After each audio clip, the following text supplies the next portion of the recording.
Wah. Hi, chat. Howdy. How you guys doing?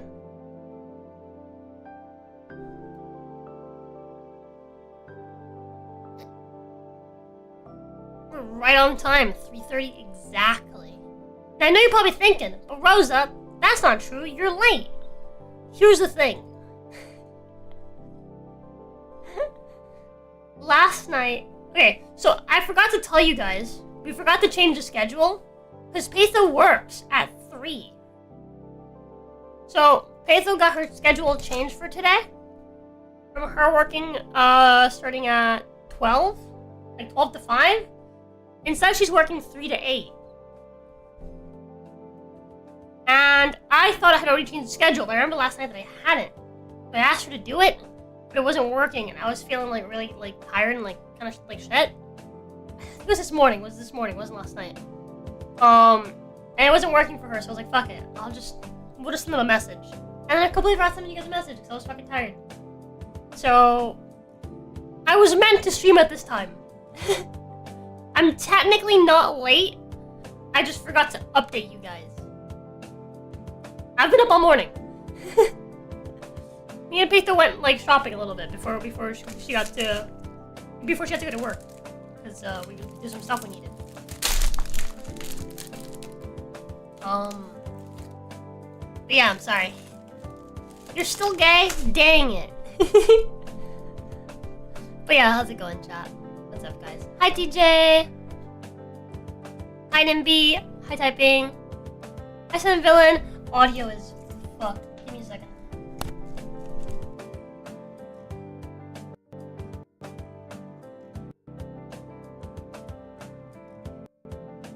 I might just need new cables for my Focusrite.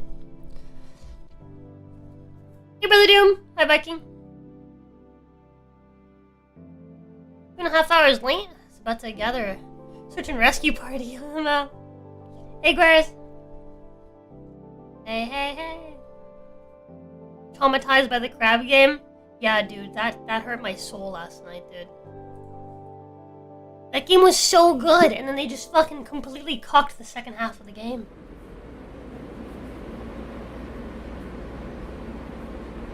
And ironically, we did all the good parts last stream, so yesterday's stream was just the shitty parts.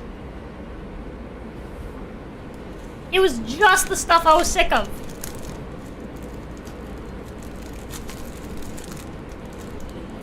September 4th. Year. Oh, hold on. My bad. Hold on. We're gonna load this one. Yep. Another day, another dollar. So this time I passed on the mini breakfast burritos. You know how bad they messed me up during pee yesterday? I don't want my stomach to endure that torture again. Instead, I just got a few hash browns from the fast food joint by the metro. I idly scroll through my feed, as I usually do, while the metro jostles about to my destination. It's been a few days now, and the strange scent of extremely cheap detergent and alcohol have become an afterthought. Some of the vines are actually plastic, and the flowers are little air fresheners. That's not actually something I noticed, more so witnessed when a passenger tried eating one. Some of the vines are real, though. For some reason, they go untouched anyways. Maybe they're just not tasty? Vegetarians don't eat the grass in their lawns, after all, right? Huh. Anyways, lights have gone out and someone just dropped a wrecking ball next to me. It must be Mr. Ferris.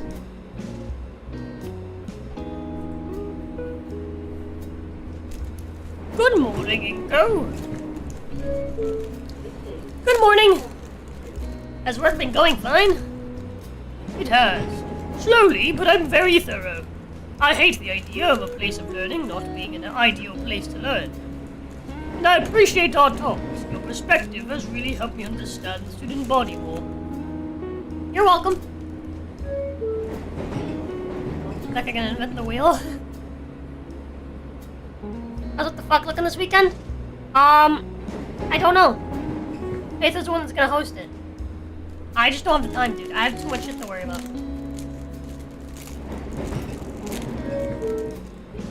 Like, when I'm not streaming chat, I'm working on D&D.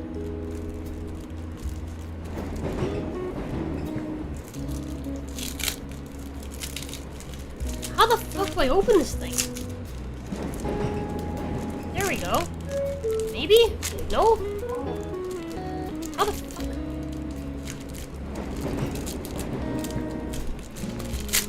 Who sealed this thing? God! No way! It's still closed! What? Did I open the wrong end? I did. Oops. I'm stupid.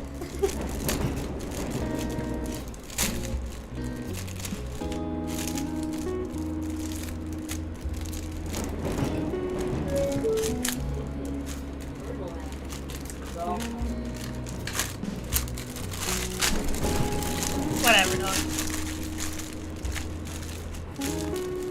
My sandwich is out.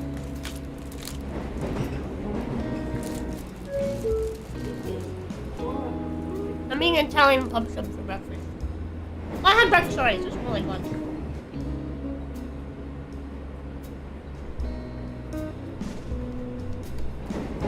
Hey, have you given any more thoughts to the fashion thing? I have, although I can't say I really get it. There's plenty to see everywhere if you just look around. Really? Like what? Well... like, look at the girl on the other end of the car there.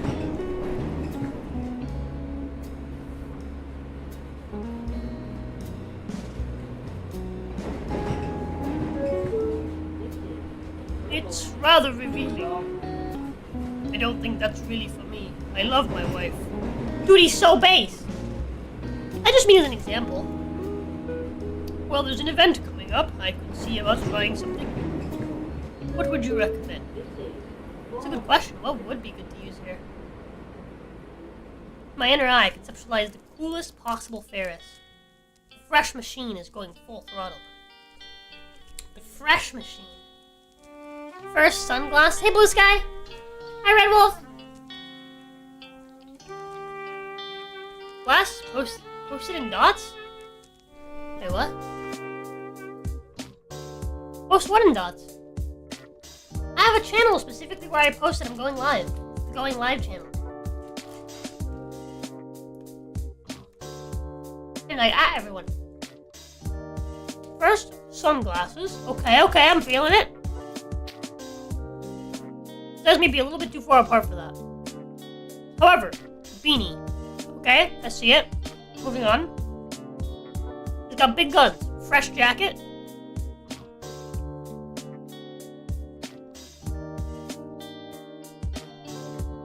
What is this? Here we go, the coolest possible Ferris.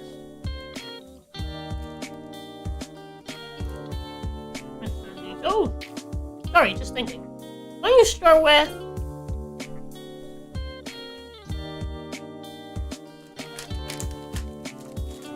Wasn't feeling the jacket there.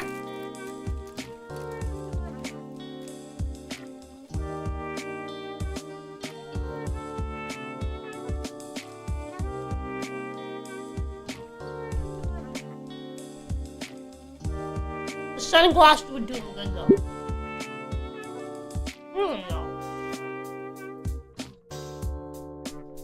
Those all sound rather expensive. Yeah, they are. You know what? Try a gold chain necklace. Or what? Yeah, just make sure it's appropriately sized so it doesn't look silly. I'm sure it would go a long way and they're pretty cheap to get. Well, alright, I'll take your word for it. Gold chain necklace. Pretty cheap. You sure talk about fashion a lot, though. It's really all everything is about these days. Oh, of course not. What do you want to know about? What's Yao Lao mean? Yo. I've heard the term thrown around recently. That was like 5 years ago. Oh.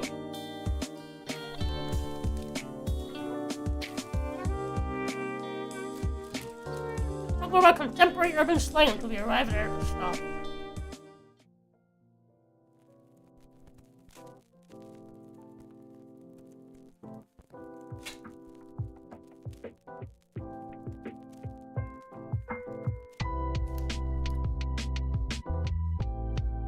Okay, there was like a crackling in the sound and I couldn't tell if my computer was fucking struggling or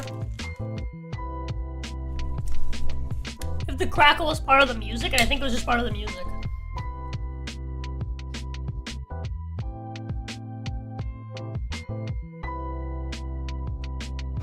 Adding like a grainy effect to the music, I think. Lol doesn't know YOLO? And God, for real bussin'? Dude, I fall behind on what things mean. Like, I had to ask my brother what bussin' means. And his response was, you know, bussin'. And I was like, no, I don't know.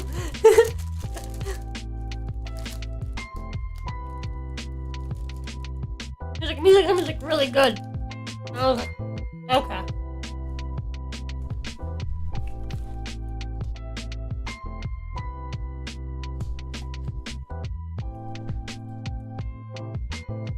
Alright. Mr. Yatacon has just started talking about the first project for the class. As soon as he said the word, Olivia's hand had shot up. Her gray eyes sparkled in excitement, and a smile threatened to crush the perpetual frown etched on her snout. The girl vibrates in her seat as she waves her arm, trying to get the teacher's attention.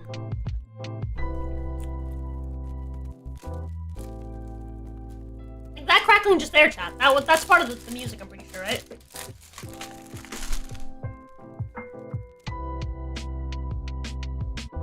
So, like, goes away.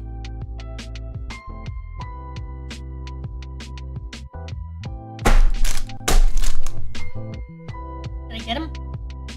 I did, little fucker trying to eat my food. I see you. Fucking gnats, bro. Fucking gnats. Enough slang to know I hate it. Had the same conversation the first time I heard ratchet. Oh, dude.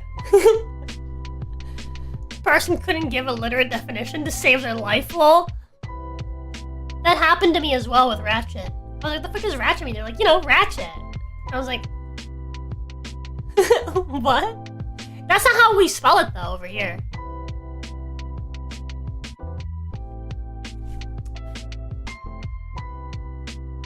Hello, wife. Hello, wife. I have some good news. Go on then. They interviewed me today when I came in unexpectedly. Okay. And I might be moving into the grooming salon. Oh. Which means bigger paycheck. Nice. So, the only thing is, I will have to invest into getting grooming supplies. Oh. So, I'm gonna put some on Throne. Okay. And yeah. I have a 5-in-1. I have curves. I have chunkers. I don't have straights. You just said a lot of words that I don't know. It's okay. I have a good bit of supplies. I just need more. Okay. And some of them are expensive, but they can be paid in like parts. And Okay. the main groomer said she'd let me use her supplies until I could afford my own. Okay. So, yeah. Alright then.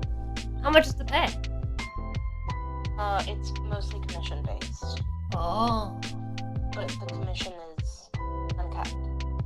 Okay. Sweet. I think I get a bit of traffic over there. Yes. The only other local groomer is the one next door, and they... A single person. Yeah. So. Okay. Yeah. Well, congrats. Oh, congrats, baby. Thanks. It was very unexpected. I was actually really nervous. I was like, hey ho, come into the office, please. And I was like, oh no. That's good to hear, though. Yeah. So. Alright. So I'll talk to you about it more in detail, tonight. Okay, baby. Love you. Love you too. Bye. Mwah.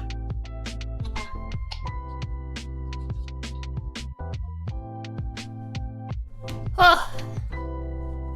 Sorry. So, the ratchet. Cunty is another fun slang. Cunty means something different to what I understand cunt to mean. That's right again, yeah. Hey, yo, new sub? Was modern slang? Yeah, you're not alone, bro. Hello, bad Mr. Sheldon. How's it going? Ghetto, trash, etc. Yeah. Just say Riz and Gyat. Yeah, that's what I don't like. I hate the, like, modern stuff. Hey! Hey, gang! What's up, dude? Short version of charisma. Cute. It's freaking sweet. Yeah, so, guys. Patho just essentially got a promotion, sort of. Which is good. So, the pet store that she works at, they also have a grooming salon. And they basically just interviewed her. I mean, I don't know if you guys heard, but you guys definitely heard.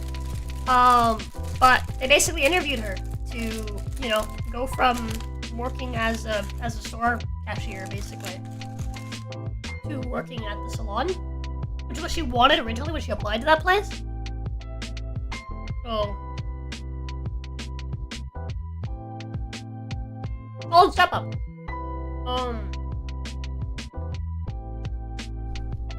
But as she mentioned, she's gonna need more supplies, like more tools and stuff. So she mentioned she'd be adding some of them to her throne. So if you guys want to help us out with that, I think if you type in !throne, her link comes up too. So, anyways, obviously the supplies aren't there yet, so we're gonna talk more about it tonight. But yeah, yippee! A promotion! Jolly good show. Jolly good show indeed.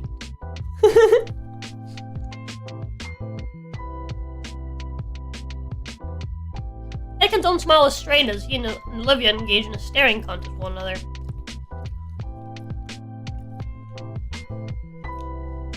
Only marvels that two argued with each other with a single word. Eventually, Yakon won by turning off the lights and turning on the cheap projector hanging from the ceiling. Playing a safety video about paint that felt far too graphic from a school setting. I don't think I'll be able to eat barbecue for a while. Thoroughly defeated, Olivia crossed her arms and pouts in her seat. And that is why we won't be using any of the more exotic materials for any projects, Miss Alfred. Ugh, maybe I should have just skipped breakfast Wow. early. Arturski Temboy Wife donated Thank you, Arthur! $5. Congratulatory Have some kitten monies. congratulatory kitten monies. Thank you! That will actually go to the kittens, because we actually need to buy cat food today, so thank you.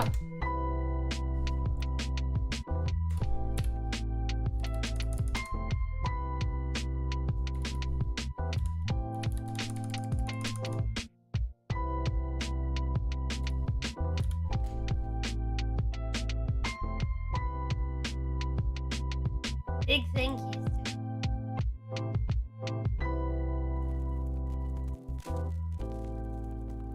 Add them to the funding list.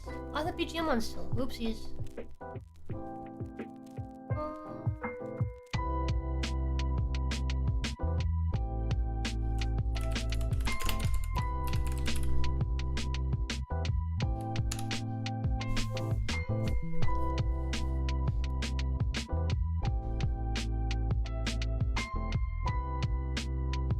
Alrighty. The dream of Rosa being a stay-at-home wife while Pei earns all the money is getting closer. I don't think so, guys. I don't think so. We know who's gonna be wearing the pants in this relationship. Oh, this new slang. Thanks, Obama. Gatekeep, gaslight, girl boss. Limo. Patho's still not gonna be making as much as I make, chat. Well, as much as we make, honestly. Because Patho also streams. She was referring to, like, the streaming income as, like, my income last night in a conversation. I was like, what do you mean my income? Girl, you made 2 days worth of income the other day that you streamed. Shut up.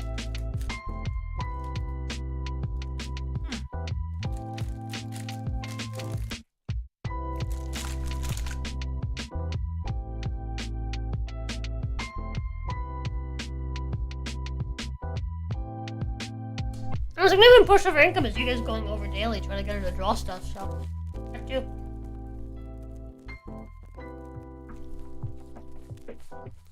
I still don't see the problem. Once you've all had the proper safety handling course in the second semester, you'll be allowed to use role-based trains. Until that time, however, all assignments will require safer supplies. Now, since we've pivoted to this, might as well finish the full video. Grumpy Gator holds a hand to her throat, mumbling to herself as she grabs a metal flask and drinks from it. The entire display from her was mystifying, at odds with how Ben and Liz described Olivia. In fact, it kind of reminded me of me. I can understand why, after all that, Yatakan is letting Ben and I use some of his equipment in photography. That thrill of experimentation and of new possibilities. No doubt that it brings a creative sparkle to her eyes. Eyes that fill with pure malice as they glare daggers my way. Oh, was I staring? Oops. Walk it off an apology, she already had her hands on the wheels. She rolls up to Yatakan's desk, leans forward intently. I can't make anything that's said through the video. But going by the occasional glare back, it's not hard to imagine. Crap, I really didn't mean to offend. Yatakan notices I'm watching and motions for me to come forward. Slowly, I shift out of my seat and approach the desk. Alright, there's something going on here. Yatakan speaks in a hushed tone, just loud enough for me to hear, over the makeshift matinee. Olivia's telling me you're making goofy faces at her. No, I said he's been staring at me all through class. Huh. It's weird, like he's never seen someone like me. Can you move him to a different seat? Now hold on a sec then, Olivia. Let's not get ahead of ourselves. I'm sure this is just a misunderstanding. Mr. Yatakan! Like she's a different person here. She fishes out a canteen of water and brings it to her mouth. You're given a lot of leeway when it comes to seat assignment, but asking for something like this... Show him to leave me alone. She sips again. Wah! Meow for chat. Meow for chat. Haven't done this in a while.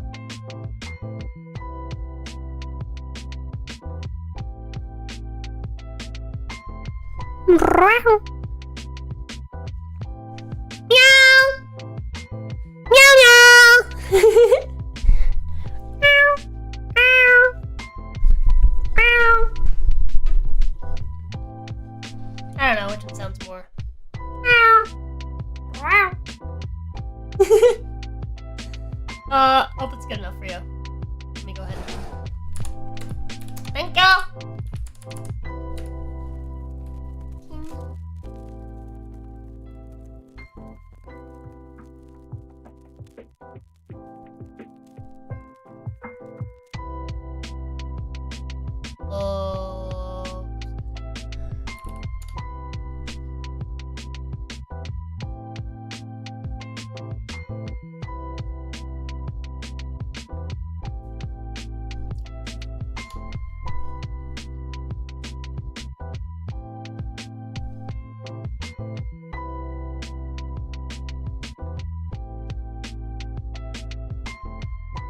Perfection. She's mewing, getting that jawline. Meow. Meow. Meow, meow, meow, meow, meow. That's my attempt at mewing while meowing. Meow. Meow. Well, what I wouldn't do to Yannicon, he is a sexy man. I'm not gonna lie. I don't roll that way, but I see it.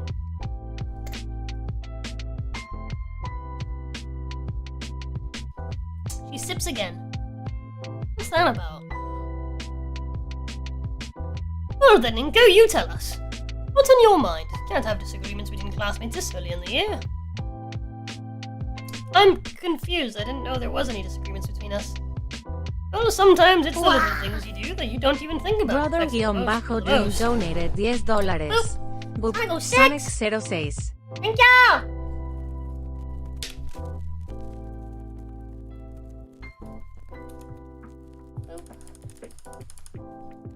Making solid progress towards the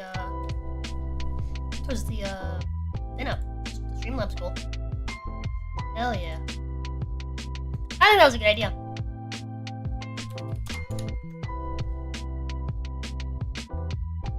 By the way, I talked to Peter last night about finishing the new mug this Sunday. We keep putting it off. We really need to get done.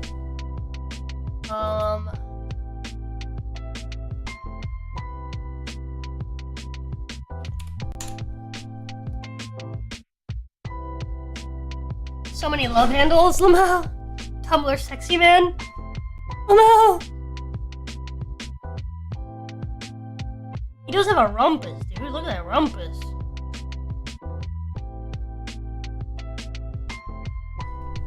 Anything like that come to mind?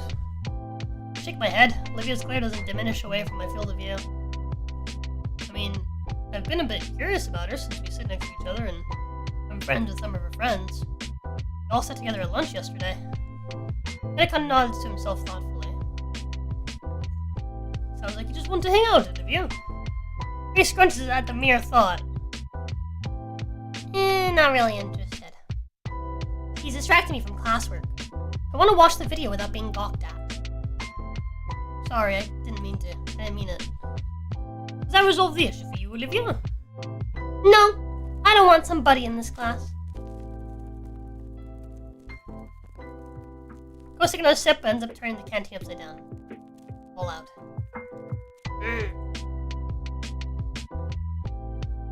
Olivia, you can go fill that up if you want. You won't be missing anything. The video's nothing you don't already know, I'm sure. He eyes me suspiciously, then slowly moves out the door towards the nearest water fountain. Yannicon sighs. Alright.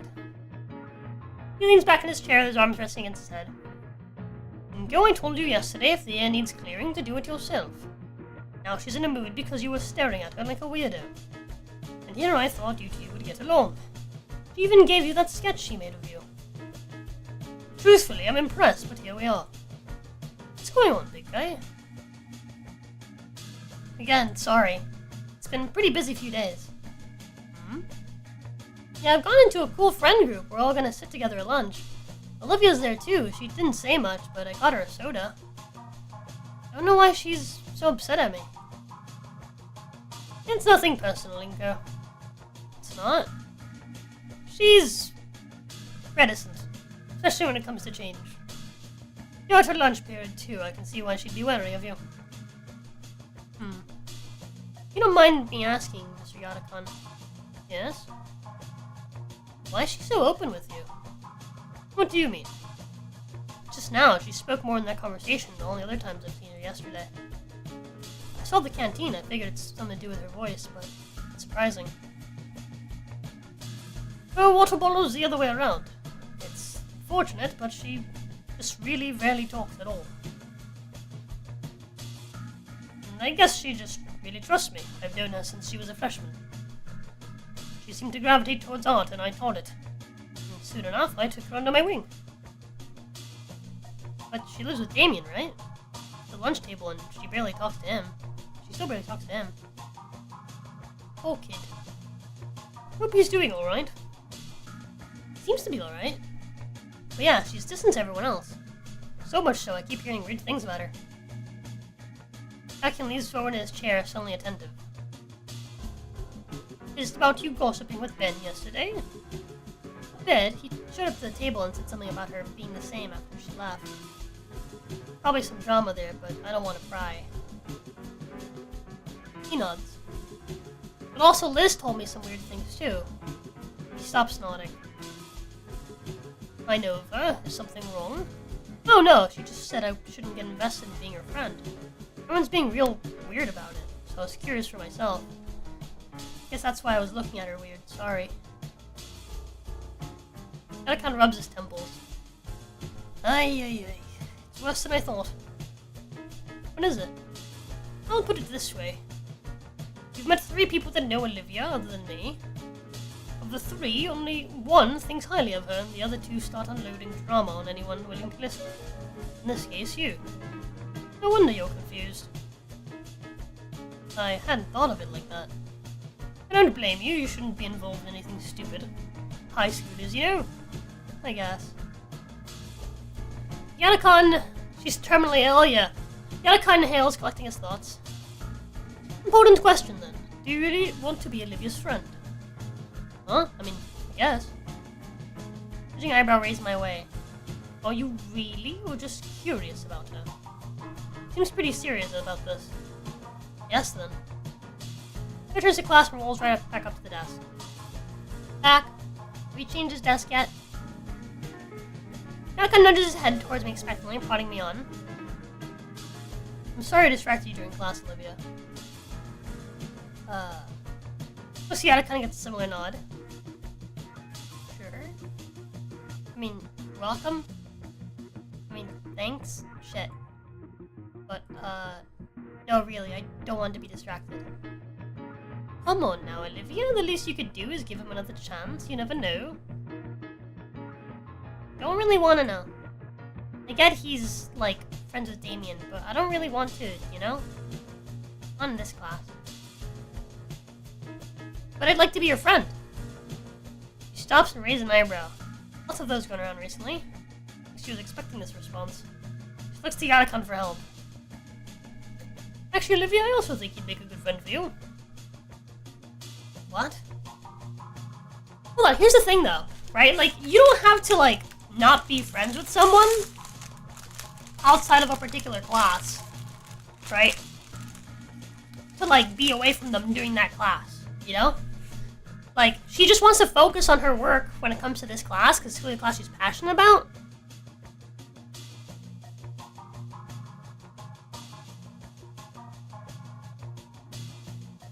This feels forceful. Like, she just wants to focus on this class.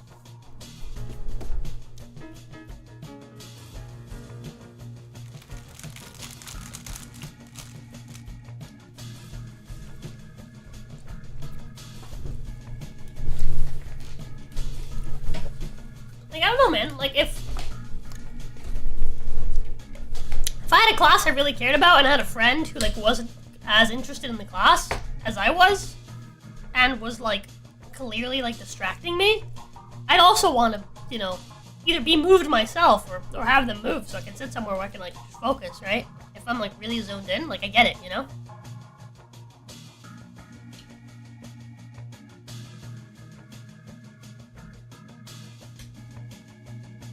I'm gonna leave here just Normie and Gooner neat. I see it. But yeah, like I get it, you know? I can put myself in a position to just be like, it's not that I don't like you, it's just I want to focus in this fucking class, dog. Where's like a battering ram? I'm simply saying to give Inko here a chance. You can almost see the imaginary bulwark she hid behind slowly crumbling from what Yadakan was saying. You're both quite similar in heart, though you may have different methods. Perhaps you'll find some compromise behind cynicism and naivety if you work together. Finally, the last fragments of her imaginary fortress collapse. Olivia can only look at the art teacher with timid confusion painted across her features. Well, I don't... You're for real, Mr. Yanakan? I am. He's actually in another class of mine. I've seen him. He's passionate about his camera, like you are with the brush. I do expect great things from him. Oh, okay. Sorry, I really thought, Oh. Check some of the bitter tongue. Your mouth is clamped shut. It's just my opinion. You can make your own choices, Olivia. She nods furiously. Oop, the movie's about to end. You two should get back to your seats. Be good here? Olivia side-eyes me again. Nods once more. Alright. Motions for us to skedaddle. Olivia backs away to her spot. Thanks, Mr. Yadakan. What? I just gave an opinion. I'm serious. It's up to you. It's up to the two of you if you want to be friends. Don't screw it up. Waves me off again. Gets up to flip the lights. Should she play GVH after Wani? What? What's GVH? By Volcano High? Like the actual, like the official one? Not Snoot Game?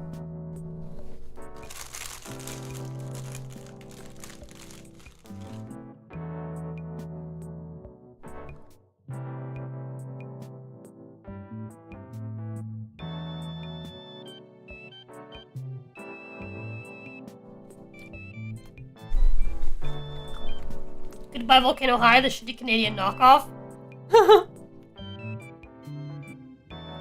Would piss you off? Yep, good.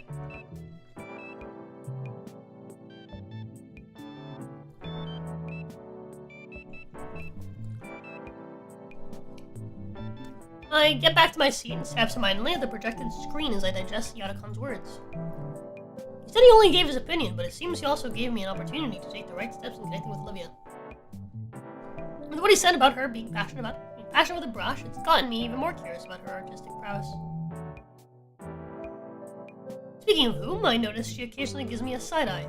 I don't think she can see my eyes due to the dim lighting combined with my shades.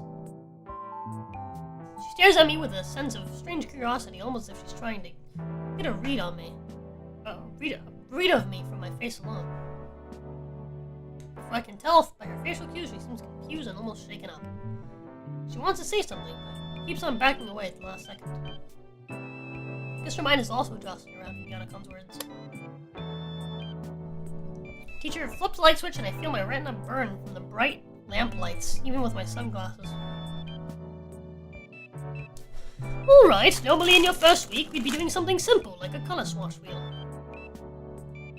However, I think you all could manage something a bit more advanced. The Gator girl's head whipped around at the word advanced. Whatever Olivia was thinking before regarding me seems to be forgotten. She focused almost entirely on the teacher. Yadakan holds up a stack of paper for us to see. First things first, I'd like for all of you to fill out these topic sheets. Thus I know you understand how to safely handle oil-based paints. Last thing we need is another burnt-down classroom. When Yadakan says those words, makes me imagine some pretty horrible outcomes. Once you've finished your sheets, bring them to me so I can review them. I'll be giving you the permission sheet after I know you lot won't set yourselves on fire or poison yourselves. The LSR guy in front of me hands back the stack, and I take a page from it before handing the rest to the Hippo girl behind me. My eyes scan over the sheet.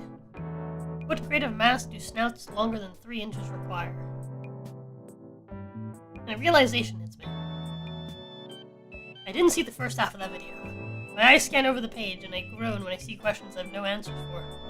All of them pertain to dinosaur anatomy. The teacher looks directly at me and then to the side. Try to decipher his meaning, follow his eyes. Oh. I turn my seat and lean closer to Olivia. Hey, what? What now? What? What is it? I'm not gonna let you draw me. What the hell? Looking at her paper, I see she's already answered the questions. I couldn't. I share my own page, tapping the upper section that's still blank. Olivia groans and looks to Yatakan pleadingly. All she gets for her trouble is a thumbs up. Fine. Fine. Here.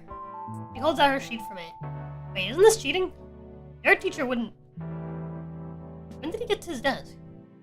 Why does he have a sleeping mask? If I look over the answers, I'll still learn the safety procedures. What's the difference in the end? That must be what he's thinking. Is that or he doesn't care? I copied the words from Olivia's sheet, doing my best to at least rephrase them.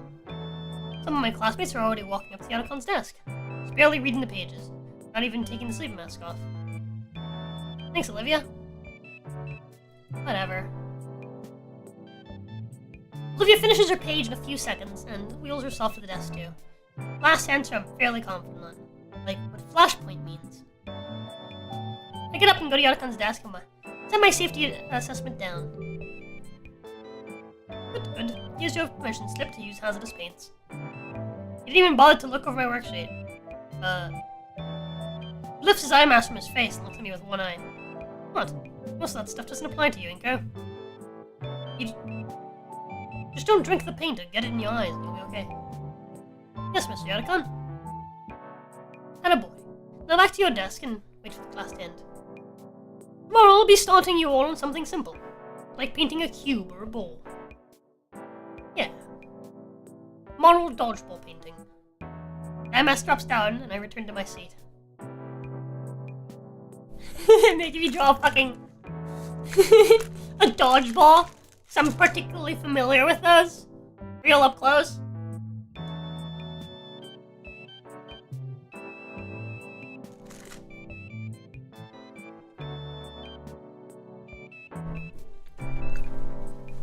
Hey Pop, what's up? Finally made it to a live Roza game? Hadn't done that in a year. Pop, how? We got 8 to 12 hour streams almost every day.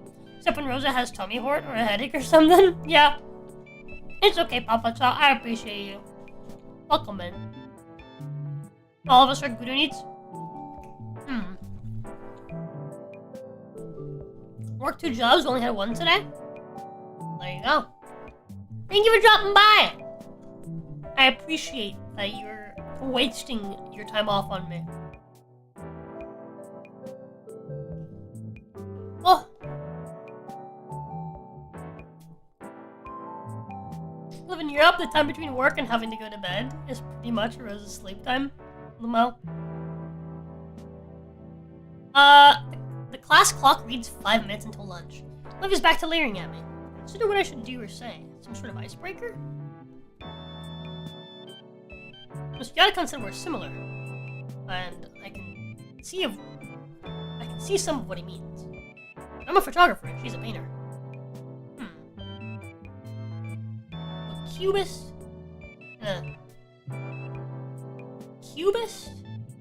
and a deadeist walk into a bar.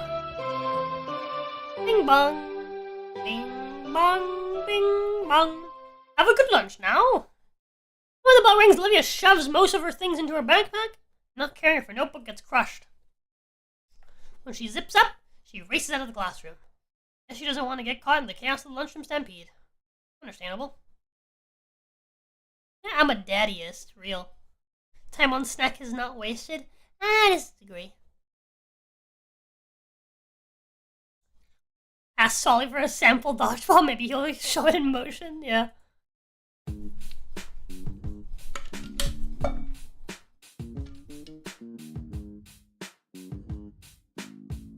managed to avoid getting stuck in the frenzy by shuffling along the wall the long way around the lunchroom. It's a bit longer, but at least there's less risk of getting used as an improvised meat club. Hey, why don't I just go in through the courtyard? It's right there, next to the table. Damn it. Next time. Hey, is there a palm tree or something by the table now? Never seen one with a trunk that's green. Get around the last of the crowd, it's fucking Liz. Approach the table. Damien's here, chowing down on a sandwich stacked with various meats. Like yesterday, Olivia's already at the table. Hey Damien, you seen Liz? Thought she was joining us for lunch. Well, where Damien points to the palm tree next to us. Oh crap, that's no tree. I look up to see Liz's head in the rafters, farting at the vines on the ceiling. The thing was a lot lower in the computer lab, so I couldn't tell as easily, but the neck is long. Yo girl, what that neck do?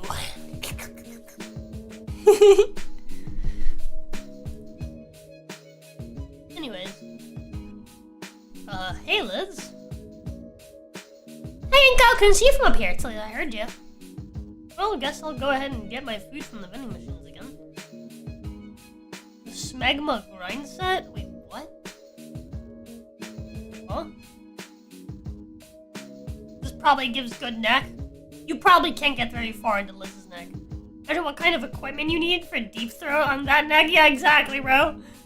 I don't know what kind of equipment you'll have, but I sure as fuck do not have a garden hose.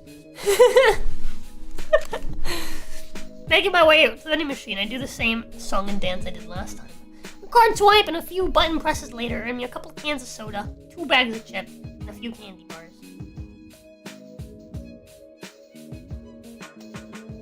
It's like when the teacher asked if you brought enough candy for everyone, only now it's true. Head back to our table, a bundle of foodstuffs in my makeshift pouch, and distribute them. Olivia gets her share, but she doesn't say anything. The pog on this dude. Aw, sweet.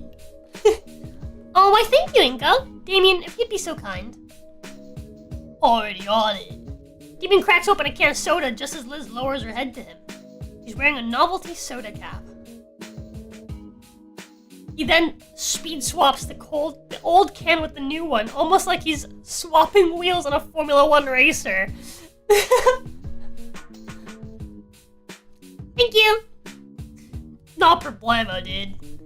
Liz head cranes back up to the top of the ceiling to continue eating the foliage. You play Devlog or any of the other Snoot fan games? Depends. I only play games like this if I'm paid to. This isn't my typical, this isn't the kind of game I normally play. So it really depends. Like, I was paid to play this.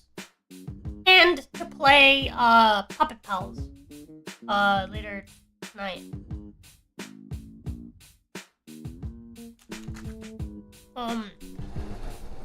The way this channel operates is we have a funding list. So, just funding. So, oh wait, that worked. So every time that somebody,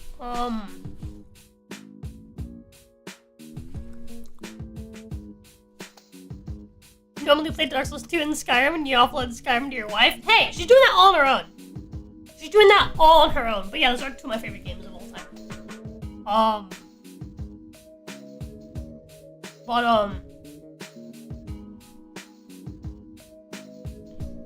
Fantasy is like my usual genre.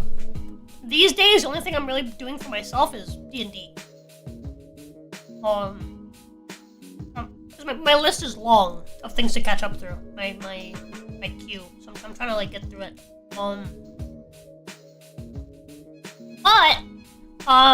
Yeah, like if you saw earlier when Brother Doom donated towards Palace is goated. Yeah, we're playing that tonight. But yeah, if you saw earlier, like Brother Doom donated towards Sonic 06. That's one of the things on the funding list. If you want to check out the funding list, see if there's anything that you're interested in. You know, just click !_ funding, type ! funding in the chat. Should bring up the Google Doc, Google Drive, Google Doc, for it. For the funding list, you can see all of my finances there. You can see all the money that's donated and where it goes. Aside from like bills and stuff, obviously. But yeah, and if you don't see anything on the list that you like, you can always ask Bear to shove something on there. That's more your, your speed. But anyways, so Nico, how's your day been so far? Dude? Been pretty decent. It's Inca, I'd say. I'm mostly looking forward to photography since Ben will show me some good photo spots. Cool. Damon just nods and continues to munch on his sandwich. I think he's zoned out about halfway through my sentence.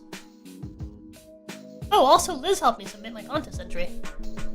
Awesome, you can always rely on Liz to help you out. Flattery will get you nowhere, Damien. Just saying the honest truth, dude.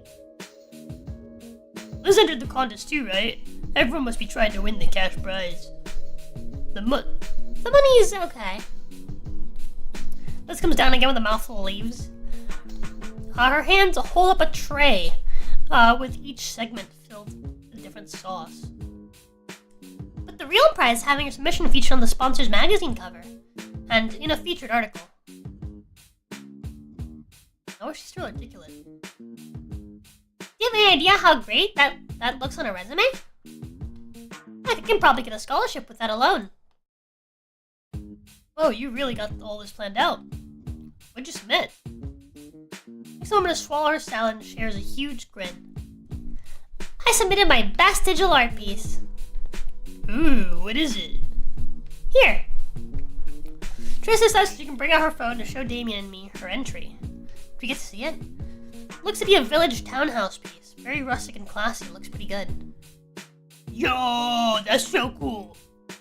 That looks so realistic. Thanks. Took me about a week to really blend some of the more fanciful elements into each other.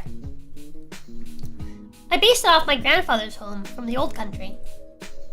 That is amazing. You can't even tell that this whole thing's digital art at all.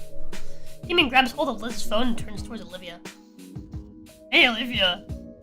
She jumps up, having suddenly been made relevant to the conversation she was just spectating. What? I'm not giving these chips back, they're mine. I was just gonna show you Liz's entry.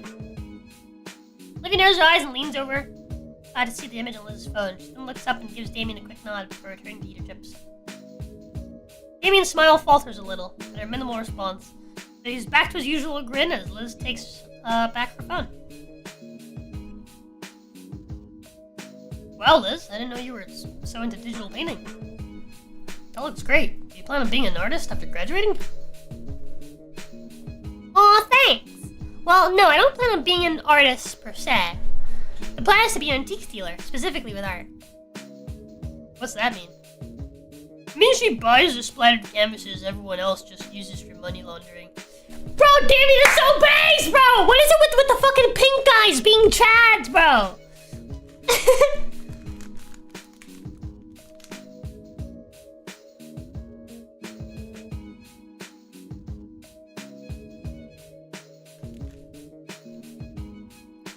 Holy fuck, Damien! You didn't have to cook her like that, bro! No. It'll be the real deal stuff. There's a real market out there for it. So I'm taking an AP business class and using the school's prestigious art program. That's actually why I picked this place out. There's a real elite selection of graduates from here. Oh, you're the school treasurer too, right? Sure am. Doing everything to make sure I'm ready for the real deal.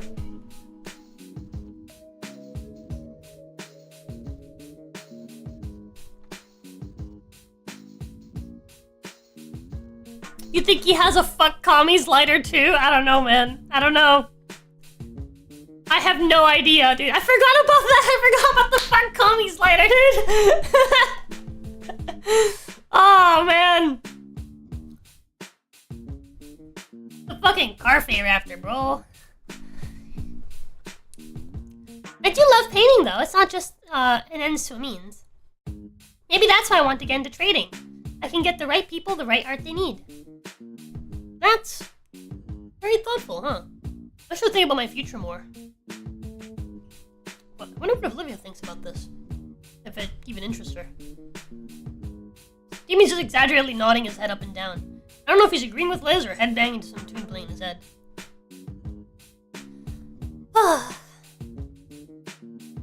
Look to the side to see Olivia staring down at the chips bag, looking pensive. Guess I'm not the only one that's a bit worried about our long-term plans after school compared to Liz. We got the whole year still. What about you, Damien? Don't really have a big goal set. The only reason I'm here is because it's the closest school to our home. Damien, you know I keep telling you about planning ahead. I know, but I like keeping my options open. So what are you doing in school? Wait, hold on, sorry, let's go. So what are you doing in school? I just picked out any classes that seem interesting to me. Though I gotta say, home economics class is pretty fun. I get to make food in class and eat it too. From learning skills in a class like that, you'd be a perfect husband. Liz. Yeah. Wait, what? What?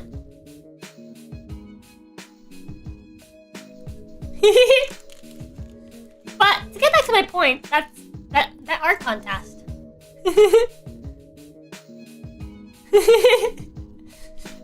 So Liz's problem with Olivia is the fact that Olivia lives with Damien.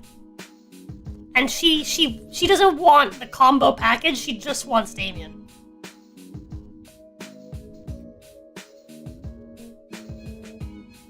He's gonna be the richest water raptor thing in the world, just like Reed? Dude, probably.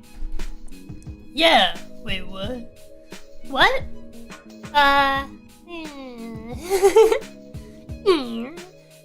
But to get back to my point, that art contest. If I win and get that interview, that's an insane advantage. I'll say. By the by, Olivia, did you submit something for the art contest? Oh. She looks away, side deflated. No. Really? Oh crap, I might have a chance then. Hey, Liz, that sounds a certain way. Sorry, I didn't mean it like that. Olivia rolls her eyes and merely goes back to munching on her chips. Mr. Yoticon said you were really into painting. I really liked the portrait of me you made. Whoa, she made what? Whoa, she what?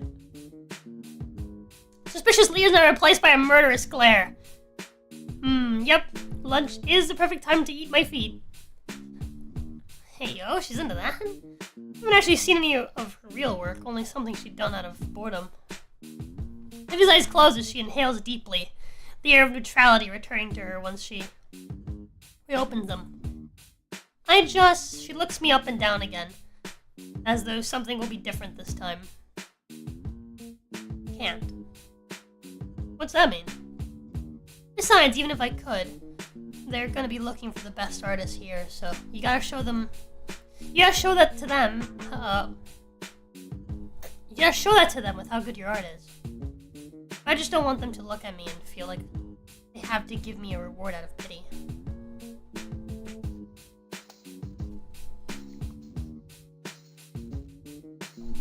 Damien's face is frozen mid-bite, his sandwich losing its meat integrity by the second as his eyes flick between Olivia and I.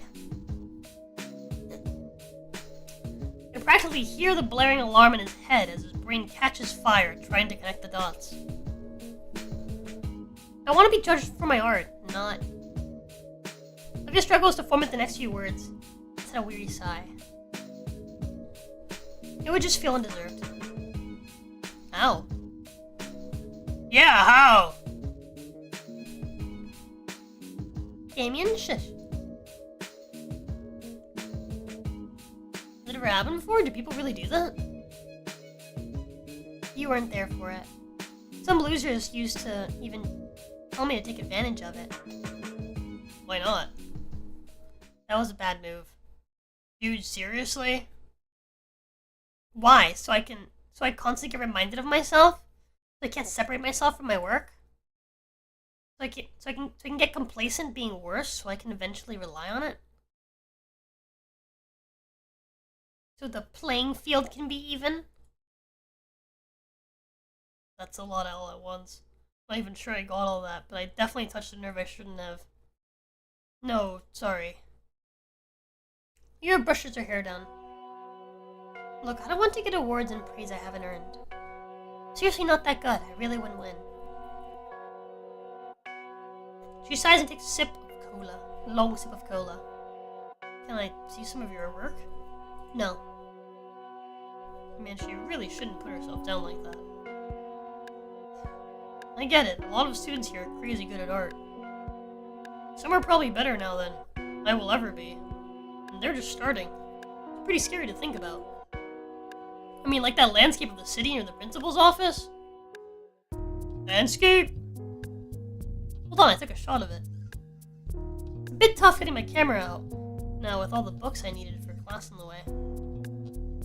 I got the contents of my backpack, taking my treasured DSLR out last. Finding the shot in question, the menus, turned the display towards everyone else so I could see the glamour shot. A freshman made that painting. Just from looking at it, I can see why I won first place. I drew that. Oh. Your name is on it, isn't it? My brain finally makes a... Yeah, I told you. I told you, Chad. I fucking told you. Finally makes a connection with the signature on the mural. That was you? Is it that much of a shocker to you? Quite a bit, yeah, it looks amazing. I mean, it's whatever. Had to have some dumb guide help me out, so it isn't like I was the one who did it all. So when you say you can't enter, it's because you already won once? Yeah, basically.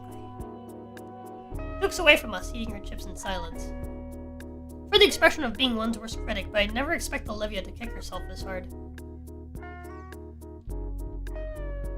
Mentally kicking myself thrice over just for thinking the last part. What, something wrong with those? Did she bite her tongue on something? Why is she imitating one of those picture plans right now? Liz? What's with the luck, Longneck? Just surprised to see you in better spirits is all. You're making it weird. Don't make it weird. It's been ages, Olivia. To think a Randy like Inky here got you to open up like this in just 2 days. He gestures to me. What'd you do, man? The girl in question freezes! David Stella's comments having thrust her into self-awareness. And she just leaves. Olivia, wait! She's gone. Well, she did give a warning. Yeah. I was excited she was making good progress. Damon's trying so hard to get her to make friends. He's doing the fucking... He's pulling like a mom on her, you know?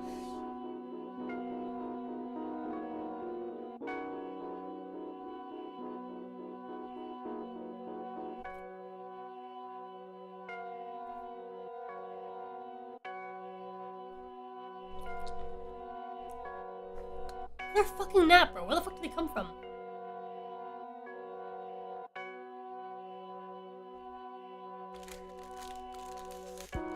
That's the lunch we spent trying to talk about Liz's art process.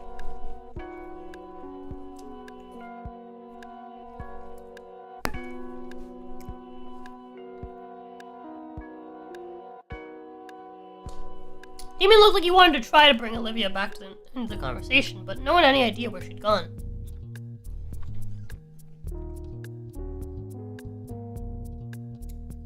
Still, a part of me thinks she wants to talk. Why doesn't she? Sadly, a question for no time as Olivia's departure seemed to signal the end of lunch. At least Liz and Damien waved goodbye, leaving me to clean up all the trash from the table, including everything I'd removed from my backpack. Darn it.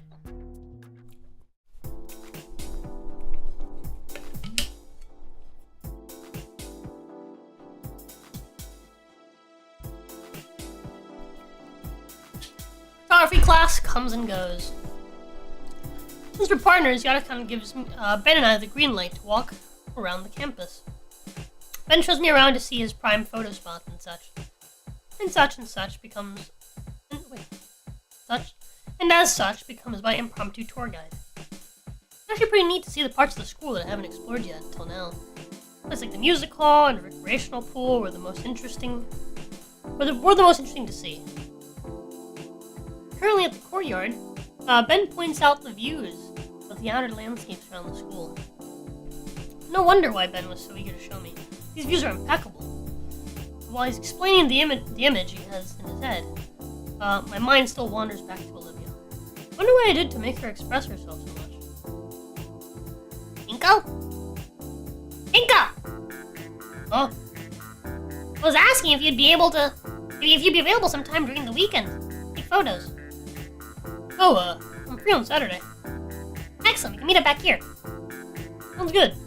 To get back to class, I begin to think if there's something I can do in history class.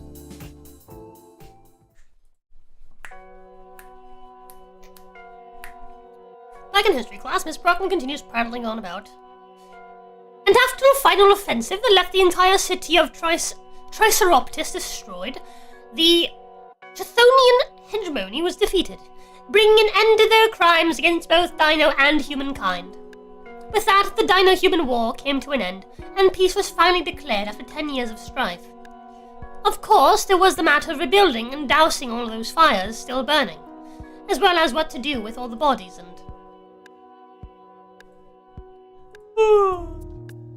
Should probably care more about Broccoli's lecture since history has extremely strong cultural connotations. But man, is it boring!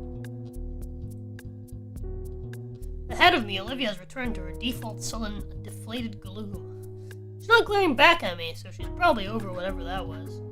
Or she still doesn't know I'm here. Boy, will that be entertaining to see. Assuming I don't end up with a mechanical pencil jammed through a lens. The other students are similarly bored, only occasionally marking down something whenever it sounds like it'll be on a review sheet at the end of the week. There is, of course, no more note passing today. Elizabeth Cumsock in dino form? Wait, what? Miss Brockman's effusion yesterday must still be on their minds. There won't be any more changes given, and even though she doesn't seem threatening on her own, consequences would be dire. Especially if she can call Solly over like her own personal enforcer. Simply no getting around it. This is just a period we all have to sit through. And there isn't even any solitary to be had in our shared misery. Solidarity to be had in our shared misery. Simply the reality of a high school history class. The only saving grace is that she isn't stalking around the room looking for us to do something wrong. Why are history classes like that in every high school, dude? They always suck. Here's the thing. I'm someone who's really interested in history, but in school I just couldn't. I was just not interested at all.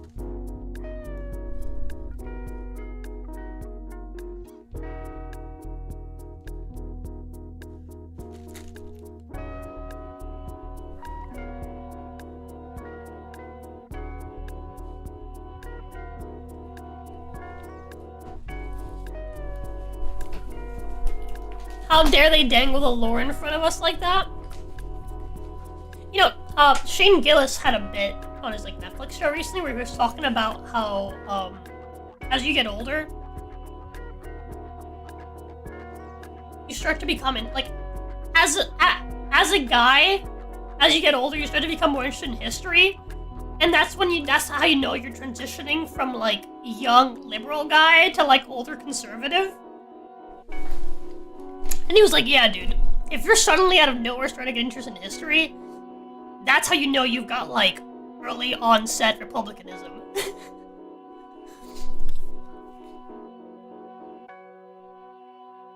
Which I thought was funny. But, I feel like it's true.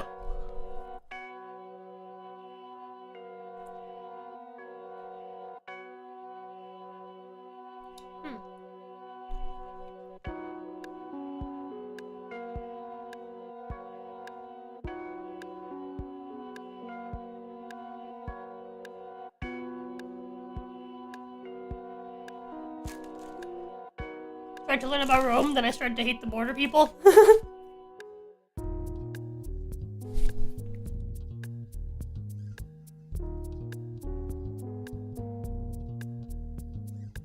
makes sense though, right? Like, I feel like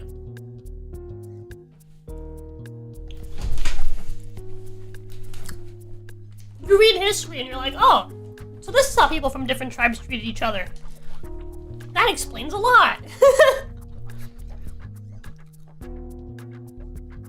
In many cases, teachers themselves can't go beyond a list of dates and historical events without knowing much of the actual world those events took place in. Yeah. I'm American, so he means Mexican. Yeah. The only saving grace is that she isn't talking. Oh, I did everything. So we're being lectured at. My hand mechanically copies down whatever she's written on the board. And while I should also be paying attention to what Miss Broccoli is saying, I'm more than certain that we'll be reading the exact same thing from our heavy textbook. So my eyes wander away from her and the board to scan over my peers, all equally as bored and feigning interest. Eventually there's a bit of movement ahead of me. What's she up to now? Mia folds a sheet of notebook paper back and forth discreetly, creating a deep crease.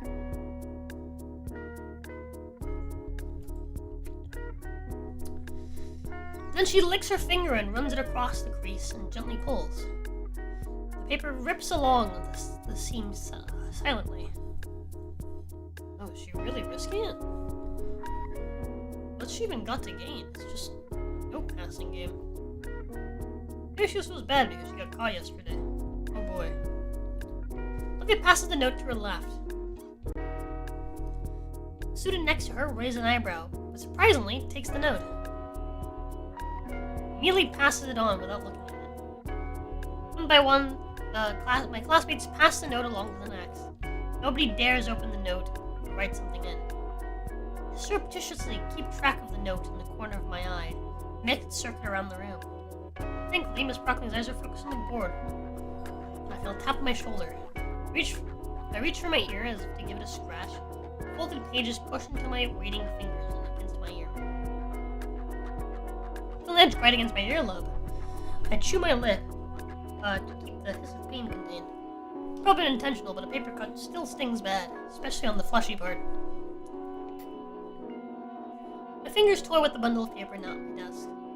No one else had bothered with it. I wouldn't exactly call it an empty canvas, but there could be potential here. It's a crumpling noise beneath my fingertips. I also had folded it while I was thinking. Looking at the sole doodle on the sheet, I see a pretty simple rat drawing with a very realistic hand next to it, giving a thumbs up. Plenty of space this time. Miss Brocklin's preoccupied at the front. I doubt she'd even notice. Temptation is there, making my fingers itch, and finally getting a real chance to do something fun in this sleep-inducing class. In fact, I have the perfect idea to catch Olivia's attention. If that doesn't ruin everything, that is. She's not compassionate, but Miss Brocklin has a lot less tolerance for horseplay in her class. Probably wouldn't get another chance. Going by Coach Shawley's one-chance policy and how these guys aren't even considering playing along, and it really wouldn't be pretty. That makes me concerned for Olivia. Could just hold on to the note and give it back after class. Like Olivia would never even know. I don't think she even knows I'm in this class.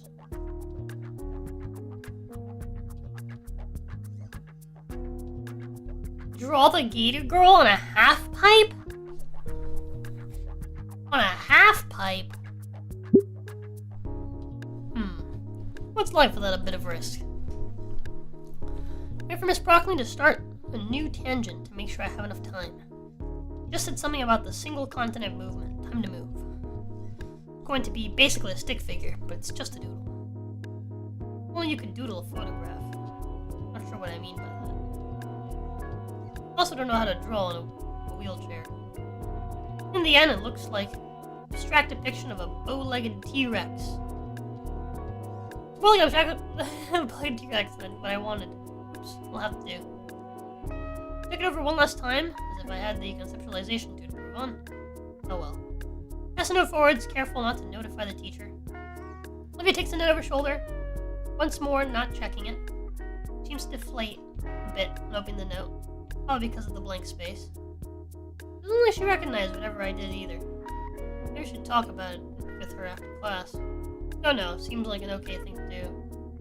Just pass the note again. But once more, the process of students taking the note and passing it along without looking at it. This time it's a little more collectively annoyed. Probably won't go around again. I think put Olivia send the note around again. Nobody's gonna change their mind and draw something now. The desperation? Thoughtlessness? Whatever it is, the note's coming my way again. Once I take it to confirm that yes, once again, nobody else wrote anything. However, there's a doodle of a rat with a flamethrower from Olivia. Cute. Alright, guess this time I'll draw... finding myself in a sketch. The half-pipe. This time I just depict myself as a stick figure. No use trying to outline my skill level for a note pencil game. I'm gonna go outside my skill level, sorry. Simple enough to do. I'm gonna include my sunglasses. Yeah, I'm liking this. Maybe I should also make sure Miss Brockling isn't looking my way. Yeah, she's not right now. Good luck. Alright, time to pass this on. Pass the note forward once more. Olivia pinches the note between two fingers, still not looking back. I keep saying that, but I guess it's not weird. Why would you look back in that situation? She checks the note and picks it down again. Glances up to the corner I'd drawn in.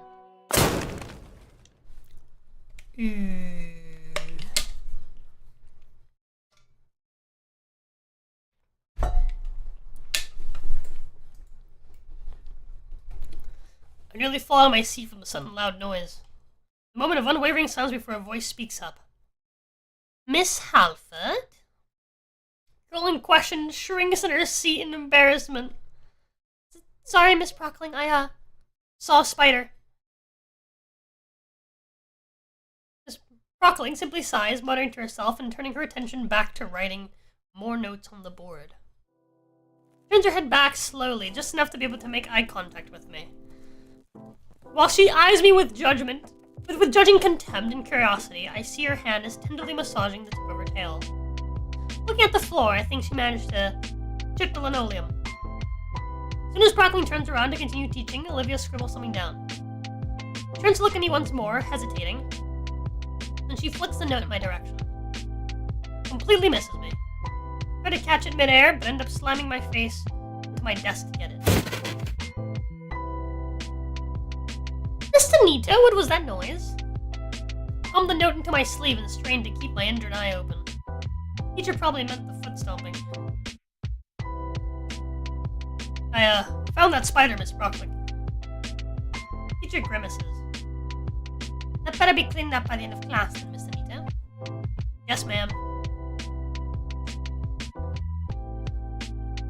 Breathe a sigh of relief as my excuse weathers Miss Brockling's stare. Turns a few pages in a textbook lying on her desk, instructing the class to do the same as she searches for something. She's distracted, I can finally see what Olivia drew. There's now a surprisingly detailed dodgeball whizzing towards my stick figure's head. I want to be upset, but I find myself admiring her motion lines. Seriously, she should be an animator. I mulled over what to add. Suddenly giving the largest rat sunglasses as well. A few seconds later, it looks twice as cool as before. I look up to Olivia, pondering how to get it back to her, when a sinister idea comes to mind. Her hood hangs open as it rests on her back. Tough shot, but... bingo. Just scratches the back of her neck and finds a note. She looks back with squinted eyes, judging my intent and scanning me for foul play. She mouths something at me, a question I think. But I'm not the most apt lip reader, especially when said lips are thrice as long as a human's. Still, she unfolds the page, and seconds later she's already added a new sketch and folded it up. It lands neatly on my desk this time, and I inspect the latest edition. More rats doing decidedly non-rat activities. I wonder what she'd think of a cat this time. Continue passing the sheet back and forth, adding new sketches, adding to others. My fingers started to tire when Miss Brockling addresses Olivia. Alright, Miss Halford, you may leave now. Everyone else, you may take the last 5 minutes to start on your homework. Olivia takes her time to pack away her supplies, occasionally glancing my way. Gone is the paranoia, it's now become just plain confusion. As if I wouldn't play the doodle game thing with her. Yeah, she was out of the room, I noticed her eyes still on me. I give her a wave goodbye and she seems shocked by that, turning her head and finally passing through the doorway. Right then, homework. Ah, crap. It now only occurs to me that there's a pretty good reason the teacher doesn't want us slacking off during class. The last 5 minutes, I try to speed read the second chapter in its entirety, failing to get any good information to use for today's homework. I resolve to just check online for a lecture that's not as boring. Real. Maybe one with some good animation, even. When the rest of us are finally excused, I realize that I've still got the page full of doodles. Considering all the stuff on it, I'd feel like a waste to just toss it away. I decide to keep it, slipping it into one of my binder's extra plastic sleeves. Everything safely packed away, I shoulder my backpack and exit the room.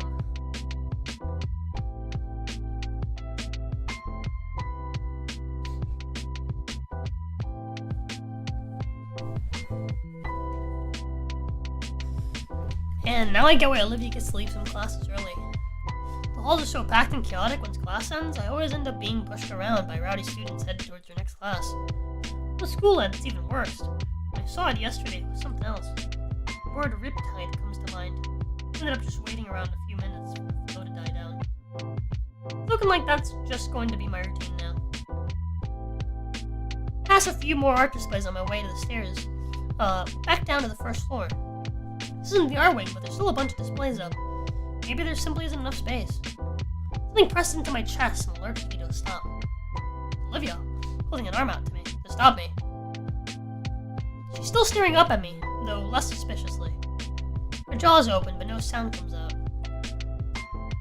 She realizes her hand is still out, and retracts awkwardly and decisively darting between her hoodie pocket and her armrest.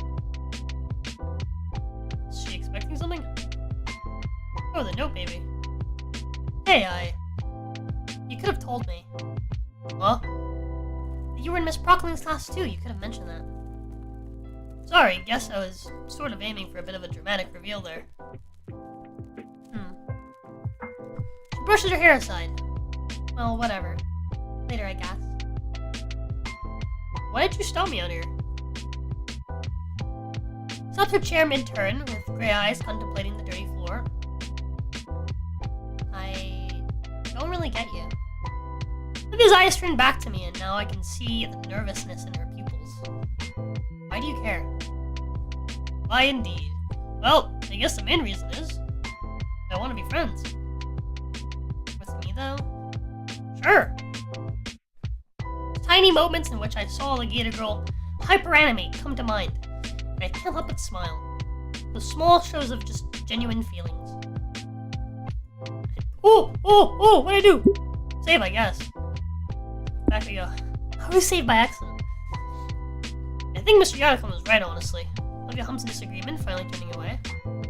Oh crap, maybe that was too forward of me. Swing my backpack around so I can reach inside it. I, still have that note. Note? Oh, with the doodles from class right now?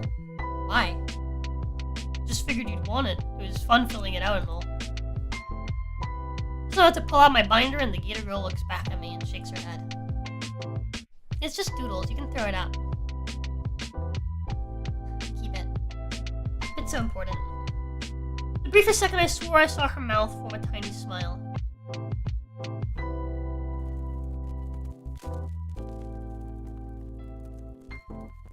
I didn't. But now she's back to looking neutrally at... Huh. Didn't notice the school elevators. I know more people use it. She flashes a key from her pocket. It was part of her accommodations, makes sense.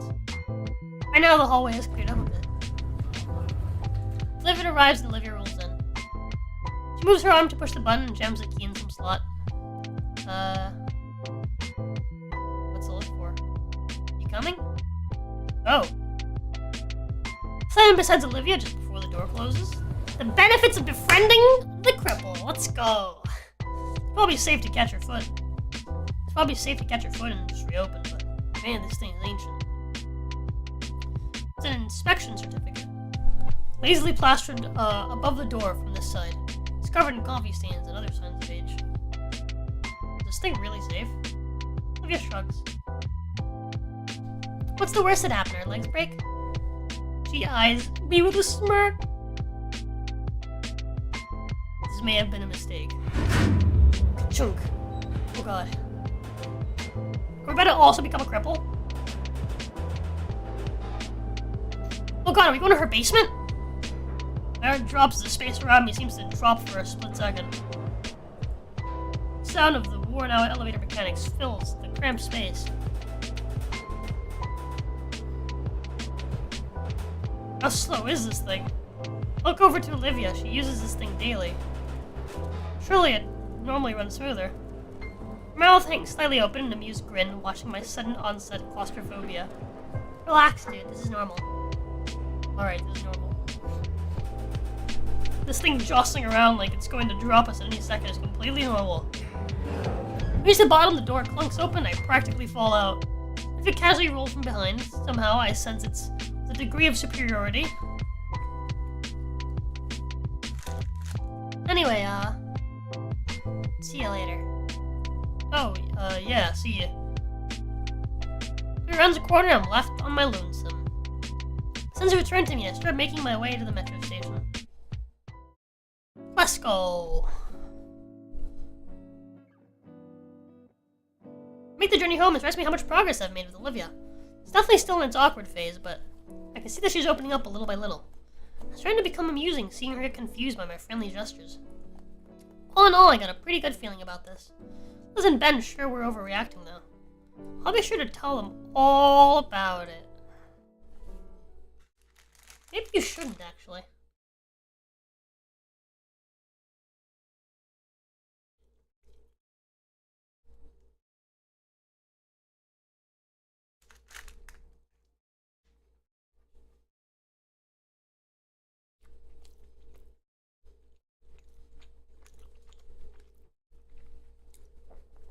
The weekend of September has come and gone, and I'm finally feeling acclimated to St. Hammond. It's been going pretty smooth lately, if I do say so myself. Over the past week or so, I've been getting more and more used to my new friends, learning new quirks of them daily over lunch and in our classes. Like Olivia's penchant for tail whips. What? On the metro to school, my foot comes to prod at the tender spot on my shin. I also learned not to borrow Olivia's stuff without asking. Oh.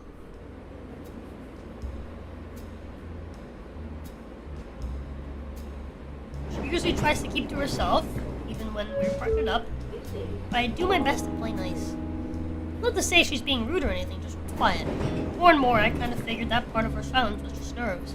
Except in this silent facet, I think we've found some small understanding between us. Enough that I think she's starting to see me as a friend now. She have lewd images on? I was just thinking that. I was like, man, I wonder if there's sexy art. Eventually. Hold on, wait. Oh, dude, it wasn't enabled? It is now. Should there have been like a sexy whip image? Have I missed anything? I haven't missed anything, have I? Among other things, Damien and Liz have given me their numbers. Or rather, Damien gave me both his and Liz's numbers. At first I thought Liz would be mad that Damien had basically doxed her, but he didn't seem to mind when he explained his reasons. I also got Ben's number since he figured he would be doing a lot more team projects in photography class. I haven't? Okay. My eyes roll over the past messages from my new friends. Wait, question. Is it like actual nudity or is it like just saucy? Like the last one. Like the other game. I became so engrossed reading them that I nearly missed the announcement on my stop. I scrambled to get off the metro. Closing doors. Underwear pictures? Okay, bet we're good. Just catching my jacket forced me to yank it out before I'm dragged down the tracks. Hey, yo! We get sexy cripple art? Let's go!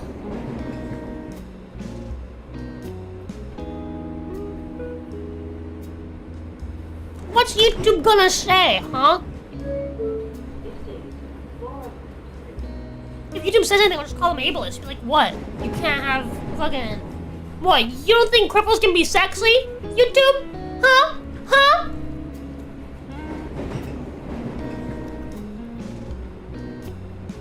I think... I'm gonna let that bring my mood down, though. It's Friday, meaning after today comes the weekend.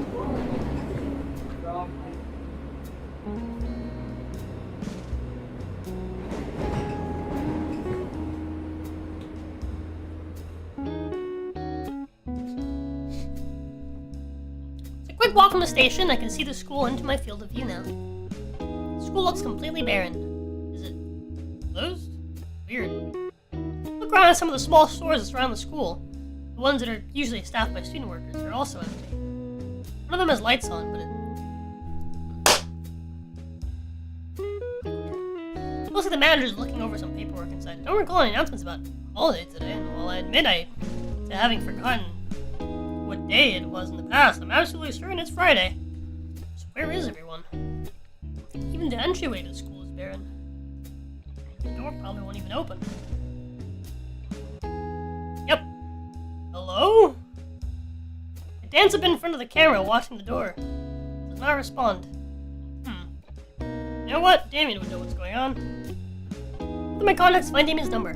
Put the phone to my ear and pray that he picks up. After a minute or so of waiting, the dial tone cuts off and is replaced by Damien's voice.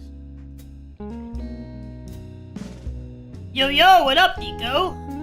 Wait. Yo, yo. What up, Nico? Hey, Damien. I'm at school right now, and it looks like there's no one here. Know what that's about? Huh? What do you... Brief pause on the other end of the line. Oh, didn't you hear? Hear what? Today's the last warm day of the season, so everyone's celebrating. Celebrating? Yeah, we're actually having a cookout at my place today. Say, you want to come over? The generous spontaneous offer caused me to hesitate for a moment to respond. Thanks for the offer, Damien, but it's alright. I wouldn't want to intrude at you guys' party. What? No big deal at all, dude. My folks enjoy the company, and there's gonna be plenty to eat too. Plus, Olivia's here as well. What are my options? Either go to a party, or just take the metro back home and sit in my room doing nothing. Inky, you still there, buddy? Yeah, I'm still here. It's just clearing my schedule. You sure it wouldn't be an issue? Of course not, amigo. Oh no, is he also Spanish speaking? Of course not, amigo! Friend of mine is a friend of the family, bro! Of course not, amigo. Friend of mine is a friend of the family. Well, alright then. Nice, I'll text you the address. See you soon, compadre. See you soon, compadre! The car face seeping through. Nice, I'll text you the address. See you soon, compadre. Oh no. Are we gonna get there and then his dad is fucking Reed or something? Bro. That would be crazy. Chat, if his dad is Reed, that would be insane. Next to the address, see you soon, compadre. Just see you soon, compadre. That the call ends and then a few seconds later I get a text notification. D-man.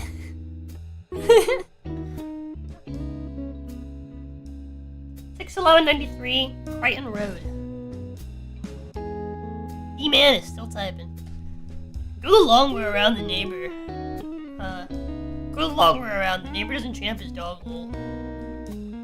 Copy paste the address on my Google Maps.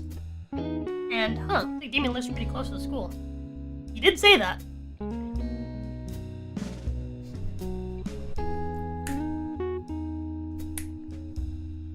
Of course, a little longer taking Damien's instructions, but I'm not about to try running a loose dog with my physique. Well, better make my way over then.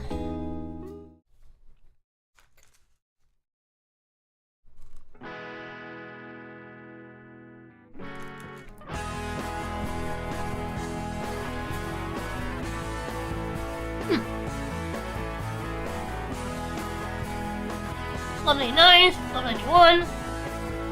Dude, this looks like a home you'd find in Miami. Like the nice areas of Miami? Like suburbs?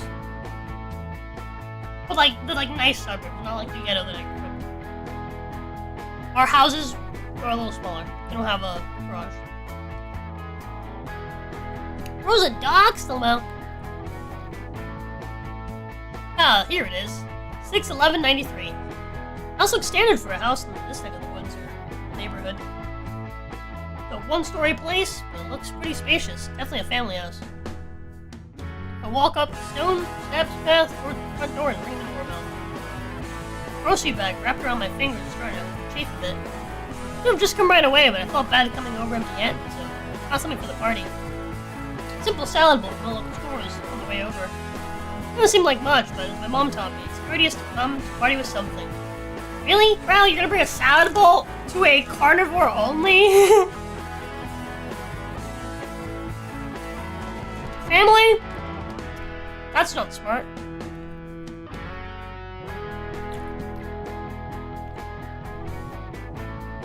Actually, I realized how ill-prepared I looked for an end-of-summer celebration. They were mentioning a pool, everyone else must either be wearing casual clothes or swimwear. Meanwhile, here I am looking overly formal. I feel like I could have thought to bring swim trunks to school.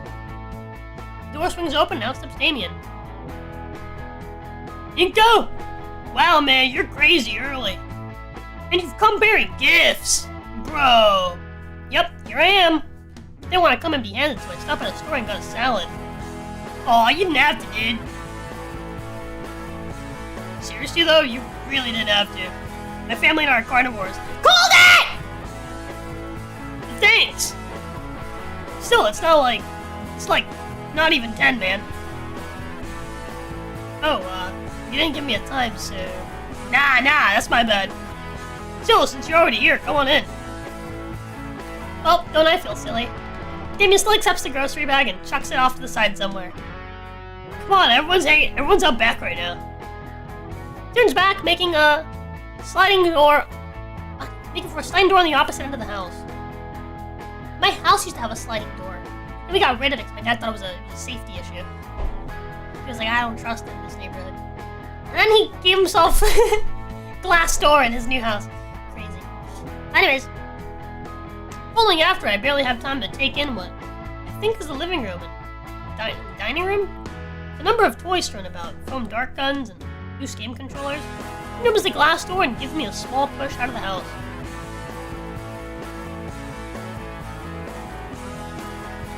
Hey everyone, we got a guest already. It's a wooden deck. I'm surprised to see a pool and yard. Left of me, it looks like an older, heavier set version of Damien. Well, howdy there.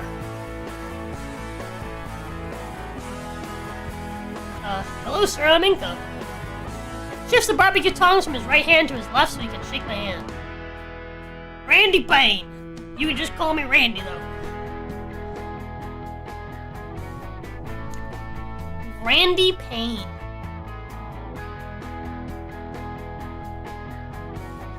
I had the grimace so we shake hands, feeling what I'm guessing is a very sticky marinade now clinging to my palm. Didn't think someone would come this early. I just finished getting the good stuff all sauced up. As soon as he lets go, he focuses back on the piles of different meats heaped up next to the grill. Meanwhile, I grab some nearby napkins to wipe the sauce from my hand. Oh, what's on the menu? Let's see here. Let's see here. We got brisket, flanks, ribs, sirloin, tenderloin, top sirloin, bottom sirloin, rounds, and shanks. That's a lot of cow. All marinated in my special mix of wet rub and dry rub seasoning. Oh wow, that's a lot, sir. Thanks. Oh, that's a lot, sir. Randy. Me, Damien, Soulful. Soulful be doing it in shifts. If you're interested, I'll let you lend a hand, too. The missus doesn't rope you into carrying too much around. Sure, sounds like fun. I've actually never grilled before. It's not too tough, you'll see. I love him. Randy Propane? Yeah!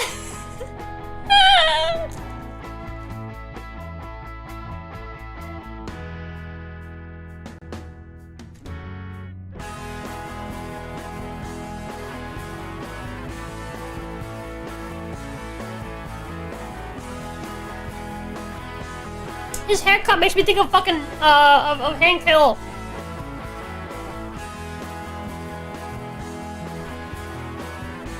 Now I'm finally here because I asked Damien the questions on my mind.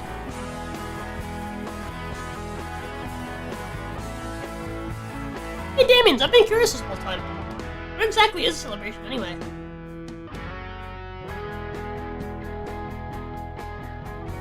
Oh yeah, I haven't told you yet. Well, you see when... He'll tell you what.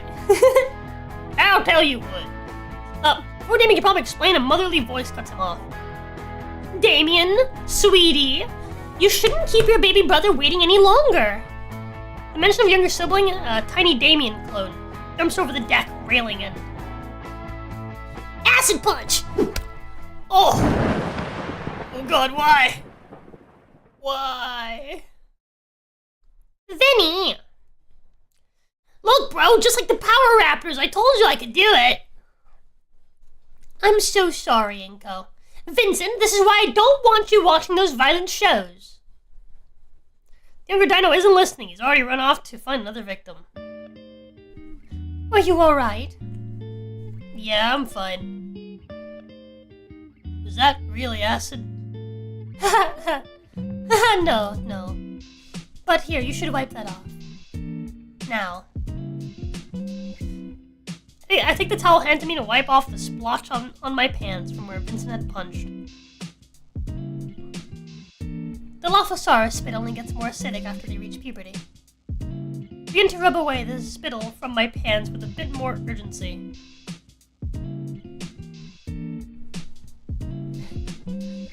Thankfully, he's more me than his mother, otherwise you need a new pair of pants.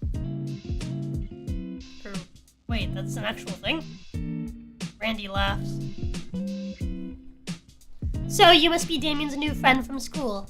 Indeed I am. Damien's mom's head pops up the side of the deck. I'd smile.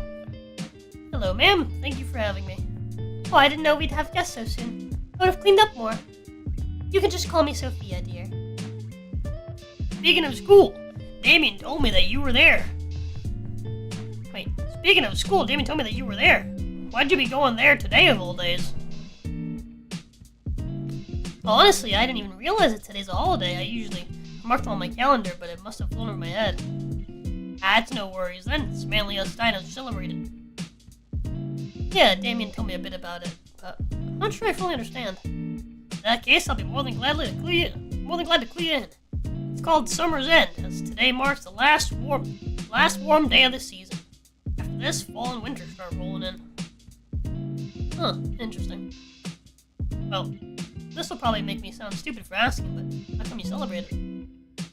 Well, to put simply, the cold might be manageable for warm bloods, but for us reptiles, it's no bueno.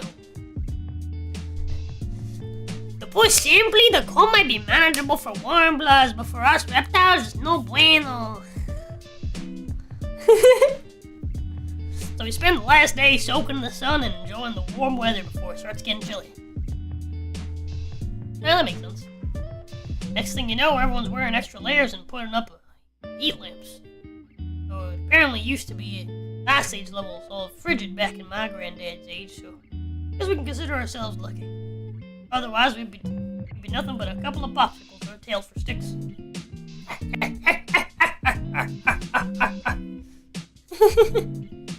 That's how I imagine that. Sorry, chat. That's the best I can do. I don't know, dude. I don't know. Anywho, we're gonna start cooking up the food. So make yourself comfortable. Thank you, sir. I mean, Randy.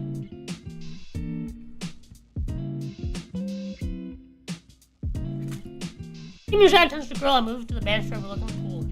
There's a couple of aquatic toys and air-filled floaties. Man, I wish my place had a pool. Well, you have extra jeans at home. Ruining one pair wouldn't be a huge issue. Now, on second thought, it'd be real annoying to deal with drying off and going home. Wonder how deep.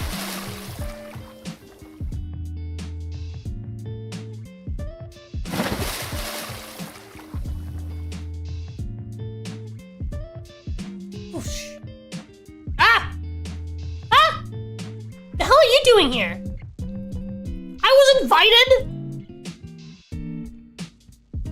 Focus on her face, not the other thing. Focus on her face, not the other thing. What the heck are you doing here? I live here, moron. Crap, right. Damien even told me on the way. Anyways. No, really, why are you here? Nobody was at school when I got there. Huh? Yeah, I checked the doors and everything. They announced the holiday yesterday in homeroom, didn't you hear it? That's what Liz said over the PA yesterday? I thought that was a school's anthem or something. Huh, no wonder everyone was staring as I saluted. Must have not been paying attention. But yeah, I asked Damien what was up and he said there's some event going on and invited me. Liv sinks a bit into the water. Actually, stupid question, but are you really okay to swim? There's that glare again. Of course, why wouldn't I be? Or, well, you know, at least she gets what I'm saying. Sorry? Simply rolls her eyes. I like it in the water. I wish I knew about all this earlier. I'd have brought my trunks. You don't know. I'm not sharing my pool with you. Oh, why not? If answering me verbally, Olivia tail whips up some water at me like a large wave. Yo, Inko, come check this out, bro. Yo, Inko, come check this out. Olivia takes the opportunity to slink back into the water. I think she's doing a weird version of the dead man's float. Well, whatever. Damien yelling about? Yeah, Damien? Well, first, my little bro has something to say to you. Sorry for giving you an acid punch, Inky. Wait, that's the same voice of the guy. Sorry for giving you an acid punch, Inky. Looks like he taught his younger sibling about my nickname, too. It's alright, Venny! He extends his hand for a handshake, though it's obscured by his sleeves. And secondly, we need a few chairs out here. We got some folding ones, but also some from the kitchen, too. Got it. They're cheap wood, not real heavy at all. After the chairs, we can do the table together. Mom'd be pissed if that got dropped. Why? It's the only one we got. And after everything's set, we can play something fun. Hey, little man? Vincent grins and bolts back towards the house. Damien chuckles and we both follow after the kid. Yeah, the chairs in my house are not cheap wood, Doug. Honestly, money well spent though, dude. I'm so glad. I'm so fucking glad we bought that, dude. That table and chair set's gonna be in our fucking family forever.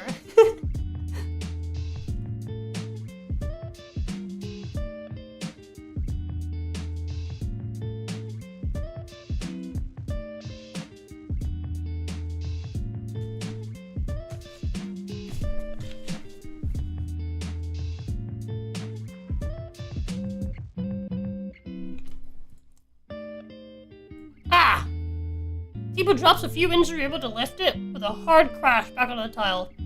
Worried about the cracks, but the floor is already pretty shattered around here from the years. They almost actually be their gold storage. It's just painted to look like wood. That's the only explanation. Nah, dude. If you have like a proper hardwood table that has been properly polished and varnished and shit. Or they used resin to fucking make it sealed in so it won't go bad. That shit would be fucking heavy, bro. Catch your breaths and give our strained muscles a moment to relax. Why can't Livia help us? She's super strong. Livia's enjoying herself in the pool, bro. We don't want to ruin her time. Her chair thingy has wheels. We can use that. I think it might be a bit small. Aw, no fair. She's gonna go to her room soon. Why can't she help? Hey, come on. Not in front of any guests, yeah? It's true, though. You don't know that. Come on. Damien and Mini-Me pouts. I think I got a better grip on the table now. Let's try one more time.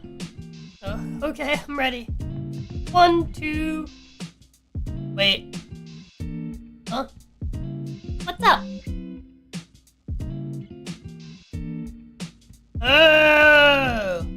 Mom must have been talking about the plastic table in the garage, not the dining room table. You're right! What? Guess we gotta haul this thing back into the dining room, fellas. Great.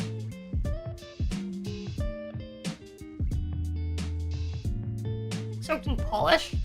Well, not soaked, but what I'm saying is, like, usually, like, tables, like a table that's been, like, properly treated. If it's, like already a dense wood, and then on top of that, you properly fucking treat it. And what I meant was soaked in, like, resin, right? Like, resin? Typically, what you'll do with wood is that you'll just dip it in resin. So that the resin gets into all the cracks and stuff. So that, basically, the wood's, like, structural security is, like, good. And then you want to leave like a thin layer on it and polish it, so that it'll like the table will be shiny even though it's wood. But yeah, I'm pretty sure that's how our table was made, just from looking at it. And, like, it doesn't look like lacquer to me. I think it's resin. This especially heavy table back inside, Damien and I carry the much lighter plastic one out the door. Catch my breath, I noticed the younger dinosaur was gone. Maybe he ran off to something else. Either way, I guess it's time to ask. Hey, Damien. Yeah? What was that about Olivia going to her room? Huh? Oh, sorry, yeah. Chris Evans fills the air for a few moments. It's just... doesn't really stick around for family events like this is all. Regular introvert stuff, you know? It's not a big deal.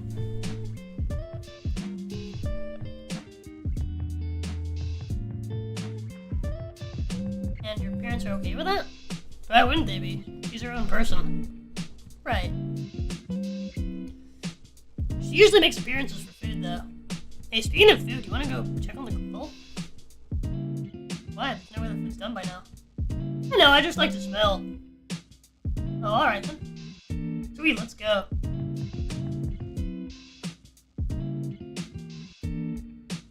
Some real smart kids in this house, yeah, dude. Make our way over to where Damien's dad is manning the grill. Catch a whiff of the spices and marinades applied to the meat. Sophia's accompanying him, helping to place the meat on the grill.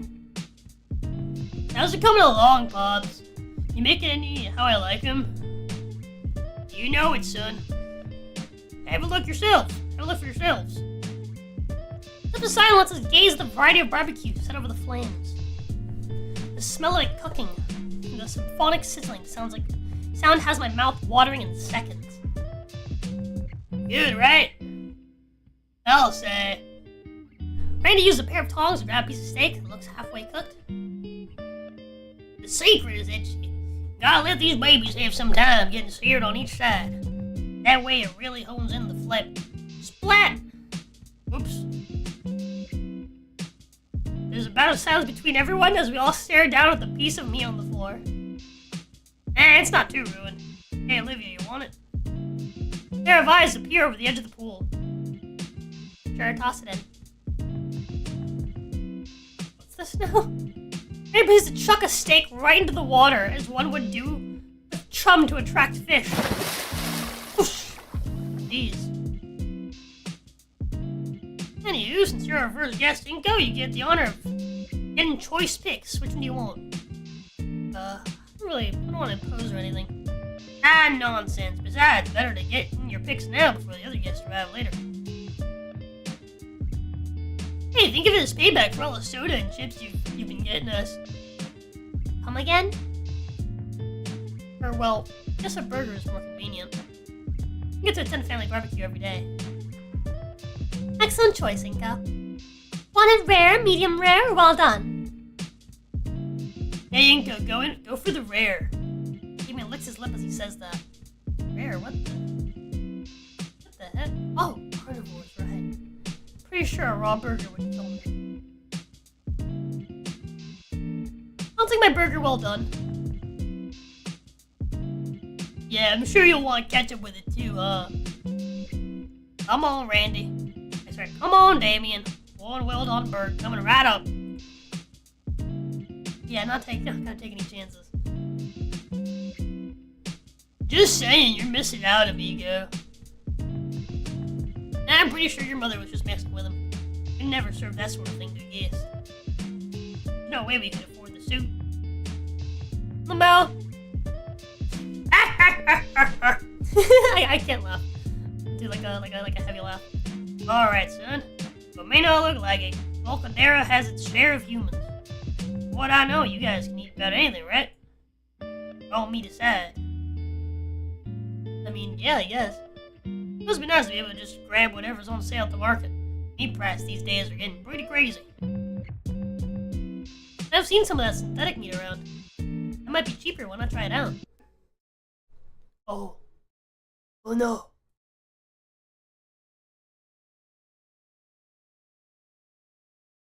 Even the grill is unhappy. Sorry. There's one taboo I stumbled into head first. Noted. Things got any more awkward. So, hey, Damien. I'm curious this whole time. What exactly is this summer's end celebration anyway? Didn't my dad tell you earlier? It's the last warm day of the year or whatever. I get that part, but why is it a holiday? Ah, that. Actually, I don't really remember either. Guess I should have been paying more attention at school. A bit concerning, he doesn't know this much about his own culture he's currently celebrating. Actually, he probably doesn't even need a reason. Why would you? It's just the last warm day of the year, any excuse to get together is just fine in my book. Kid flumps down hard in the grass, in the way only children can without shattering something. Ah! And we don't gotta go to school. It's nice and warm. We get to eat real good. I think those Mayans had the right idea. Vinny!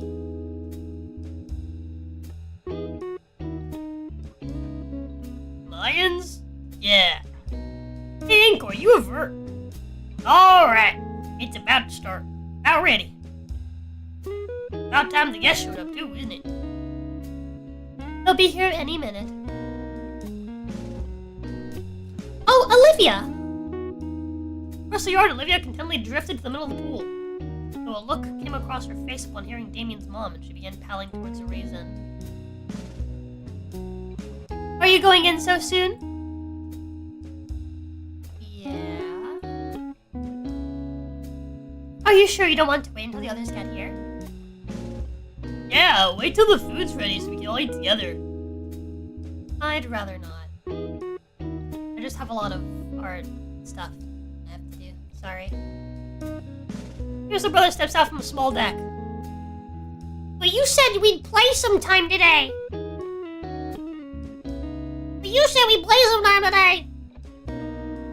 Maybe later, Vinny. Have fun? Lifts herself from the pool and kneels atop her chair. Confused at how her legs work, but my best guess is that perhaps they only do above the knees. Turning about, her hands carefully set her feet down on the chair's footrests. Using the chair, Olivia rolls herself to the sliding back door of the house.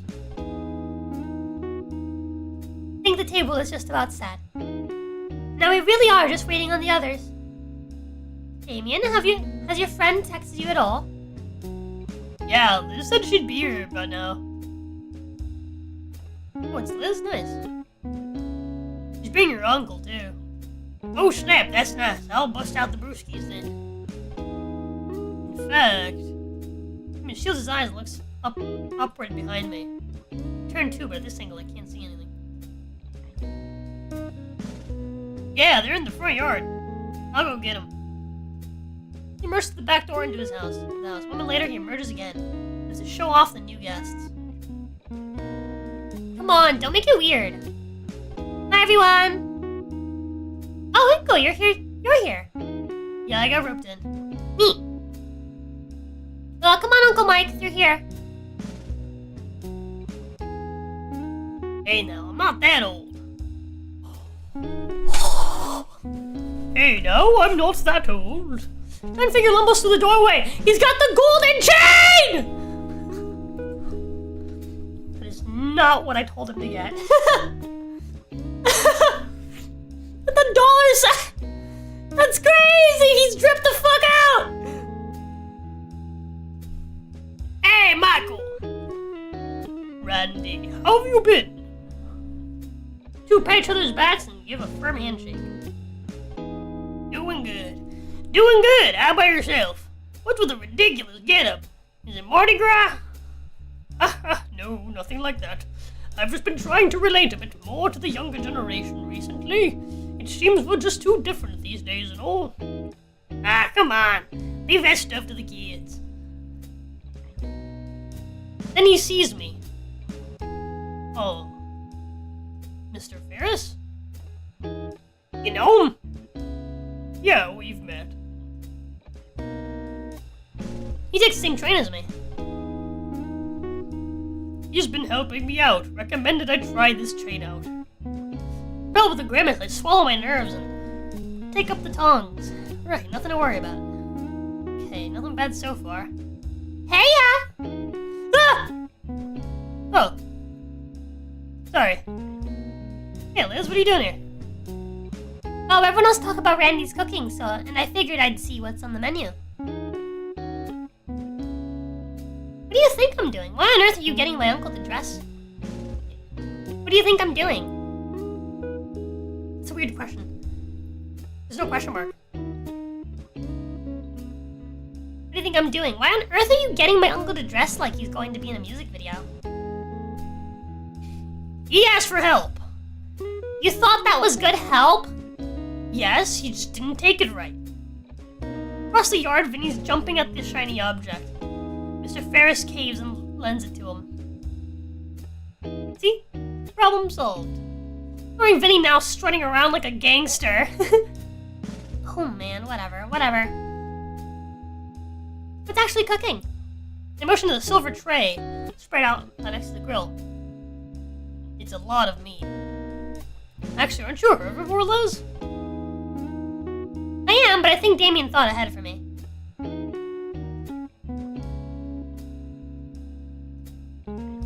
Wait, wasn't that the salad I brought? I knew he wouldn't forget about me like that. Anyway, is Olivia out here? Oh, she was just in the pool, decided to go inside.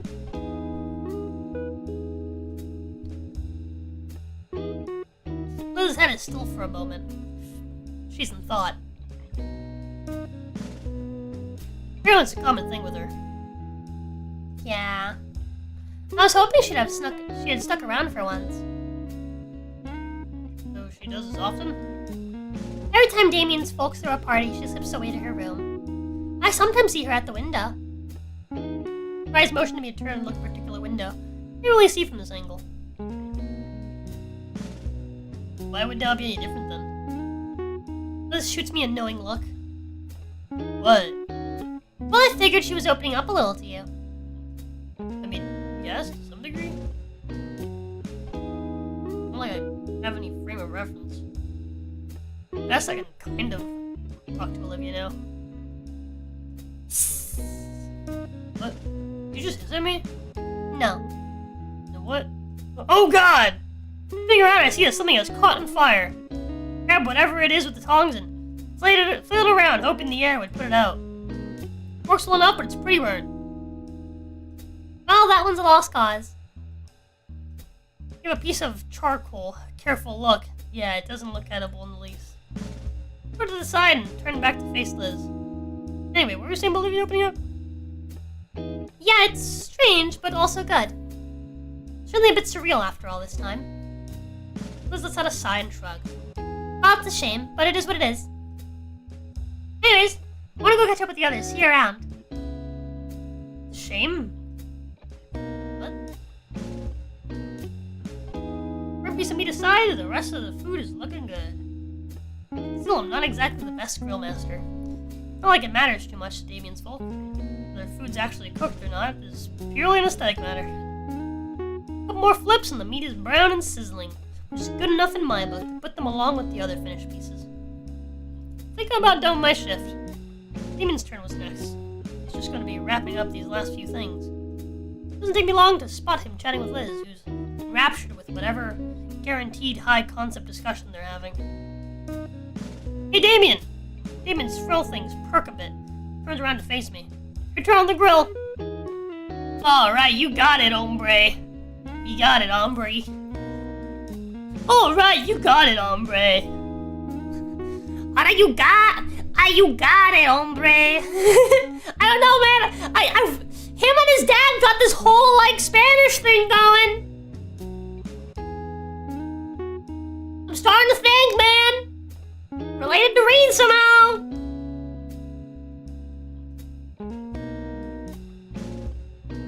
Oh yeah, man, my cousin Reed, man.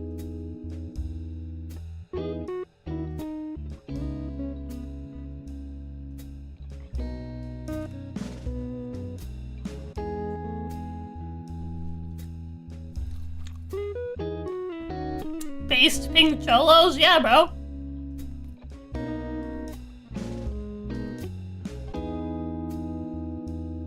Saved his bro, he didn't even know it. Lamo. He waves us over and takes from hold of the spatula. Okay, time to get some more. Suddenly pauses, his eyes fall upon the charred remains of a once juicy and savory piece of meat. He picks up the piece of meat and inspects her chopping down on it with a single bite. Okay, I'll finish cooking the last pieces, Inky. If you'd be an awesome dude, can you start serving the others that's ready to chow on? Give David a nod and grab the tray of cooked meat. I take the tray over to the eagerly waiting crowd, with all the care to be expected from someone surrounded by very hungry, meat-eating saurian. On seeing the platter of delectable and edible flesh, stop whatever they are doing and begin to gather on the table. And then I said, well, it's 'cause you look like a student yourself, miss. Ah! Oh, that's rich coming from you. Meat, meat, meat, meat, meat! He's finally here, Vincent. He's finally here, Vincent. I can't. What was the voice I gave her? He's finally here, Vincent. Now remember your manners. Hopefully with my salad, too. Seems like everyone's having a pretty good time with their meal. Even eat the ones that I cooked, though I can see Damien's little brother making a slight face of disgust. Still winds up chomping on the meat anyway. All in all, I'm pretty satisfied with how my cooking turned out. Take a seat next to Damien and Liz.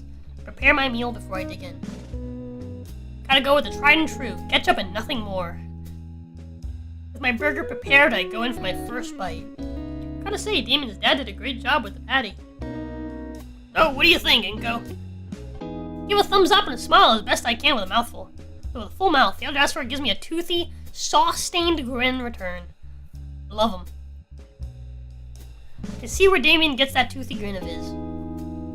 Savoring the well-cooked meat patty and buns with each bite, I slowly lose myself in the party's mood, though I feel more ancillary from it, seeing the adults lost in work talk while Damien and Liz are handling the excitable Vinny. Coming around a mouthful of burger, my eyes wander. The entire yard is smaller than mine. There are tons of toys scattered in the low-cut grass. Not too many plants either, just the grass and a couple of shrubs running alongside the fence. The word quaint comes to mind. This is a fucking nice house, bro. Parents are rich.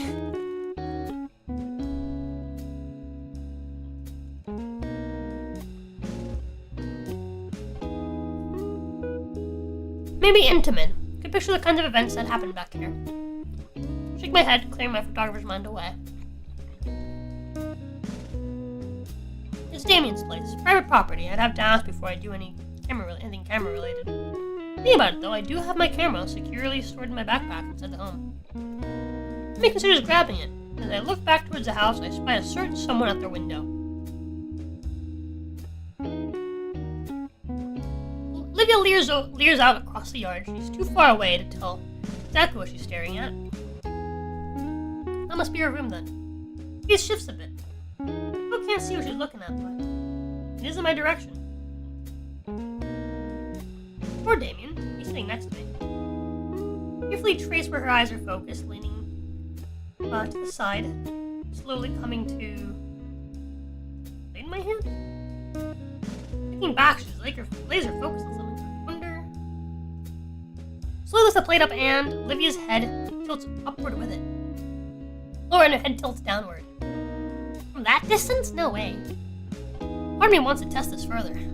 Except that'd be a real waste of food. The revolution she was under is shattered with a shake of her head. I hear Olivia's annoyed growl from here as she turns her snout up at me. Returns to whatever it is she was doing. So she does want some. Why not come out? Well, I'm sure nobody would mind if I just brought a plate and left it. Besides, my fingers are sticky from all the finger food. When were they? Stick to my paper plate. It's actually kind of gross. I can't remember why I avoid it normally. I'm gluing my fingers from the plate, even some mother notices my plight. You can use the kitchen sink for that, Dinko. Or the pool! Sticking my thoroughly marinated fingers into the pool? That just seems like a future issue for whoever has to clean it up later. Thank you, ma'am. Thank you, ma'am. I think I'll use the sink. Damien's already gone up for third, so there's plenty. Pull up a new paper plate with steak and whatever remains of the ribs, and discreetly head inside. Thankfully, the sliding door is partially open, just enough so that I can use my foot to push it the rest of the way open. Coffee table in the living room. As good as a place as any. The kitchen's right there. I'll just rinse my hands off a bit. Making liberal use of the dish soap, I start scrubbing my hands thoroughly. While I feel the stickiness start to unstick itself, I look out the window. Damien's parents seem to be focused on Vinny. Damien is still shooting looks to the left. The hyperactive hybrid shoots up from his seat, disappearing from view. Wonder where he... Woo! Splish! Dang, close to one and all. He was serious about washing hands in the pool. Man, I could have gone for a dip myself. The AC in here makes a huge difference. It must be 90 degrees out today. There's plenty of soda, so I'm not in danger of dehydration at least. But geez, I'm only noticing just how warm I still am from stepping inside. Surprised there's no steam rising from me. Looks a little red too. Good thing I didn't bring any sunscreen. Crap. It's not that bad yet. Maybe the pains have some sunscreen around. No, they're reptiles. They wouldn't have any. Maybe I'll just have to deal with it. My knuckles start hurting from being wrung so much. The smell isn't gone yet, though. Die. Anyway, should be clean enough to... Both of us are frozen still, locked in a staring contest. Steak shoved in her mouth. Steak shoved in her mouth. She stares like a deer caught in the headlights. She spits the steak back onto the plate in her lap and grips the inside of her sleeves. Takes a moment to collect myself to muster up some conversation. Yeah, your delivery came in. You want a soda with that? The joke goes unlaughed at. I tried. Me as well. Need to get to the fridge. Oh, sorry. I decided to give Olivia enough space. She rolls herself over the fridge, opens it up, notice through it. Exchange a few awkward glances to the point that it's palpable in the air. So, what are you doing? Getting a soda. The kid's taking your spot in the swimming pool. That's fine, I'm just gonna go crash in my room. When there's still a party going on outside? I'm busy with art stuff. Stuff in the soda can in her coat pocket. Olivia redirects herself and, with a flick of her tail, closes the fridge shut. What about the party? What about it? It's still going on.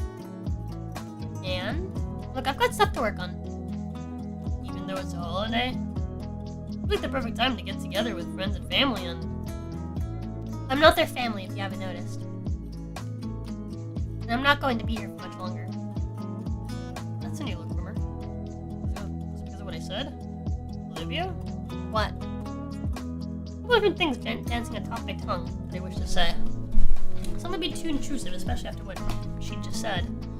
However, one sticks out the most, especially after she had brought up working on it, and I genuinely want to see Olivia's process. Would you, mind some company? What? Seems pretty empty in the house to be by your lonesome, so maybe it'd be nice to hang out.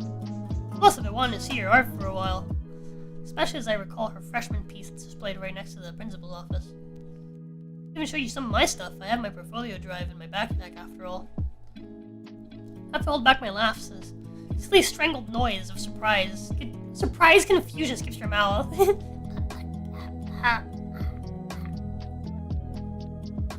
Is that okay then? No, it's just... I don't want anyone else in my room. And how about the living room? Motion at the well-loved couch nearby. Well-loved, my wife says that. She hummed and thought for a moment. Are you really that interested? Yes! I've been wanting to see your work ever since I found out that the cityscape piece in the gala was yours. Vivian clutches her hands together tightly. Okay, fine. You're so interested you can watch. Pulls herself back towards the shut door. Need to get my stuff set up first, huh? Sure, I'll be here on the couch. It needs protein. I feel bad for missing out on the party too, but still, I'll never get another chance like this. Olivia returns with a small easel already set up with half-finished painting. Takes a moment to shift herself from her wheelchair to the end of the couch right next to me. She's pretty close to me. I feel her thigh barely brushing against mine. I'll try to pay it no mind. Painting looks like a bunch of nondescript dino guy. Wait! What happened to the art of her in bikini?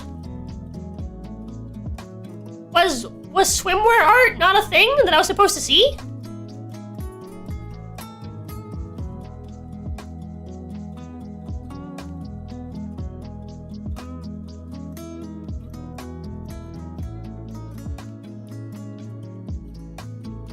Dude number 1?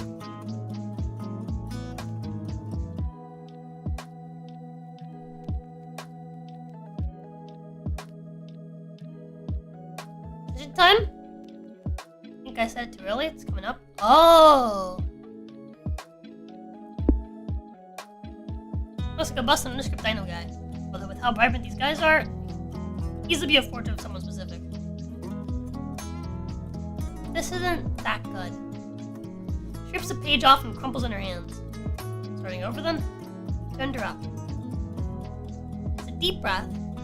She brushed knees the canvas slowly and gracefully, although it's clear her nerves are getting to her. Okay. Wait.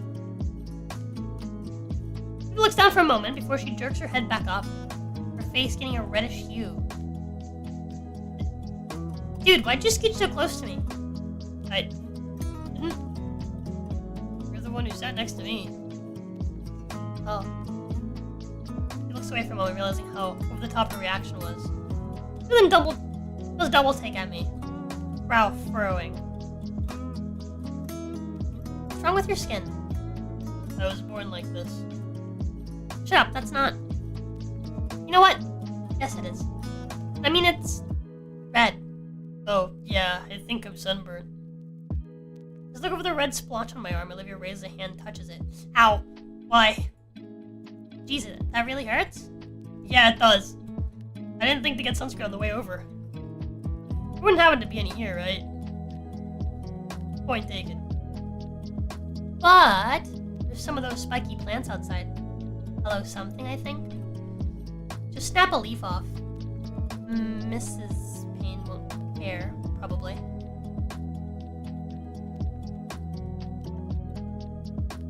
I think I've heard something about that plant before, yeah.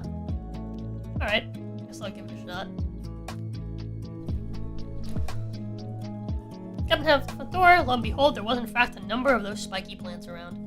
I go up to the nearest one and carefully grab the leaf in a spot with dull spikes. Bends and snaps off pretty easily. Man, this looks about good enough to eat. Probably tastes awful. It doesn't. It doesn't. Dude, aloe vera is one of those, like, plants that's just fucking awesome, dude. It's useful for, like, so many remedies. You can make, a gelatin drink out of it. It's so good. Aloe vera is awesome, dude. But yeah, you can eat it. Is it really good for curing sunburned skin? Yes. It's like a super hydrating, like, like goo. It's great. Back inside, Olivia started painting again. She gazes intently at the page. And the plate of food I had brought in had been cleared. Had been cleaned. Olivia holds one last rib in her mouth like a cigarette. It waggles up and down between her teeth. She sees me, she crunches the bone too, follows the last of it whole. Bone? Aloe vera is nature's fleshlight? I don't know if I'd say it. I guess you could, right? Because, like, so the way that aloe vera works is that, like, it's like this leaf, but the leaf has, like, it's like a hard leaf and it has, like, a pocket on the inside that has all the goo. You could theoretically grab aloe vera from the side and squish it in to make, like, a circular opening where all the goo is and stick your penis in there. Like, nothing's stopping you. It probably would feel good, actually, now I think about it. My curiosity's piqued. I bring up the aloe leaf. Is this it? She nods and extends a hand to grab it. I hand her the thick leaf, and she extends a single claw. She catches the edge of the skin. She makes a quick work peeling the husk off. You do that often? Not me. Sophia uses it a lot to make smoothies for the family. And healing salads for Vinny. You're real pretty, too. Sophia blinks, coughs, and grimaces. So, to paint, I mean. Natural homemade healing recipe, huh? Yup, you do a lot of things with aloe. I'll have to ask for that later. Come in handy down the line. Moved to remove my jacket so the aloe can be applied properly. But I don't get far before I notice Olivia's face turning a darker shade again. No. No need to remove your jacket. Just roll up your sleeves and put the jelly on your neck. She hands me now exposed aloe jelly. All the while doing her best to not lock eyes with me. Rolling up my sleeves, I scoop out a dollop of the opaque substance. Opaque. I guess it is kind of opaque, yeah. Feeling of relief hits me the moment I spread it across my neck. Man, this feels good. I'm applying more to my nose, cheeks, and more importantly the top of my head. As I do, I watch Olivia continue her painting, taking extra attention to her brushstrokes. The way she moves it up and down the canvas with such smoothness and gentleness shows her level of concentration. Not too rushed, but also not that overly focused on the art either. Using the last of the aloe, I cover my arms, fully covered in the rudimentary remedy. Take a second to throw the husks away in the kitchen trash, catching a glimpse of the party outside. Everyone looks like they're having a good time out there, except for Mrs. Sophia, who's currently trying to chase a very soaked Vinny with a towel. Back on the couch, Olivia's painting is starting to take a more defined shape. Like the cityscape piece, however, it looks more organic. I used to paint in silence, occasionally doing a quick glance at me to see if I'm still watching. I don't want to poke at Olivia for no reason, but maybe my only chance to ask. Hey, Olivia. Your family, the Paynes, they seem like a lively bunch. What's that supposed to mean? Like, I knew Damien was eccentric, but I can see he gets it from the rest of your family. First of all, the Paynes are my godparents. Secondly, yeah, they are. So, how long have you known them for? Olivia paused for a moment mid-brushstroke and continues. Practically my whole life. Amy and I have known each other through carpet crocs. And his parents have known my dad since, well, forever. Since before we were even neighbors. Ah, friends of the family. Pretty much. The whole reason why I'm living with them. Muzzle clamps shut. Forget what I just said. The words were spoken with a tone tinged bitter with something. A tone I felt very familiar with. Of my own family is brought up. The only sounds left now are her brushstrokes on the canvas. Focus turns back to the patch of blotchy red and pale acrylic oil, slowly forming across the white expanse. Occasionally, Olivia's gray eyes would glance my way, or going back to her work. Compared to the more rapid pace of time-lapse art videos I had viewed, she was more deliberate with each one of her movements. Pretty obvious since most of those were done digitally, another thing I'd not considered. Still, staring at the painting in progress itself, there's something uncanny about it. Now more form, definitely looks like something. Helping my chin with one hand into place, and I use the other to try and trace out peachy pale and vibrant red colors. Eva looks back to me again. A hint of something shines through her eyes. Hold that pose now. Hey, how long have you been using me as a layman doll? Yeah, she's been looking back at him. It's not because she's like checking to see if he's still watching, it's because she's drawing him.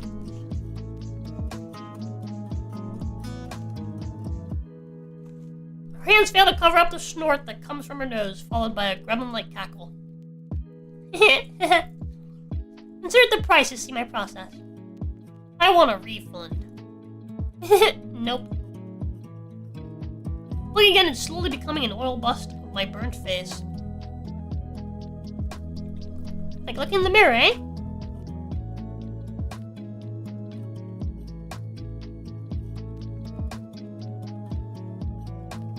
Can't you at least get my good angle? Nope. Getting back to the mural, do melanoma. Olivia starts adding in a blotch of cream by my head. A sigh escapes my lips. Yeah, I said stay still. Why? I'm not that red. Another high-pitched giggle comes out of Olivia. It's called artistic license. Well, it needs to be renewed. Despite being the butt of her joke, I feel myself smiling. Must be the sounds from her. The first time I think I've seen her happy outside of Yotakun's class. And yeah, that laugh of hers is kind of infectious. Sounds returns, though. The mood feels much lighter now. I'm so stiff right now. I don't know how long I've been holding this pose now. I had to guess from the sunlight filtering into the house. It's been at least an hour. Mural du Melanoma was almost done. It was staring back at me with the most intense eyes. His attention was left on one final detail, the hand holding my chin. I'm thankful she'd finished the sunglasses first because the reflected light from the sliding door had been searing my retina. Olivia? Hush. Turns her head and focuses entirely on the hand held by my ear. Pupils moving rapidly to try and take in every last detail. Fingers twitch as her hand hovers over the painted hand. Her eyes are now shifting between my hands and my eyes. Her hand is now quaking. A growing redness suffused her face. The more she looks towards my eyes, the more her arms shake and her face brightens. Finally, she turns away from me entirely, bringing both her arms with her, and away from me and the canvas. Okay. Okay. Cheeks puff out and she exhales her hell breath. Okay. Hey, yo! Finally turns her cheery red face to the canvas and inspects the near-complete portrait. I'll come back to this later. Can I... Yeah, you can drop your hands now. Finally. I sit back on the couch, feeling my spinal cord pop in rapid succession. Set your hand. And time to stretch my arms in front of me. Because of my stiffened muscles, my form is pulled back towards my face. Repeat the motion several times, the movement helping to ease the muscles until my arm finally doesn't feel spring-loaded. While busy trying to fix my arm, Olivia was packing up the canvas. That's about it. You can go join the others or whatever. Drags the canvas easel and quickly to move back to her room. I wonder if she'll keep that one. I wonder if she'll stay in her room again. Been inside for a while. I don't think anyone outside has noticed we've been gone. He and Damien seemed to accept that Olivia would stay inside, but... Wait.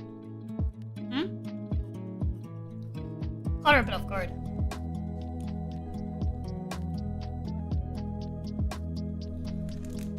Ooh.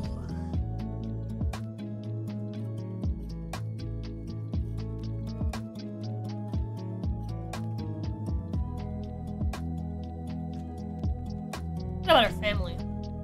I want you outside.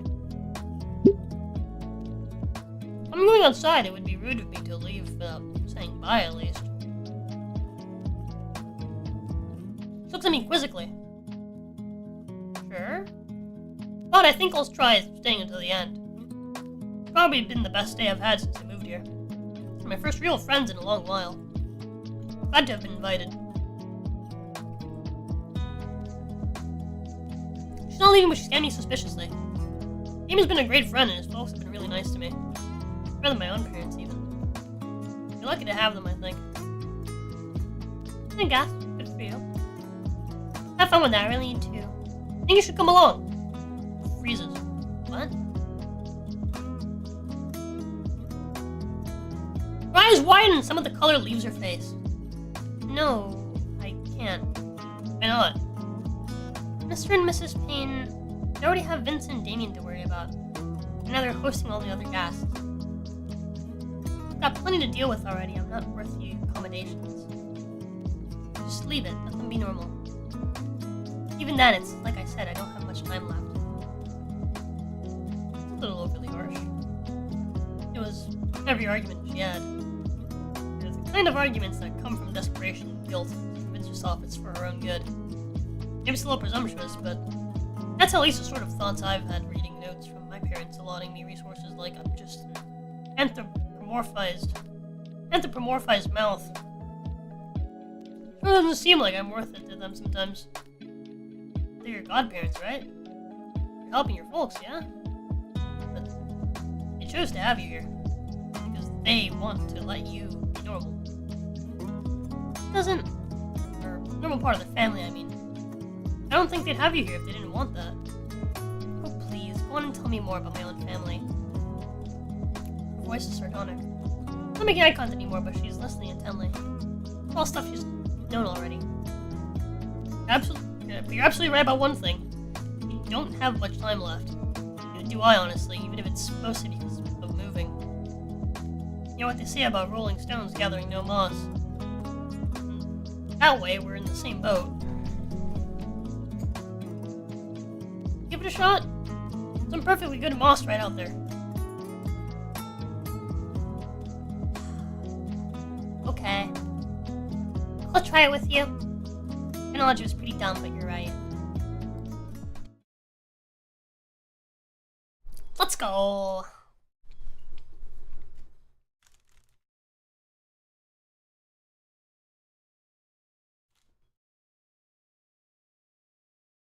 Back door squeaks back open. Even with the sunglasses, I wince at the sudden brightness. Take a step out and stretch my back. Right in the last bit of stiffness from my shoulders.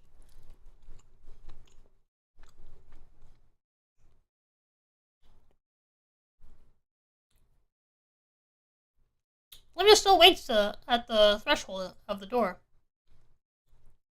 What are you waiting for? A curtain call?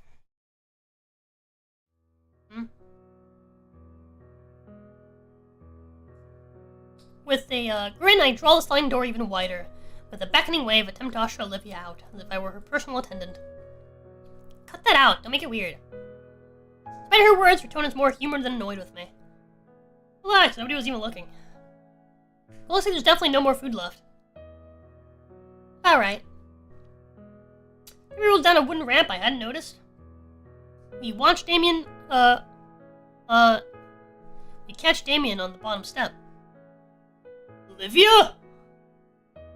At the table, heads turned towards us. Looks of surprise etched on the faces, most of them. Instead of answering him verbally, Olivia's hand comes up in a nervous wave. As the party resumes their prior discussions, although maybe a bit livelier than before. Hey, cool to see you out here again. Hey, Damien. Why are you all the way over here for? It can't stand to be by Liz's uncle when he's eating. Got those fibrous teeth. Ugh. Like blue whales have? Yeah, freaks me out. This dentist must make a fortune. Yeah. Hey, Olivia, what are you doing back out here? You forgot something? No, I just thought it'd be good to enjoy the weather while it lasts. Damien perks up, with his frills undulating. No, Damien, stop that. Olivia quivers as Damien's grin grows wider, and frills start moving faster. Ew, stop it! Even I'm getting unnerved by how those things move. Damien! Sorry, you know these things got a mind of their own. Why are those weird flaps still? Dude, you were just complaining about Mr. Ferris and his teeth. At least he can keep his mouth shut. Hey, I could always wear a beanie. No, you can't. Remember the last time you tried? Both Amy and Olivia share a laugh over some event they're privy to. When they finished, Amy asks the $1 million question. So, you gonna join in, or? Turns her head my way, and I give her a supportive thumbs up. Yeah. Amy finally stands from the steps, and we all start heading for the table. Each partygoer greets the winning approach. The loudest from... Livy! Hey. You finally came to play again! Rambunctious boy hoots and hollers as he bounces in circles around her. Olivia huddles her arms and looks aside in my direction, feeling the stares from the table. A reassuring thumbs up. Actually, this is perfect. Thank you, Vinny. This is something Olivia was able to give when she was so worried about just talking. Hope she goes for it. I'm a little tired, Vinny. What? No! Come on, Olivia. You promised we'd play today! Like old times! Please! Oh. Alright, you win. I did promise. Wanna play cannon then? Yeah! Cannon! Alright then, ready? Round loaded! Fire! She yeets it! Oh, she got like giga chunky arms. Oh god, this was a bad idea. Woo! Away! Randy! I'll relax, Soph. Vinny's still young. Michael, Vinny, be careful. I'm okay, Mom. Ew. Have you gotten stronger, Olivia? No, shut up. Anyway. Can we do it again, Livy? Olivia smiles and pats his head. It's weird seeing it, but as she readies Vincent for another launch, the Gator girl has a bright, toothy smile I never thought she had. Mr. Payne? Woo! Alright, I get it. Vincent! Yeah, Dad? No more cannon today. Olivia and Vincent share a disappointed look. Now, there's a lot more things you two can do.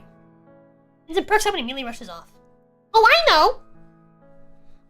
Olivia turns back to the rest of the group with an uneasy smile. Miss Payne steps forward, her hands held up and wavering. Olivia? Hi, Auntie. Mrs. Payne and her husband approach, both with nervous smiles. She speaks with a certain restraint, holding her excitement back, as though worried if it showed too much, she'll change her mind and go back in. I didn't miss much, right? I'm so glad you came out, dear. The woman kneels in front of her and wraps her arms around Olivia. Hey, it's been too long, Lilies. Andy's hand ruffles her hair, while his other arm also encircles both Olivia and Sophia. While Olivia does her best to avoid his palm. I can see the tiny smile on her face. Aw, that's cute. They give her a hug.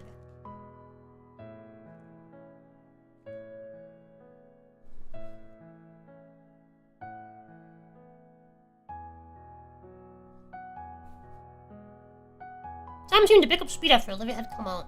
Tim and his father returned to the grill, managing to prep and cook a final serving of meaty goodness for an early dinner. I had to go for seconds, with a few scraps of this and that. I nearly drop my food when I get a rough pat on the shoulder from behind. It's Mr. Payne. He looks down at me with a thankful smile. Miss Payne and Miss Ferris had continued the conversation until Mr. Ferris' throat ran dry. And the rest of us had to contend with a hyperactive child with an armory of foam dart guns. Felt bad for Liz. She'd become a one-woman shooting gallery for the boy. Oh no. And Olivia, and me, and Damien, but at least he looked apologetic about it. But now things are winding down. The food is officially all gone. Everyone is exhausted physically and mentally, yet thoroughly satisfied emotionally. Olivia pans by me, having returned to the pool to cool down and stretch out.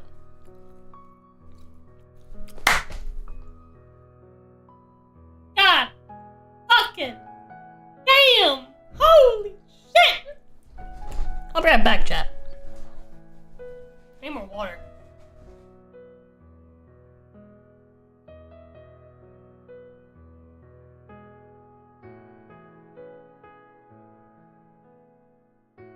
God damn.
Oh, my fucking glasses are like smudged.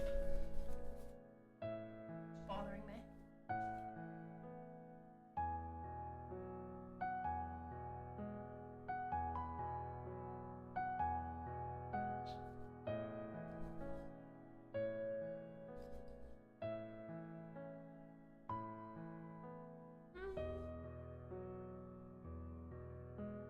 Yeah, that's better. Oh, god damn, son! Bruh! Whoo! God damn! There's just one last thing to really cap this off.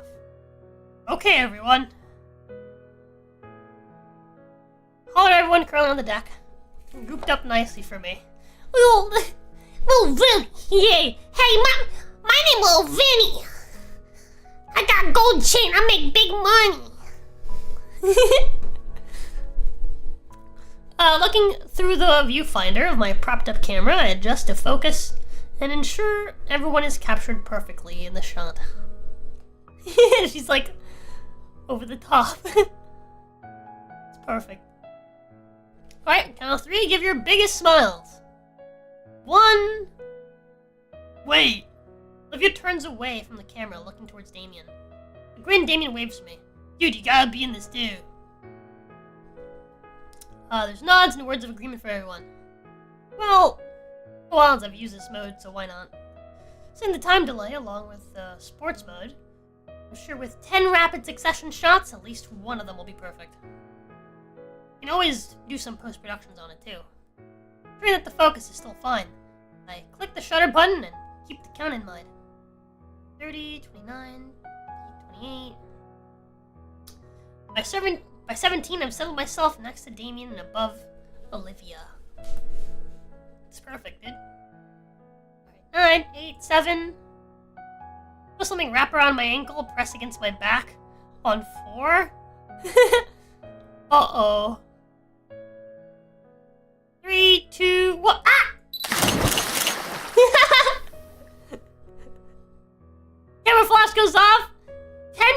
as I'm pushed over by Damien, pulled into the pool by Olivia. September 25th. It's been nearly a full month, and things are starting to feel natural in school now. Well, at least compared to my old school, except now I've actually made some good friends. Pretty sure we're good friends anyway. I don't really know how to measure friendship. Outside of that party a few days ago, I haven't hung out with any of them outside of school. Friends just hung out at school. Good friends did stuff outside of school. Where does that put us? Well, still in the school year. I'll figure out the friendship conversion rate at some point. It's not like I'm rushing either. Change! Focus! Leaving my current thoughts, I realize I've been in the middle of climbing a rock wall in the gymnasium. Huh. What was I spacing out again? Oh, right. Oh, the blood rush is in my head. Alright, peel yourself off my majestic gym floor and hit the showers. Ooh. And just in time. Take my seat right next to Olivia and let myself relax for a second. Olivia is, as usual, doodling away on her notebook. Take a quick peek at her new work. Curious to see who she's trying to turn into a caricature today. Then the page is filled with various scribbles of what looks to be a rat. The only piece of shading for its fur is just on its head, save for a white spot on its right eye. Looks like the same one she doodled on the note we passed around in history class. Mirrored mural shows it in various poses and scenarios, some basic and some pretty creative. There's even one wearing a cape and wielding a ridiculously giant sewing needle like a sword. Did I reference something? These rat doodles of yours are pretty cute.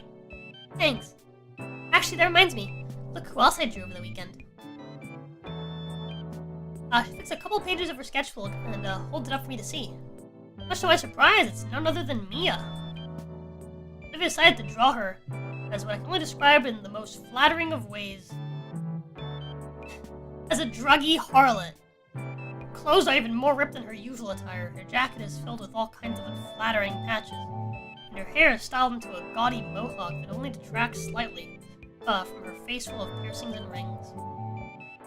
In fact, she has a couple of rings piercing her eyelids to the point where that I think it would be impossible to keep her eyes open from their weight. That's not even getting into all the tattoos that Olivia has drawn on Mia's face. Can't help but let out a snicker. The sight. You like? She's sporting a smug grin as she looks my way. I mean, it's funny, but how can she even breathe with all those nose rings? Doesn't need to, she's full of hot air already. The girl chuckles at her own joke. I bet if she saw it steam. Would blow out her ears. I can't do that.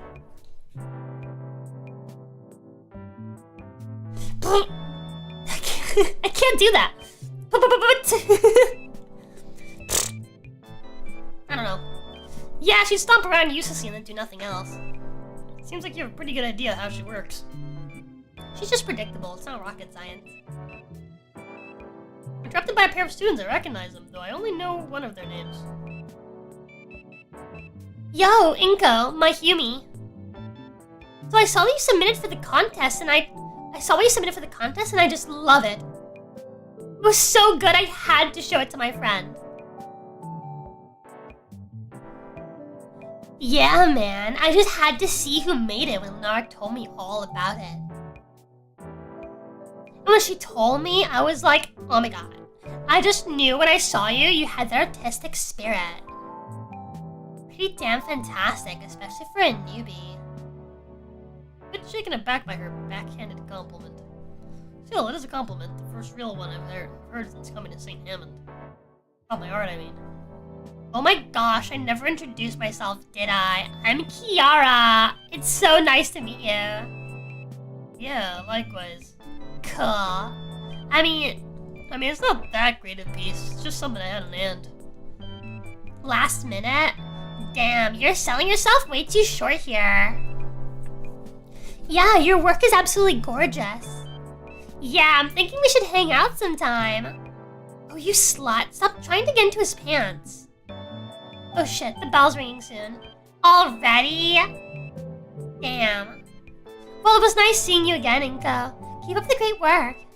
Be seeing you later. Yeah, I'll be seeing you real soon, Inka. It's a weird, like, twitch she does. I can't help but smile as my new friends wave their goodbye and depart. A heady feeling of joy washing through my head as I replay their words of praise repeatedly. Corner of my eye, Olivia's smile reflects the overwhelming cheer I'm feeling. It seems to vanish the moment I look her way. Seems like she's coming to talk of the school. Popatsot donated $15. This is for Pathos Dead Space This Run! is for Yes! Pathos Dead Space Run. Thank you, Papatzat! We need to fund more of Pathos stuff so she can keep busy with stuff to stream.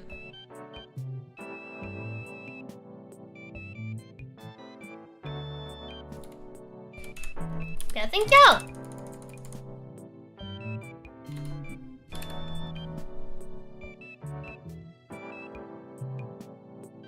Go ahead and add that.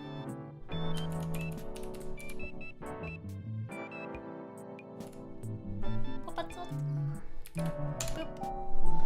Put that towards Dead Space.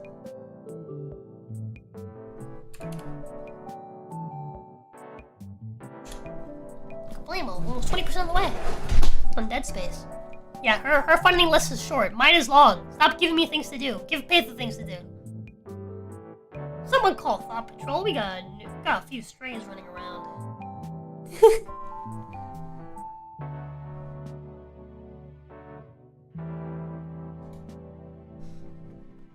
Man, I hoped that I'd get some positive feedback about my work, but I didn't realize that it would be that good. Maybe I'd choose your level contemplation for returning today. Say, Inko, can I see your submission? Sure, give me a second. Luckily, I'm prepared, as not only do I have my portfolio drive, but I finally set up a cloud drive for it. As simple as opening up the application on my phone and swiping to the exact digital copy to present to Olivia. Ta-da! I consider it my magnum opus.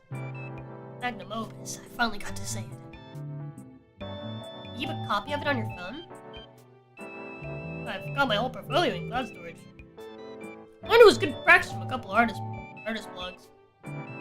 What do you think? Oh, you can say my phone shows your best familiar opinion. It's, nice. Compost of it is really something. You mean composition? Yeah, that. You did great, Inka. Huh. Getting a compliment from Olivia for my work feels a bit alien to me. Maybe, just maybe, this was the start of something new. Yeah, I can almost feel it now. Incognito, his photographer, capable of capturing masterpieces through the photo lens. Yeah, that has a nice ring to it. Olivia must see my self-congratulatory grin because of the drops. Popatsot donated $15. This for your And Tales of this Iron is Run? for your Tales of Iron Run. I'm out to watch About to small watch demons demons? while their parents Your are parents away. are away? Night Snick. Thank you! Thank you, Papa Tot. Puts us halfway to daily.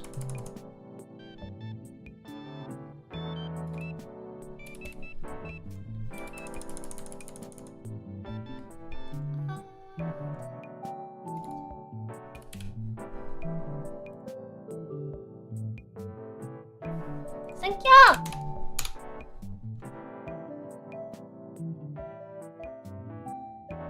Tales of Iron. I forgot I had Tales of Iron on there.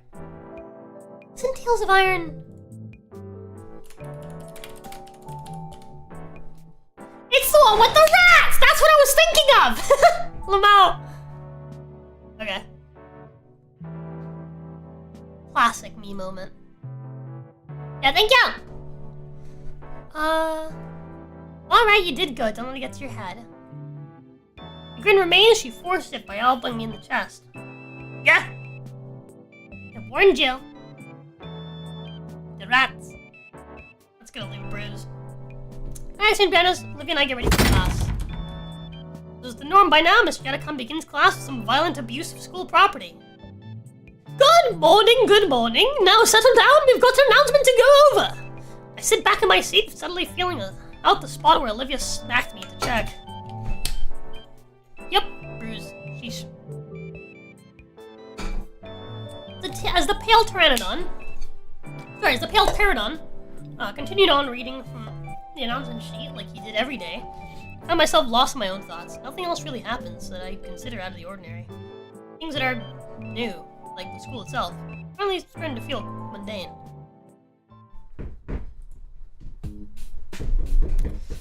At our lunch, I'm rattling off my best stand-up to Olivia while Damien's out getting seconds. Liz had retreated to her usual space on the rafters.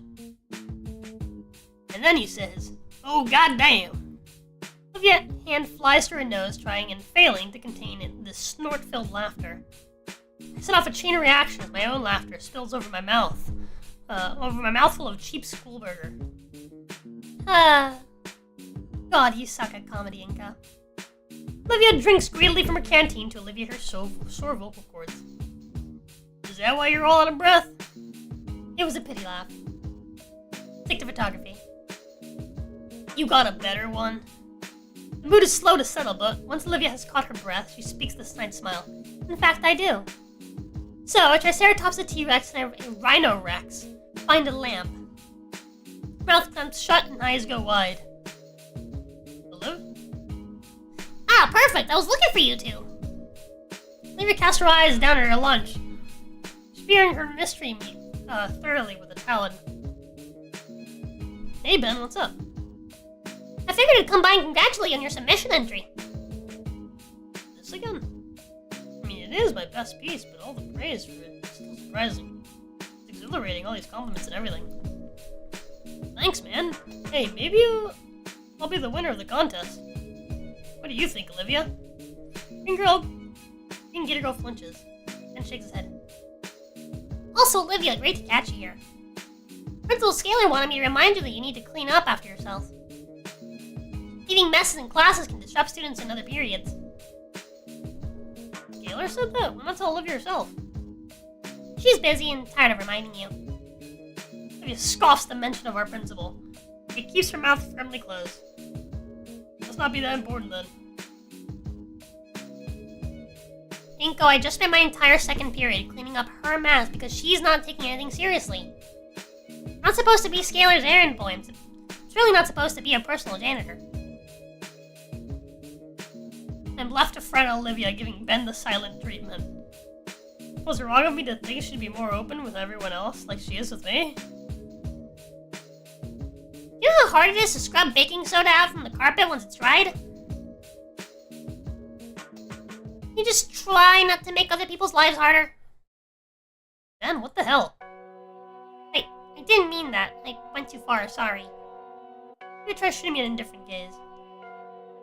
Cracks a bin to embarrassment when I don't return it. Ben's comment is completely uncalled for. I can't just stand around if she's not even going to defend herself. Come on, Ben, leave her alone. My point being, Olivia. That would be her nickname at school. My point being, Olivia, this is completely ridiculous. I expect better from you. Expect? How can you have expectations for her? Came out a little wrong. Well, I expect her to do the bare minimum and not waste my time. She doesn't bother looking at Ben. Instead, she's looking at me. That sad face until she quietly wheels away from us. I think I went a little too far there. Man. Finch's brow and sighs. Standing with the student council president, I wonder, what I had done that earned me Olivia's ire just now. That bad? Mia really wanted me to have lunch with her today. She's definitely gonna give me an earful after school. Glanced at his phone and grimaced at the notifications. Spoke too soon, just give me one now. Well, you should probably grab your lunch while there's still time.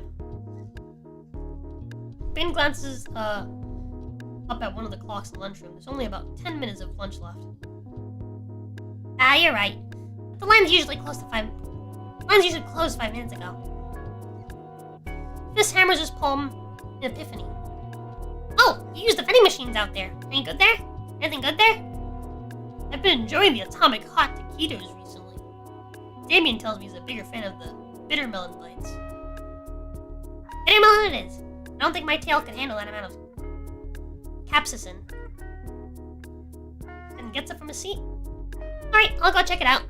That's one of his legs His feet get caught on a stool and he stumbles headfirst. Right into Damien's tray, stacked high with mystery meat. Face plants right through the tray and onto the floor. On the bright side, the mystery meat cushions is full. On the dark side, the mystery meat cushions is full. Whoa, Ben, you alright? I lump from my seat to help him get up. Blah. Instinctively, I take a look around the cafeteria. All eyes are on us. I already hear it starting. Various murmurs about the safety of the student council president. Murmurs that start breaking into jeers. I know how this song and dance goes. It's over for Ben. Gets up and dusts off his blazer. Not exactly what I meant when I said meet and greet, Damien. Oh yeah, you're right. Sorry. All of a sudden, the entire attitude of the cafeteria shifted before my eyes. Jeers were deflected into a general amusement that permeated through the room. One of the nearby students stands up and hands him a few napkins to wipe his face off. Hey, thanks! How does he manage to stay composed while covered in school mystery meat? I'm both impressed and jealous. You okay? Thought you couldn't eat meat. Nah, even if I swallowed any, it'd take a lot more than that to really be an issue. I'll be fine, thanks for the concern though. As he brushes off the lunchroom grime, Ben carries himself with dignity. If that had been me, this guy had some seriously quick wit. No, there's probably a little more to it than that. Man, I was looking forward to eating that.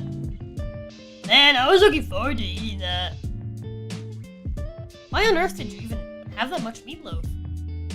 I asked the cafeteria lady earlier this morning to let me have the leftovers, although now it's gone a bit to waste.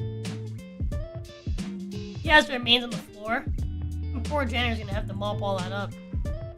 Maybe. Don't even think about it. See, in this class, the fist fights and gang wars cease on command, and everyone starts milling towards the exits. The cafeteria empties enough that I can clearly see the bench-shaped meatloaf angel on the floor. There's a familiar, rubbery, and textured feeling on my fingertips. Instincts are kinked in, hands going for my camera to capture the moment. After which a sense of shame rolls over me. That I would even consider capturing something like this, especially when it's happening to my friend. I get up from my seat with a heavy sigh and finally, for my next class.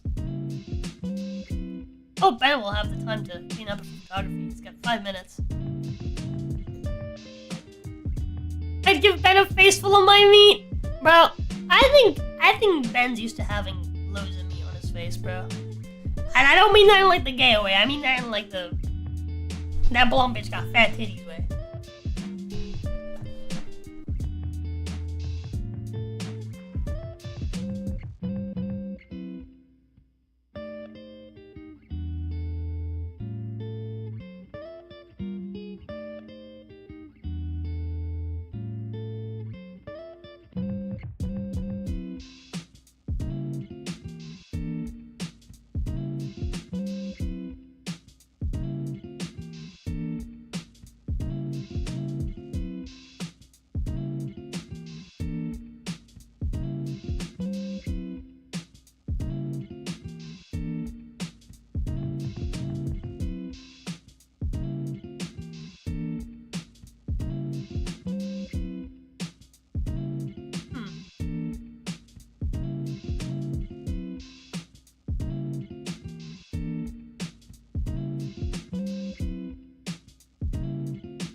Hope I will have the time to clean up before photography. Got 5 minutes.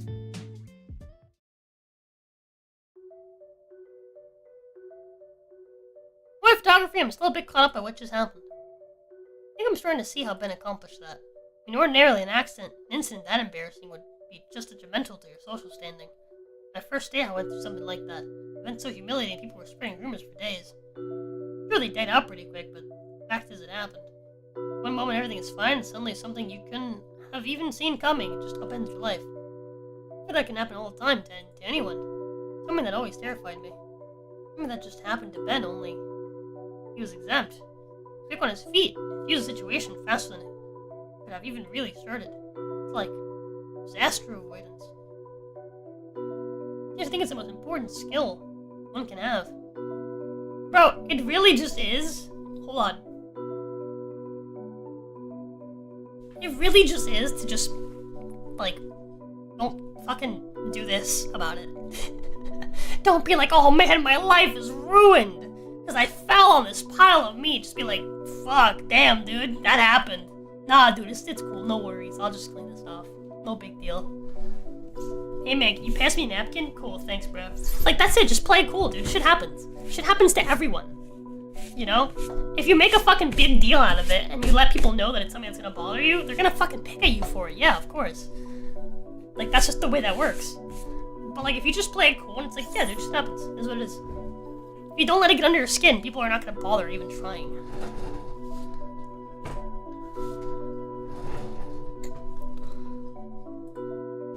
Sort of social capital is something I need.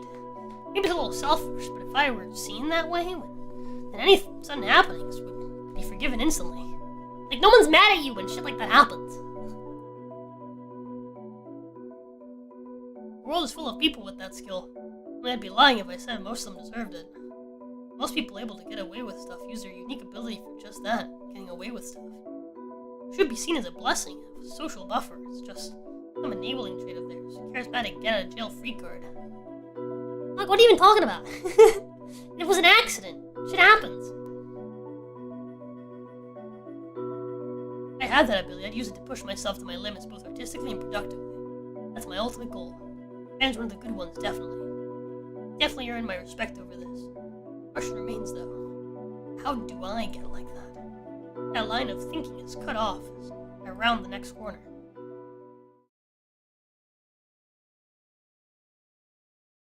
Want to talk with you, Olivia? Enter the hallway intersection. I see Mia and Olivia. Uh-oh.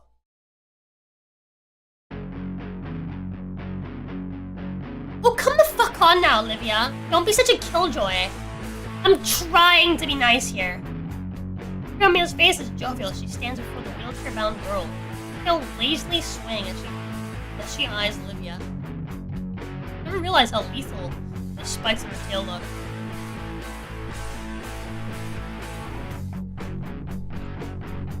After all, I'll have to be nice to someone as talented as Olivia, don't I? Behind her, a pair of similarly smiling saurian girls. Actually, wait a minute. I know those two. Mia's friends? I mean, she knows her way around a paladin canvas. Right, Olivia? Paraplegic Picasso here?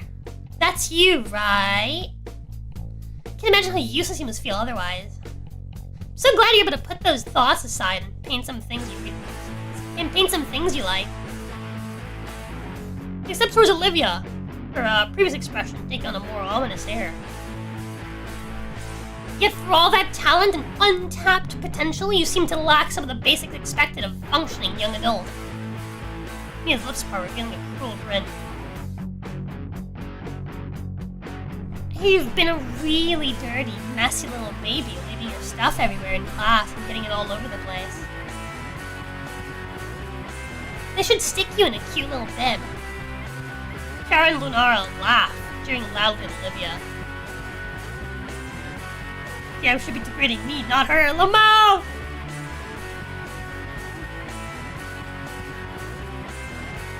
He's the perfect height for a hug with those weapons, Lamau!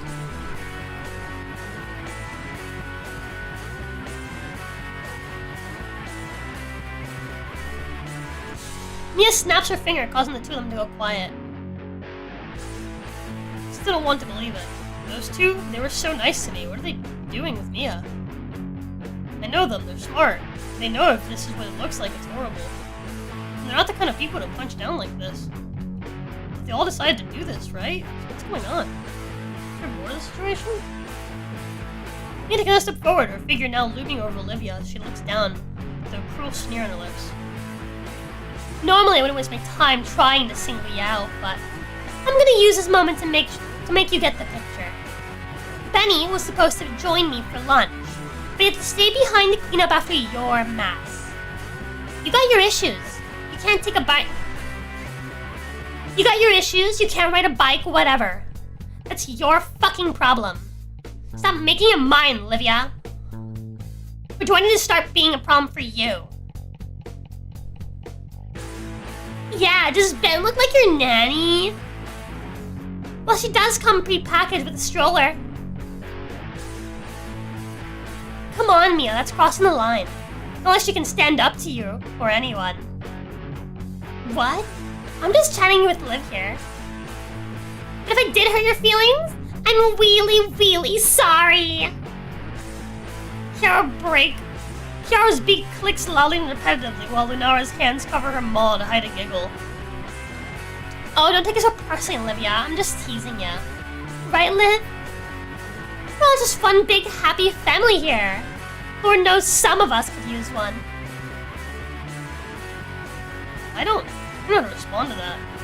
I want to hear both sides of the story here. What history me and Olivia have for a confrontation like this. I think getting this upset over her missing lunch with Ben is extreme, but Mia's friends remain by her side. Completely steadfast against Olivia. That bad? Olivia says nothing to her. She has her head atop her knuckles. Atop the knuckles of her hand, like I would during Proclink's history lessons.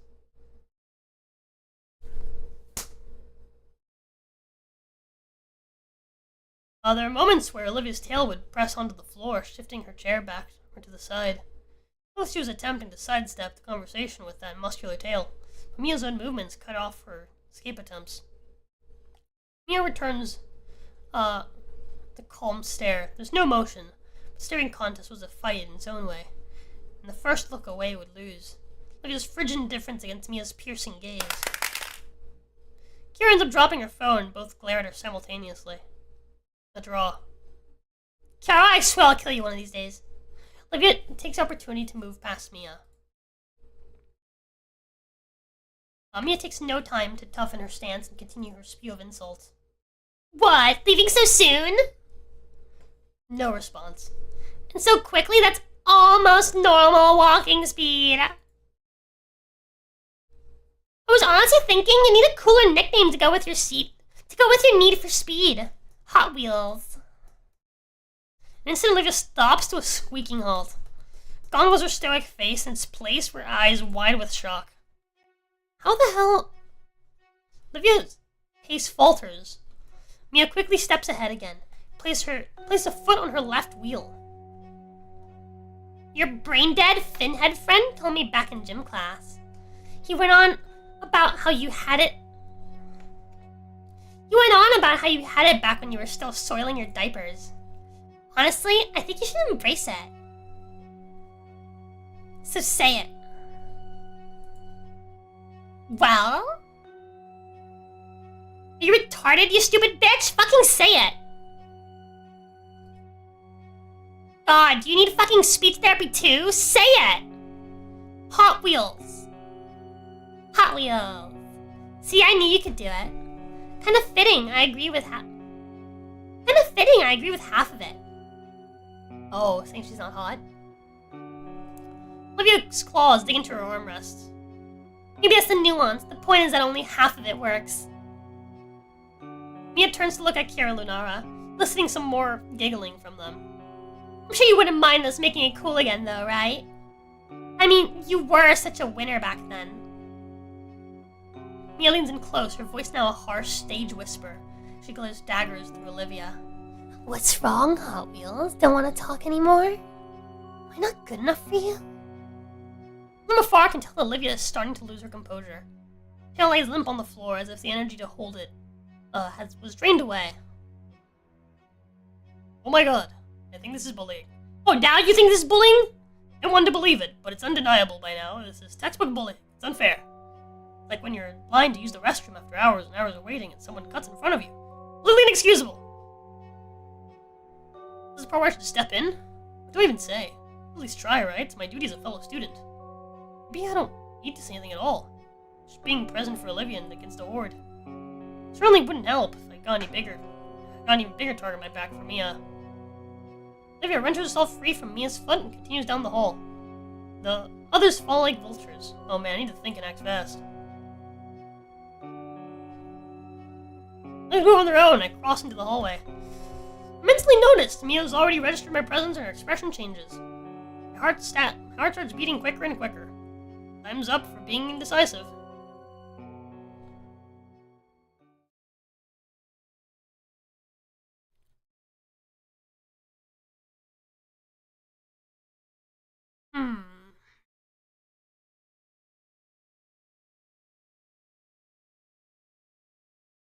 Wanna know? No, don't tell me. My instincts are to defend. I'm gonna be like, alright, fucking, fucking wannabe bimbo over here, and fucking giga slut, and fucking stripe snout. Y'all can piss off now, alright? I saw this bitch in a fucking bikini yesterday. Alright? The entirety of Hot Wheels works. Fucking whores.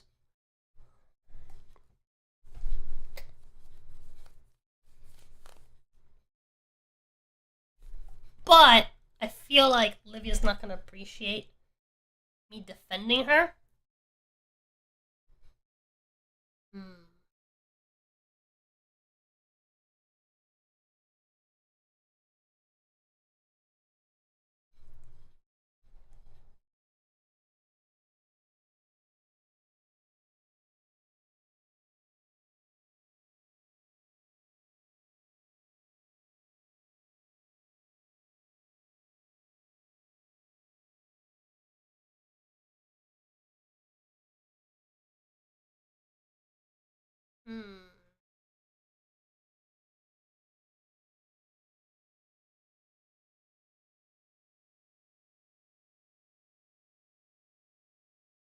I think I'm just gonna show support.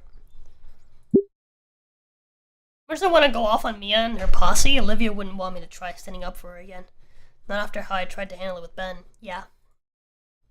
Besides, I'd probably fumble the words and make myself sound like a fool anyway. There's really not much I could do. What I can do is nothing. Say nothing, do nothing, just wait for Olivia to pass by. She stops in confusion, but quickly remembers she's currently on the run. She passes by, I follow down the same hallway, slowing my pace to be slightly behind her.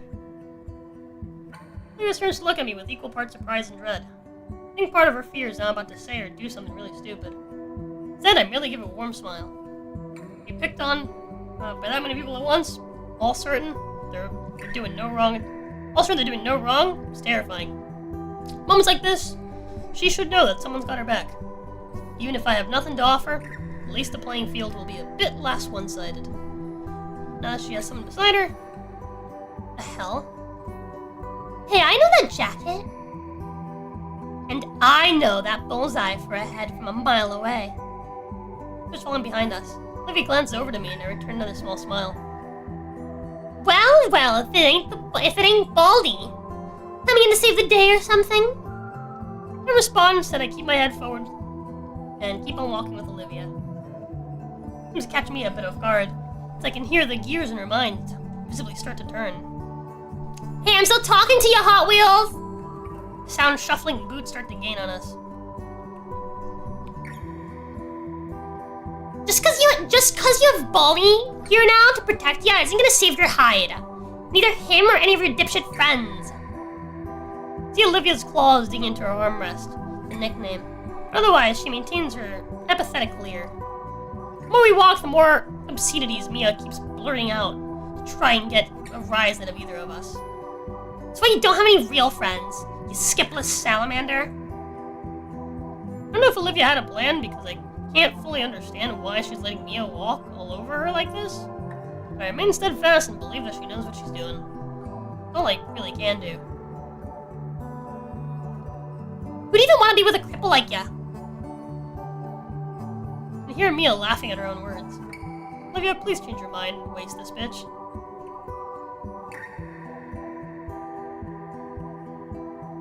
Oh, so you got something to say now, Hot Wheels? He shrugs. That's how you feel, Mia. What? She doesn't say anything else. She only turns around and begins to wheel herself down the hallway. For a moment, I stand in place and watch as Mia tries to process what happened. Even her posse looks confused, unsure of what to say.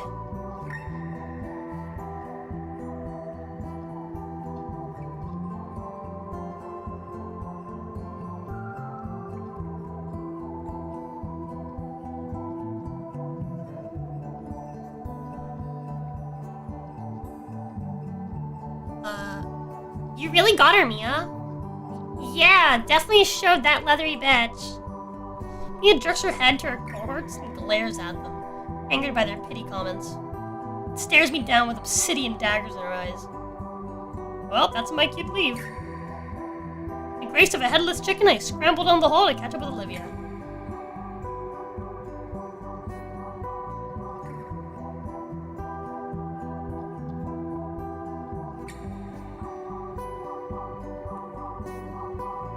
In the corner, there's no Olivia to be found. Where'd she go? I only hear Lunara's voice echoing in the hall, followed closely by Mia's. Mia, where are you going? Get back here, you fucks! Oh no, oh no, no, no. Not alone, not with them. Dread fills me as I hear the pursuing predator's heavy footsteps approach me. I'm grabbed from behind, I'm dead, I'm dead, I'm dead, Whoa! I'm violently pulled aside and right into the school's elevator by the collar of my jacket. Oh, thank God it wasn't Mia. She jams the key in the slot and smashes the button to the second level. Doors closed, we hear Mia roar out for us. Next time I see those two again, I'll make sure that oversized cue ball has to use that wheelchair of hers instead. Thankfully, the elevator doors close shut. The car jerks upward before making its descent. Never knew I'd feel grateful to be in this death trap. Catch the breath I had unknowingly held, my eyes aligned with a pair of silver serpentine eyes. I appreciate what you did back there. Did for me back there. I'm surprised. Sure what to say back. I smile back and nod. In return, she gives me a half smile before recomposing herself. You should, roll with me in the elevator now. How come? Well, you've just become enemies with her. If she sees you, you'll be a wad of gum under her boot. Oh. Joy. Yeah. Best bet is to just avoid her now. That way you stay out of the hallways. This way you stay out of the hallways. I appreciate it. Don't mention it. Wait. The elevator will stop Mia from beating the snot out of me and the entire rest of the school? Yes. I hear the small electronic bang of the elevators and the doors slide open.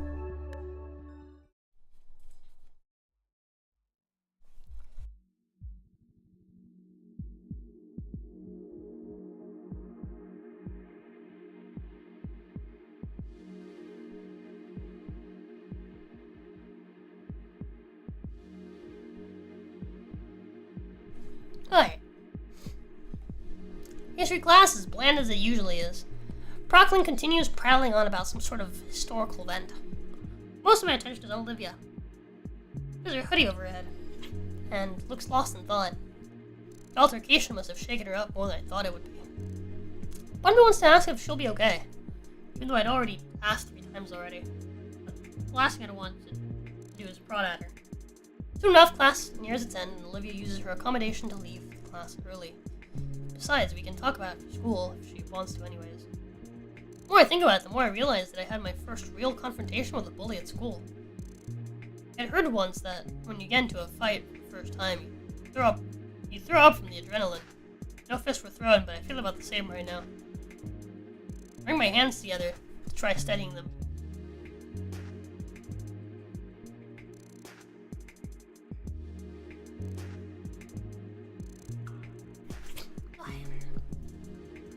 I've had that happen before. Throwing up from adrenaline. Still happens every now and again. Jeez, I'm a wuss. What's a Mia with Olivia and I end up in this mess? When class ends and I'm set free for the day. Stepping out of St. Hammond's main entrance, I'm surprised to see my friends huddled together. A tightly knit group. I usually don't see any of them after school. I always assumed they left as soon as the bell rang. Hey guys, what's going? Inko! He looks exceptionally worried as he glances at me. Inko, you believe me, right? Pardon? Even nostrils flare with an exasperated snort. I didn't mean for any of that to happen! What's the matter, Damien? When Mia asked about that nickname stuff from so long ago, I just blurted it out. You didn't say she'd use it for something so unscrupulous. I'm ashamed it took more than a moment to figure out what was happening. I guess Damien feels culpable. Culpable. Culpable. for what Mia said. But why?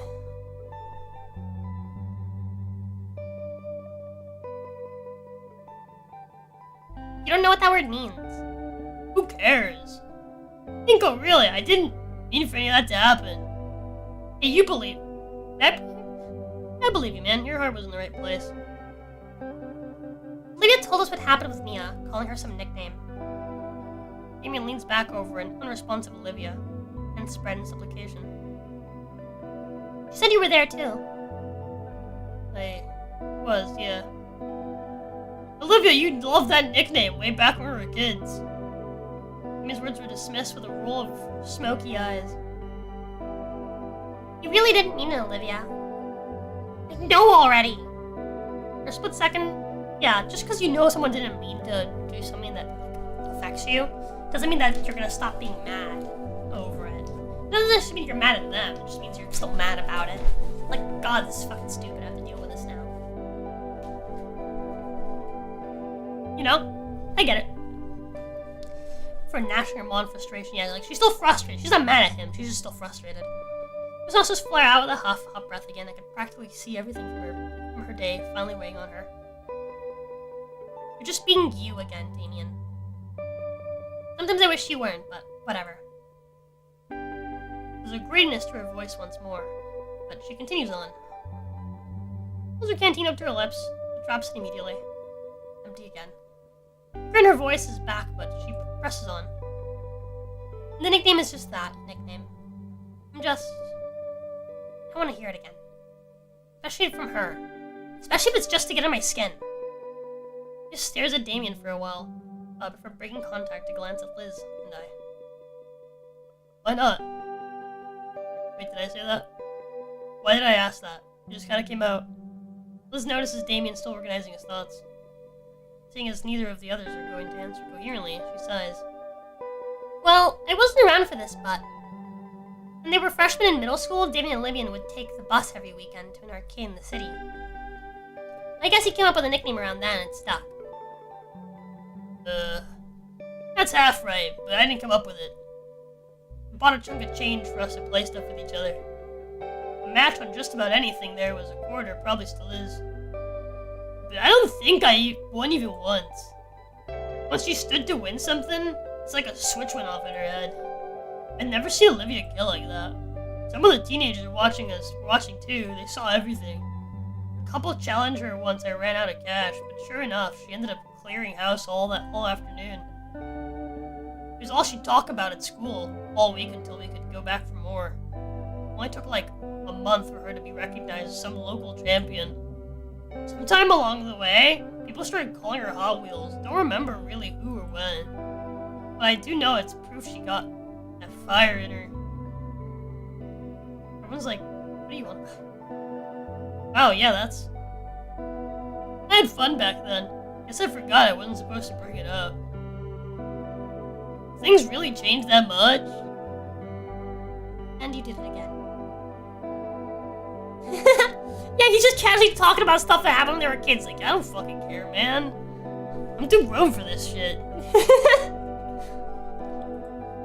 Sorry. Just can't help yourself. You're right, that was the best time of my life. The name Hot Wheels belongs to 10-year-old me, not current me. Nah, I think it only fits you halfway back then. I think it fits you full way now. Hey, that's a great story. To be recognized so well that you got a cool nickname sounds amazing. Being a champion? Being a winner? Well, it's a stain for the title.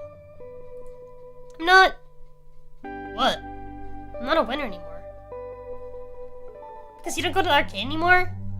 It's the one thing I'm thinking of. It's only like a half hour maybe. If it's the one I'm thinking of, it's only like a half hour away. It looks like Liz like she just recommended everyone watch the newest Netflix anime.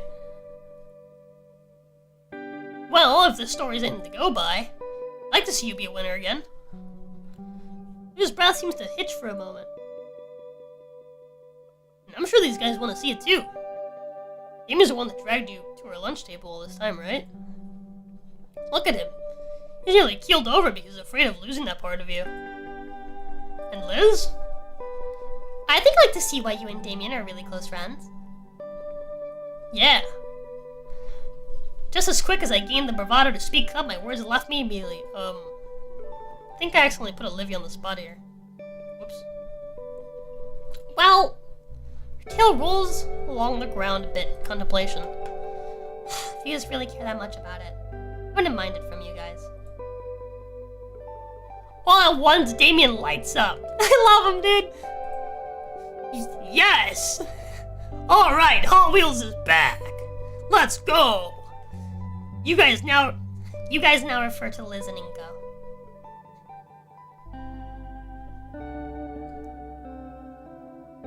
I don't mind from you guys. Yes, Hot Wheels is back. You guys now refer to Liz and Inko. Damien's shoulders drop for a moment, but he quickly recovers. Hey, if we're getting the name out again, we should visit the arcade together sometime. I'd rather not. Okay, then how about a better name, like Death Roll? That's a pretty cool nickname. Olivia swings her tail around to trip him, but he's fast enough to jump over it. Haha, he knows her antics. Damien's words flood out as he contemplates new nicknames for Olivia to try and appease her, many of which are shot down by her or leave Liz and I chuckling. He passed the QT, he added. He's been practicing. Gradually, our giggles died down, and the four of us chatted a bit more about the days in general. Eventually, Damien and Liz headed their respective ways, with Olivia deciding to stick around. Did you live with Damien? Most of school is filtered out of their various homebound rides, or to their after-school activities, leaving Olivia and I all alone. Hey, I'll roll with you. Really? I mean, I don't mind, of course. It's nothing. House only a few blocks away anyway. Besides, I'm sure someone would beat you up and take your lunch money if I didn't. We have time to make it to the next train, so the two of us take it easy. The sun finally managed to break through the autumn clouds, making the walk almost unseasonably warm. Man, I thought the last day of summer was weeks ago. Huh, it was. I don't mind staying warm longer, though. Feels pretty great to me. Olivia gives her chair an extra hard push, letting herself glide by unaided for long enough to stretch out her arms and bask in the sunlight. I might have figured you liked the heat. Oh, what, because I'm a dino? No, not like that. I'm just playing. Relax. You're pretty touchy on that stuff, aren't you? Two of us finally make it to the train platform, nestled as it is off the main street. Juicy. That is how I would describe... Wait, save. Load.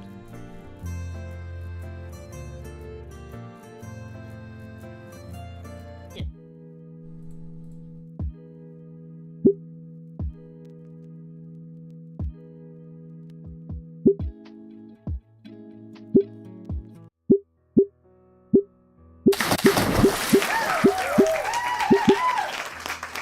Woo, baby!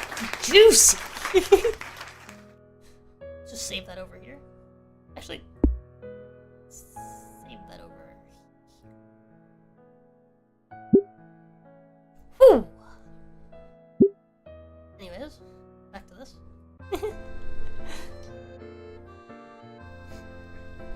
See the train a few blocks away. Our walk timed with its arrival perfectly. I think it's important to be educated is all. Even if you are, what, the only human in our school? Olivia flashed me a cheeky grin. My train pulls up. I gotta admit, but her mischievous nature is a little infectious. Train doors open. I leave Olivia with one final jab. Something I know she'd appreciate. Hey, whatever you say, Hot Wheels. I nearly dodged out of the way of her slashing claws, stepping smartly onto the train as the doors closed. Inko, you son of a bitch! Get back here! The doors ding shut behind me. I can see an irate, still blushing Olivia, waving her fist as the train begins to pull away. Still giggling, I managed to squeeze myself into a seat next to a yellow-scaled woman, smelling faintly of hot dogs. You know...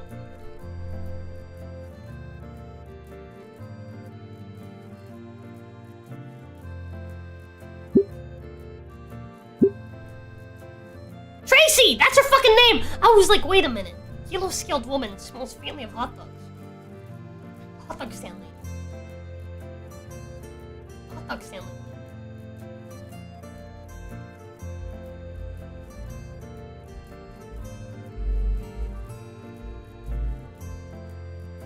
Aha! It's exactly what it is. Sorry, you can see the way like my eyes glazed over for a moment as like my brain was like, wait a minute. Searching internal memory.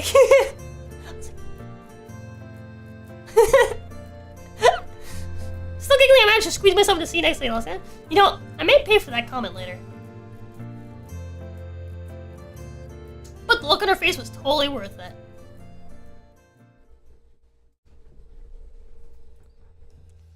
As the school year progresses, the days start to feel like they're moving along much faster. Part of it may be the change of the season, however slight that change may be. The calendar says it's officially fall. The only thing I've really noticed was an increased number of clouds in the sky. First even sorry though, which is why I brought my fancy compact carbon fiber umbrella. Still, things have started to be routine for me these mornings. Wake up, throw on my clothes, consider eating breakfast before realizing I'd wrecked my stomach, walk to the station with a feather-light umbrella in hand. Wouldn't you know it, I end up having another chat with Mr. Ferris on the ride to school. Hello, Mr. Nito. How are you this morning? Doing fine, sir, thank you. And how are you? I'm doing well. So, my niece told me over the weekend that you and Olivia were in a predicament at school. Yeah, Olivia was being picked on by someone. That's not a problem anymore.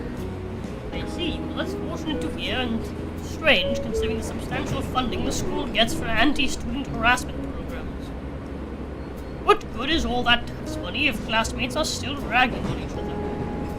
If it means anything, Olivia knows how to handle herself. I was there to support her. Oh, sorry. If it means anything, Olivia knows how to handle herself. I was there to support her. That's fine, but the issue is this sort of thing shouldn't be happening to begin with. No amount of money is gonna fix bullying. Simple as. Whether it's the richest school or the shittiest school, there's always gonna be bullying. Kids are fucking cruel. You need Mr. Spears to slam dunk students who step out of line, Lamel? That aside, Liz has gotten somewhat enthusiastic recently regarding Olivia. She's surprised at how animated she's gotten. Ever since that get-together at Randall's place, I think. I'd wager you'd have something to do with it, no? Maybe a little. Yeah, it was certainly rocky at the beginning, but we've been warming up to each other. It's nice seeing a different side of her, even if it's brief. I don't know. Can I take credit for that?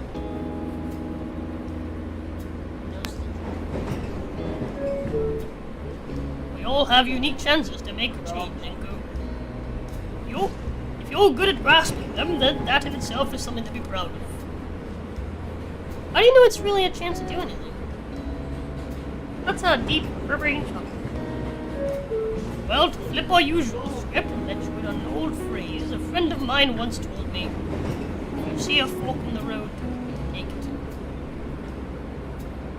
Yeah? Thanks, Mr. Ferris. If you see options on your screen, on your HUD, choose one. Anyway, mornings of school days have become a routine as well. Slave through PE with Damien, see Olivia's new doodles and sketches in art class, watch Liz lose her mind tutoring Damien at lunch, talk shop with Ben. But now I have to avoid Mia like the plague, because she's surely out to kill me. All said, I think St. Hammond has been the best school experience out of... Man, I've lost count how often I've moved. Must be the fresh head trauma. As for today... It's been raining pretty often recently, so Coach Shawley made us play more dodgeball in the gym. Yo. Sorry, fuck. Hold on. Actually, no, I do want to save here. Sorry. God damn. Chad.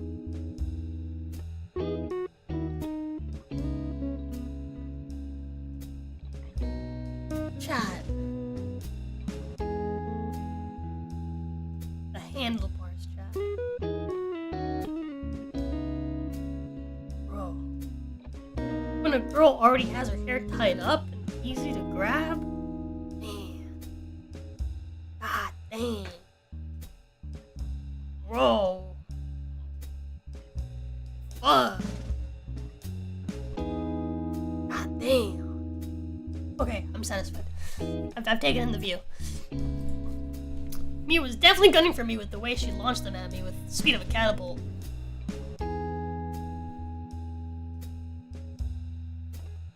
Bro, y'all know Benny Boy's tugging on them things, bro.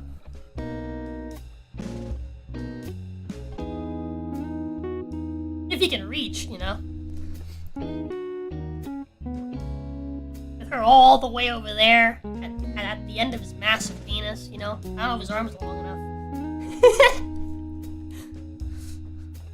The rest in Yatakan's class, propping my spine against the curve of my chair. Apparently today's a short day because of some assembly, so the period will end much earlier than usual. Also means we got more of the period to slack off, do homework.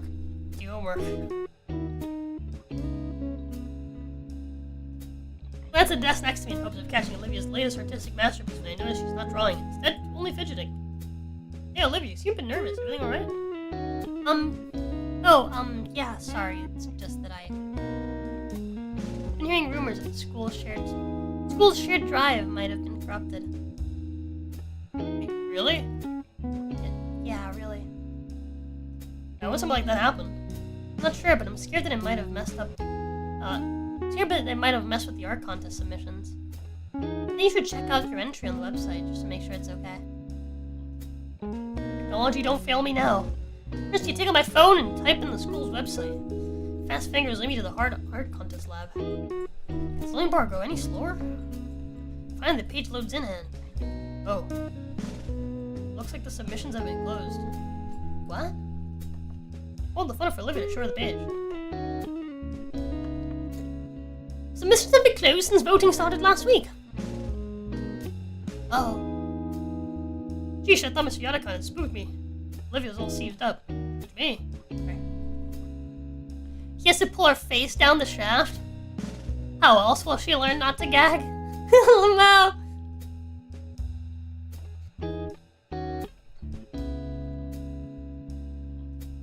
Well, that's quite reassuring. When the submission's closed, there's no chance of any hacker messing with them. I wasn't convinced, still drumming her fingers on her desk.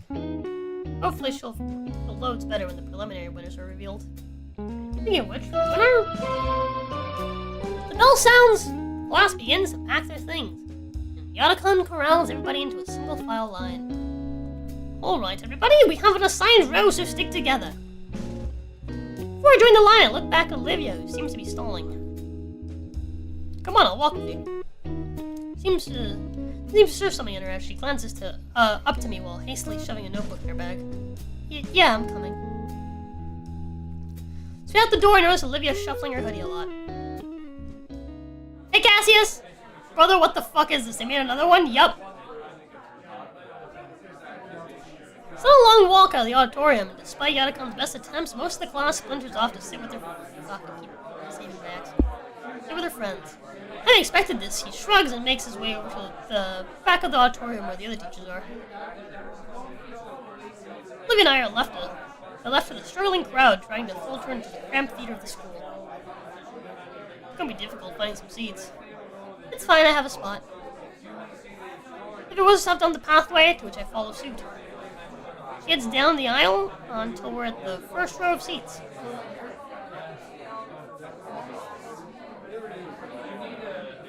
The cool ones, homes. We're trying to the shit ones, these are the good ones. A vacant spot where a typical seat would be with a faded handicap sign. Eva parks her chair into the empty spot, which I take a seat next to her. Best seats in the house, right? Can't complain. As the hall fills with more students, my anticipation rises. Oh man, I can hardly wait for the announcements. So, do you think I have a chance? Huh? Well, maybe. Photography isn't super popular, but... Eva folds her hands on her lap, staring straight ahead. Her voice drills off.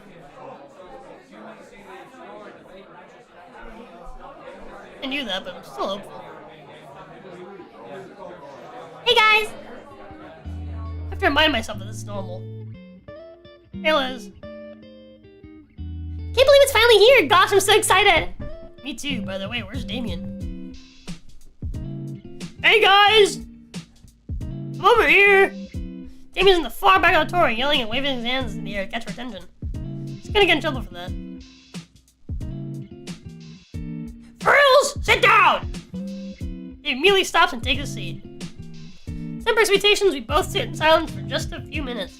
Our principal Scalar walks on stage and taps on the standing microphone.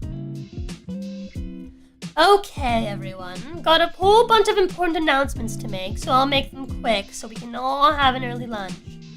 As soon as the idea of going for an early lunch is brought up by Principal Scalar, the entire room goes silent as a vigil.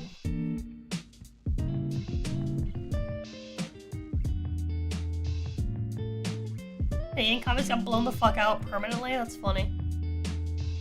I guess when it comes to early lunch, it's serious business. For the next 15 minutes, Principal Scalar goes over important events coming up in the school year. Most I would consider standard things like prep rallies for the sports teams, or bake sales to fundraise for upcoming field trips. Even something about new clubs being formed, such as the Japanese Animation Appreciation Society.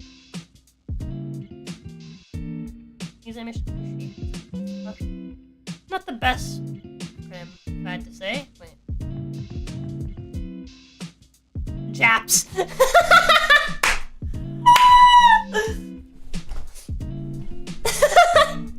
The capital P is there to... I see. Japanese Animation Appreciation Society. Japs. P.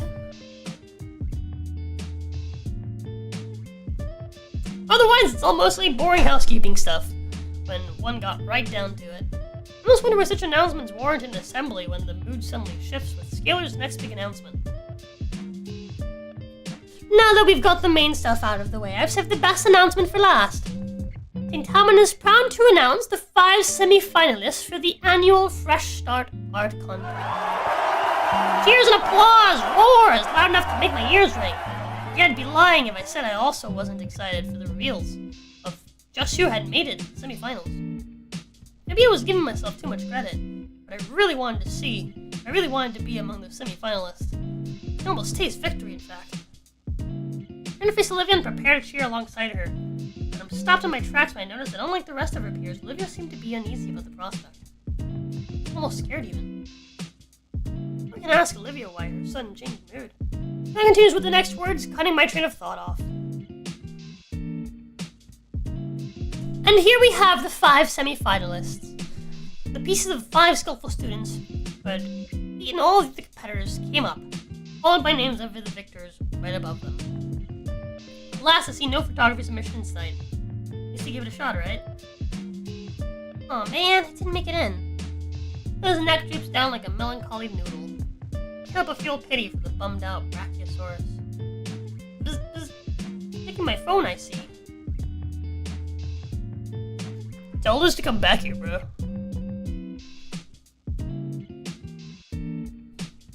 Sure, Damien's got that handled. Jesus fucking Christ, bro. Despite my sullied mood, I looked back at the semi-final winners and can't help but be amazed by them. Each artwork is impressive in their own right, the colors blending wonderfully and the figures beautifully designed. You can see why these were voted as winners.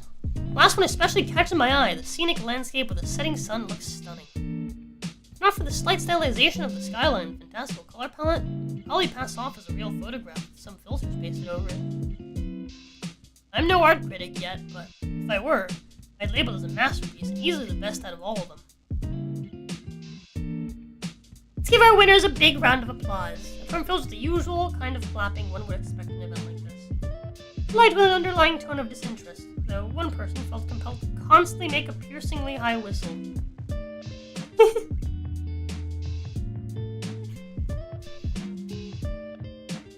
We'll be displaying the winners' art pieces in the room. The winners' art pieces in room 237. You're welcome to view them during lunch and after school today. Odito. Priscilla continues the rest of assembly, announcing other events for the school and some minor reminders. Behind me, I see the teachers start psyching themselves up for the Herculean task of getting some 200 hungry dinosaur teenagers out of the room and towards lunch without anyone getting killed. Well, Scalar finishes and waves back to them to signal it's time. Alright, we're going to start adjourning to lunch. You all know how this goes, so No just going for the exit. Being in the first row, we're the first to get up. Fall behind Olivia until we make it to the hole. Hey, Olivia. Nothing turns a bit. Is she still anxious about the night thing earlier? Looks a little pale. I wanted to check out the wedding paintings a bit more. Want to come along? Consider this for a moment. No, go on without me. Need to use the restroom. Alright, see you at lunch table then. One starts off down the hall, following the flow of the students towards the lunchroom. The principal said it was room 237.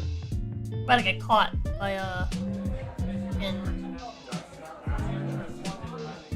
fucking Blondie. People checking out the gallery. Well, I didn't expect it to be full to the brim with equal students. A decent amount of people. Got a baker's dozen of them. Many more will come when they finish up their lunches. You know. Let's take a look at the lucky winner. By the way, saying a baker's dozen versus just saying a dozen when you're adding or so is so fucking pointless. A baker's dozen is just one more. Like, bro. If you're not gonna be exact, don't say a baker's dozen, just say about a dozen or so. If you're saying like a vague, estimation.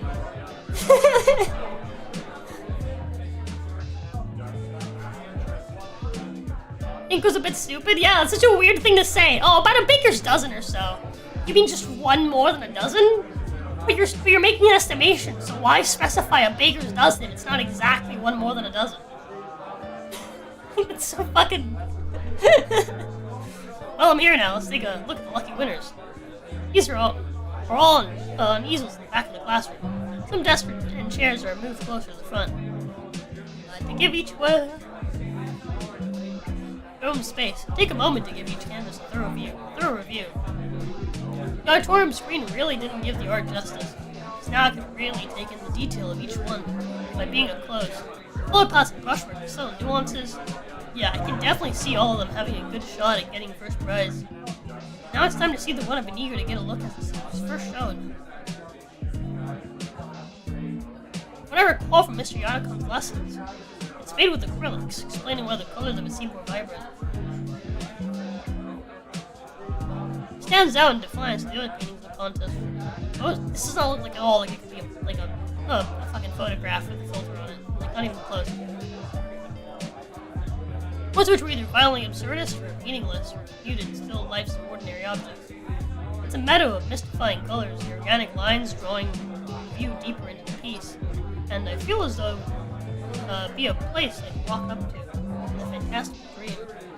It just looks like a splotch of colors to me, dog. I don't know, man. I see what you're talking about. Not so much a meadow, but more like a hillside.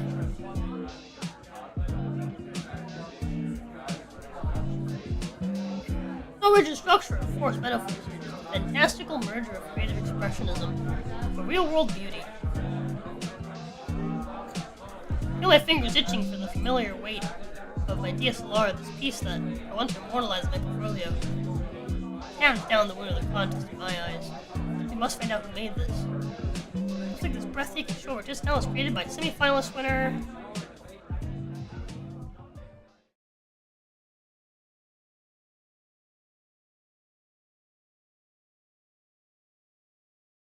Huh?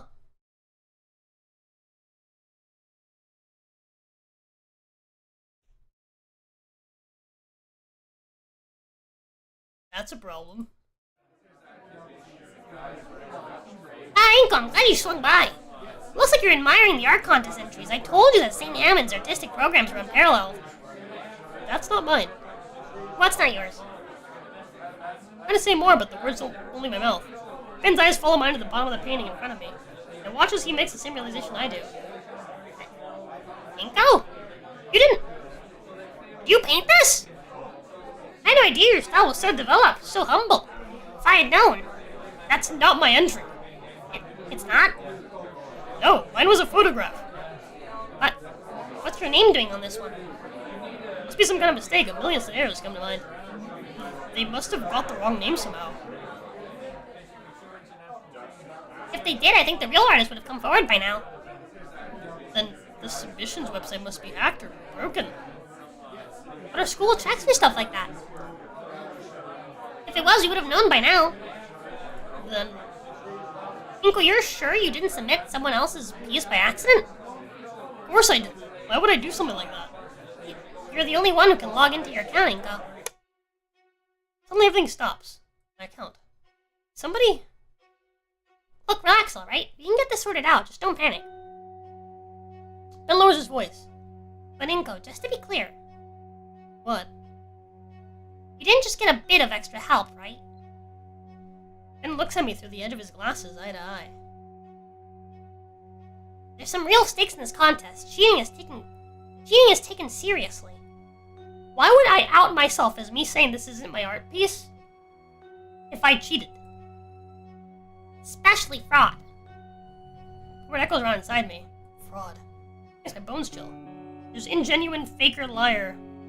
They're all bad in different ways, but fraud is just dripping with freaking condemnation. No, I swear I submitted a photograph. Relax his shoulders. Alright, just making sure. Sorry to alarm you.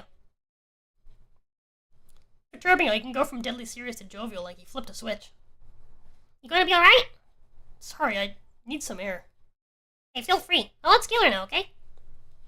Yeah, thanks, Ben. No problem. Take it easy.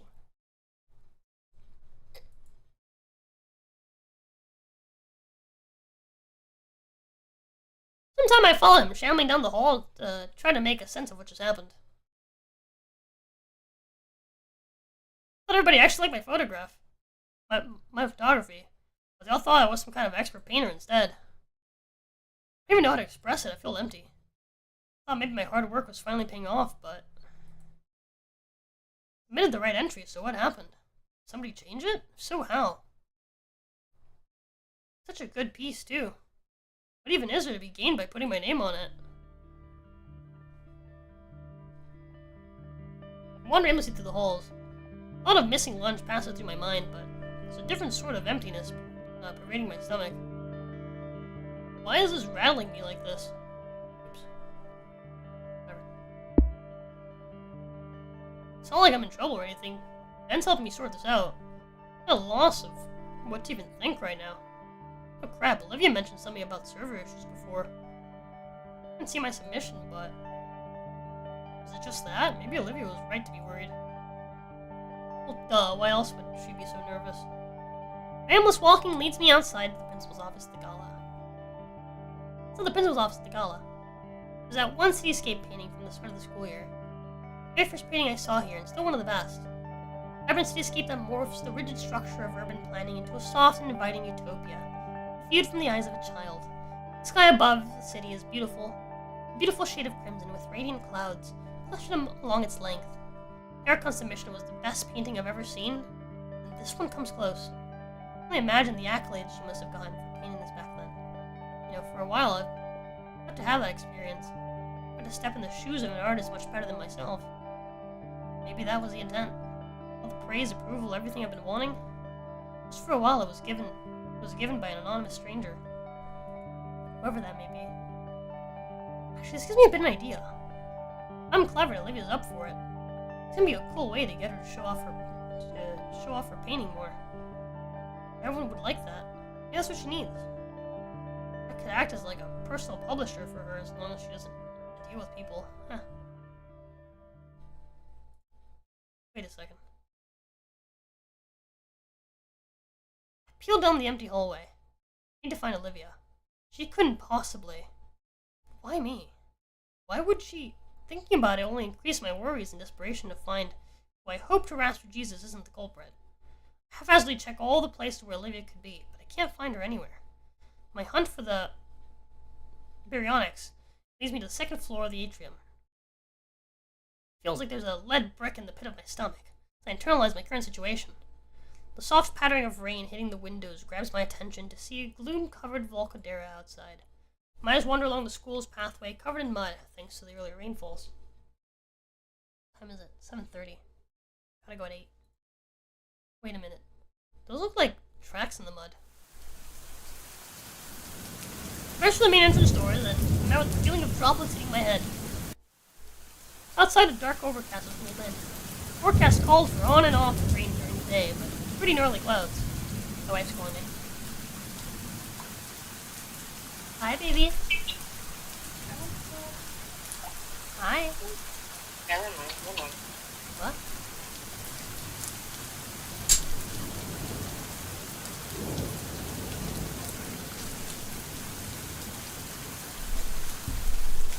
Sure, she'll call me back.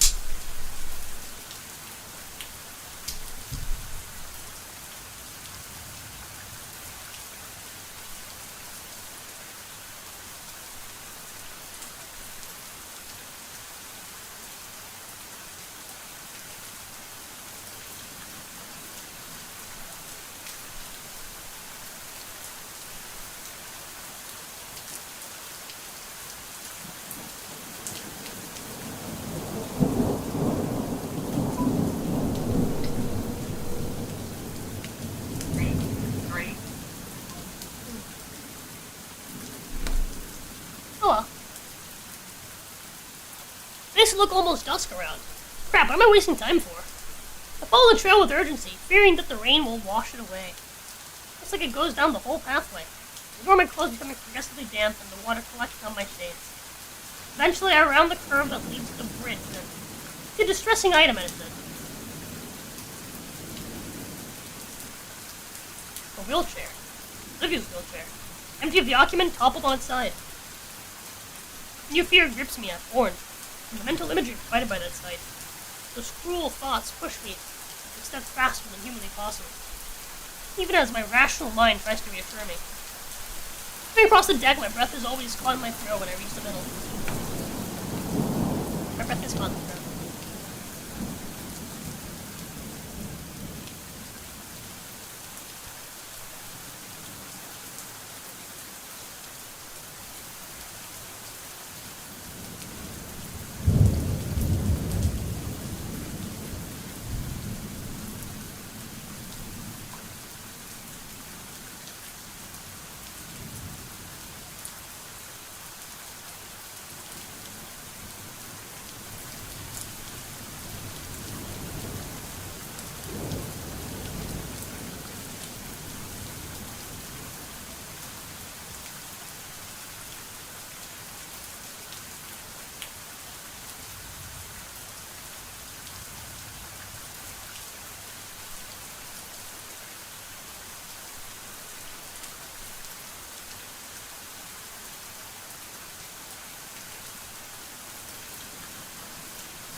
Okay.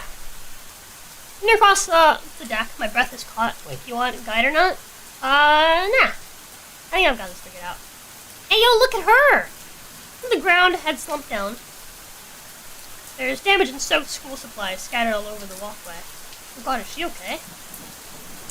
My foot shifts, trying to force me closer.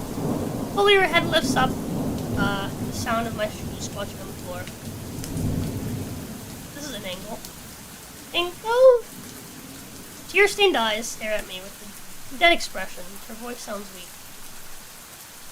Olivia. I feel like I can only breathe again. Slowly Olivia pushes herself up.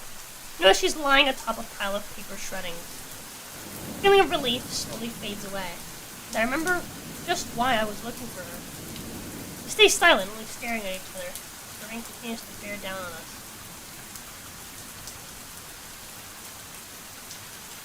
Simply sits there, letting herself grow more and more soaked in the rain.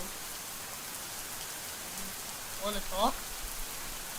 No, not out in the open. I carry my compact umbrella for my backpack and umbrella. It doesn't do much to dry Olivia off, but at least she's not getting any more soaked. The umbrella's placed between us and the elements against the ledge. Forming a personal canopy above us. Here, now we're alone. There's space next to Olivia to take a seat. This is cute. It's odd. We've sat together before, but sitting on the ground in the rain. And the room is just a little claustrophobic. Bits of paper melted onto the pavement, soaked by rain. Though torn apart and waterlogged, you can sort of make out a tree? Rough sketch of one, anyway. Like the one that stood prominently in my full submission.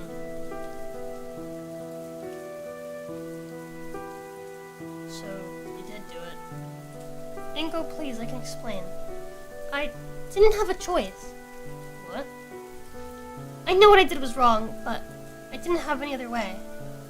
It wasn't a choice to not trick me? Your boy's looking at me, focusing on the scraps of paper scattered about the floor like confetti.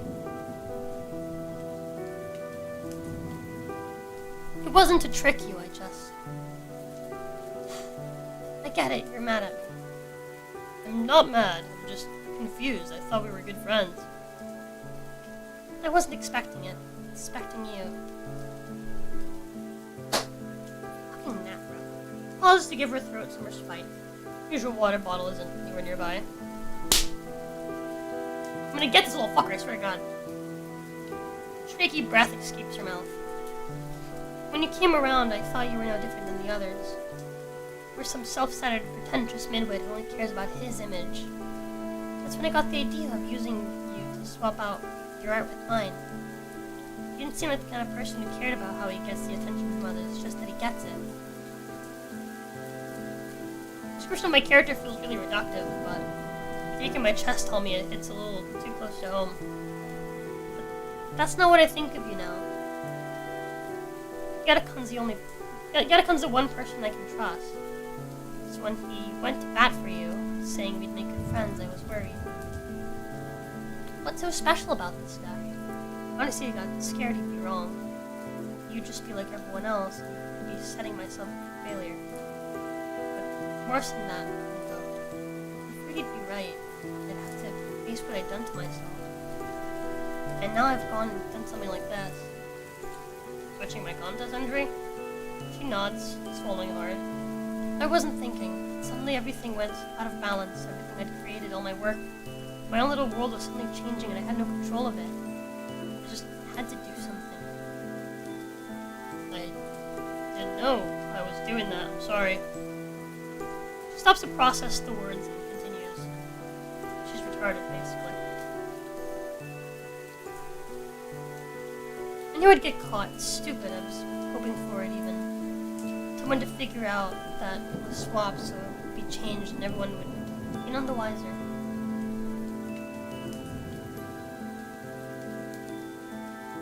What?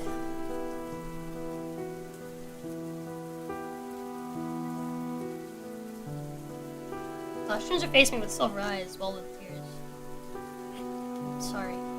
Please don't hate me. I just don't want to go back to being the person I used to be.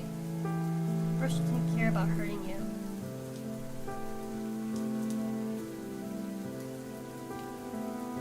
Head tilts down with a violent pitch of breath. This is a weird sort of like...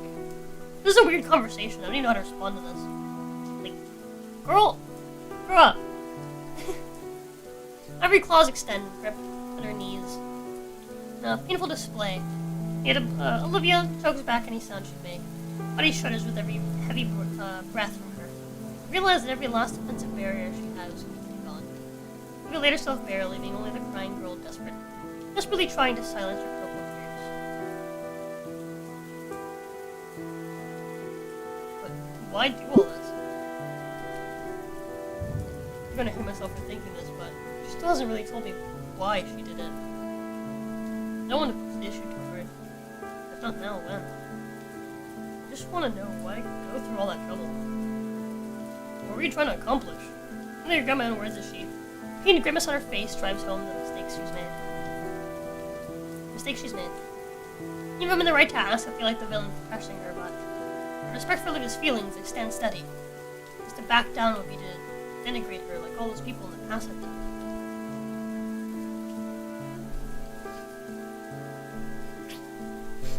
Goes Patsy-shaped. Well, I wanted to see what people thought of my art without knowing that I was the one who made it. Yeah, I had a feeling it was that. Why would you want that? Isn't it obvious? It's always the same thing. Voice takes a deeper pitch. Oh wow, you're so talented in spite of your condition. This time it's a higher, shriller tone. Amazing, it's like you aren't disabled at all. Amazing, it's like you weren't disabled at all. Her voice returns, this time weighed down with contempt. For all their kind words, it always comes back to those empty platitudes. I never felt like they cared about me or my interests. It was always just blind praise because I'm doomed to never measure up to the same level of expectations. The worst of it came when I found out I couldn't even fail on my own. Hey, PT! Yup! We're at it again. The sound of her talons tearing more paper on the floor answers repeated words.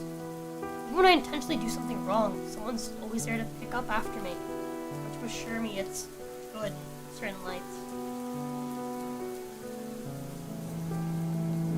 She rips more off the page with every sentence. These are just old sketches from through the year. Nobody else has to live with that paranoia. That every positive word spoken and action taken to help you out is just someone acting out of obligation or insecurity. It got so bad at one point I was almost forced to accept these freaking accommodations. I just ended up... So the remains of her pages unceremoniously, cutting everyone out.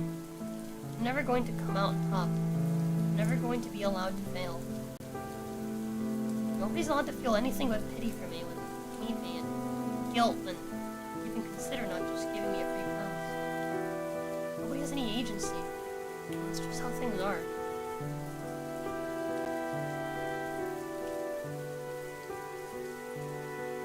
You know who doesn't give a fuck? Mia.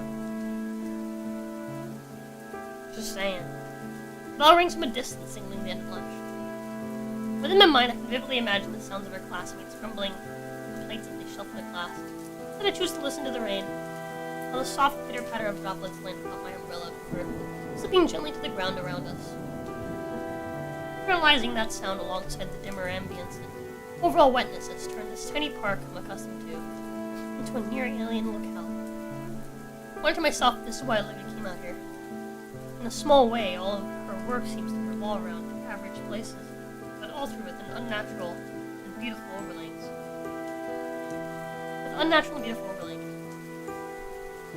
Even familiar, yet adding in the fantastical. Look over to Olivia, who also seemed to be lost in thought.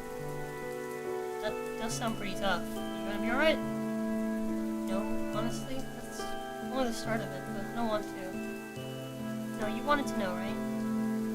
I want to tell someone, anyone. Right now it's just Yada-kun. I'm sure he's sick of it. Alright. This crap even affects my family. You see them like you don't think they are. they aren't, though. Can't change that. Besides, you're right, I should be a bit more grateful to them, but at the same time, it's like I know all too fucking well I can just hang out at the Pains for as long as I need to after graduation. You're just too nice to not. The arrangement with my actual father could probably last indefinitely. I could just detach from society and leech off of everyone around me forever, and it'll still just be pity and guilt. But you saw them at the pool party, they love you. I know, and I hate it. I want to love them back, but I just can't. Not now. I've already wasted so much. I might have suddenly turned around in my last year. I want to just get out of their hair and not waste their time anymore. Otherwise, I'll be the one hurting them, wasting all their patience and kindness for years like I already have. And I'd never be in the wrong. Who the fuck wants a free ride through life like that? And that's all I have waiting for me, realistically. Now, why am I telling you all this?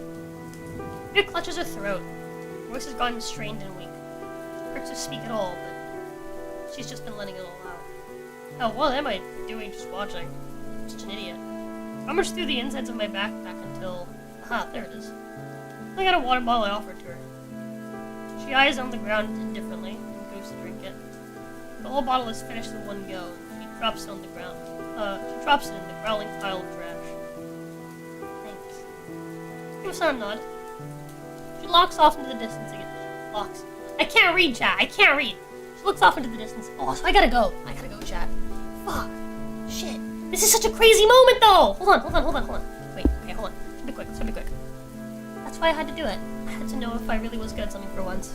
Really genuinely good, no false praise, no parasocial relations where I verbally inflated so everyone else can feel better for it.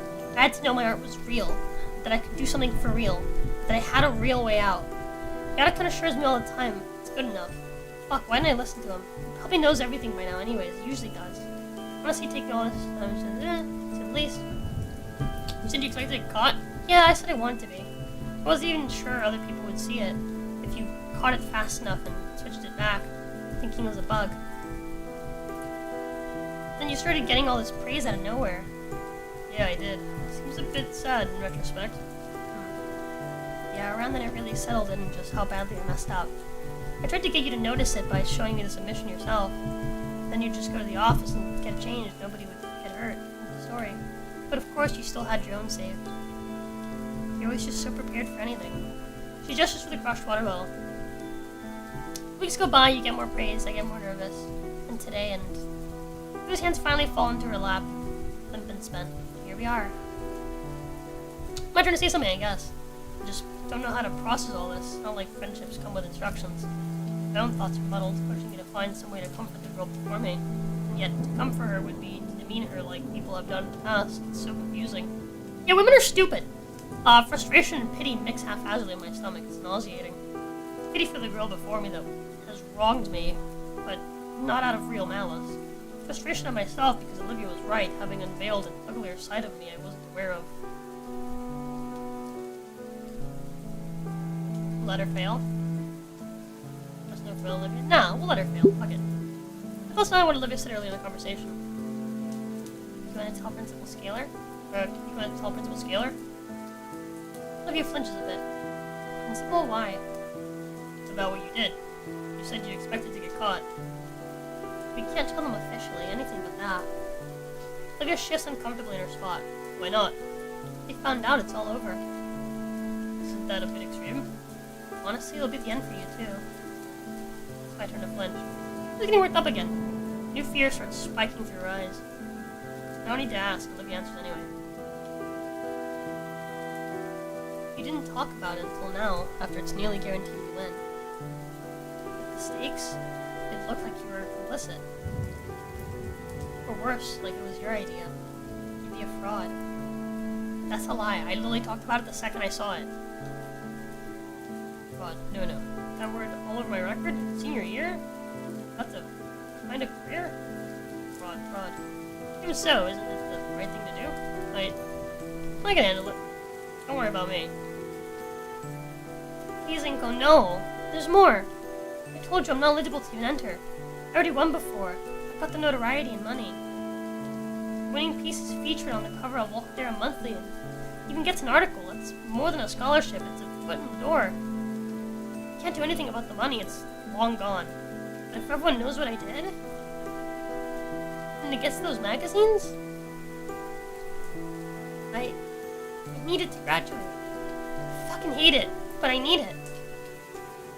It's my only way out. My only way to actually go somewhere. Putting all your eggs in one basket? There's no other baskets. I just can't risk it. No, I just carried on. Oh, why does nobody let me fail but this? It's serious. They can't know. Please, Inko. I can't lose everything over this mistake. I just can't. God about that.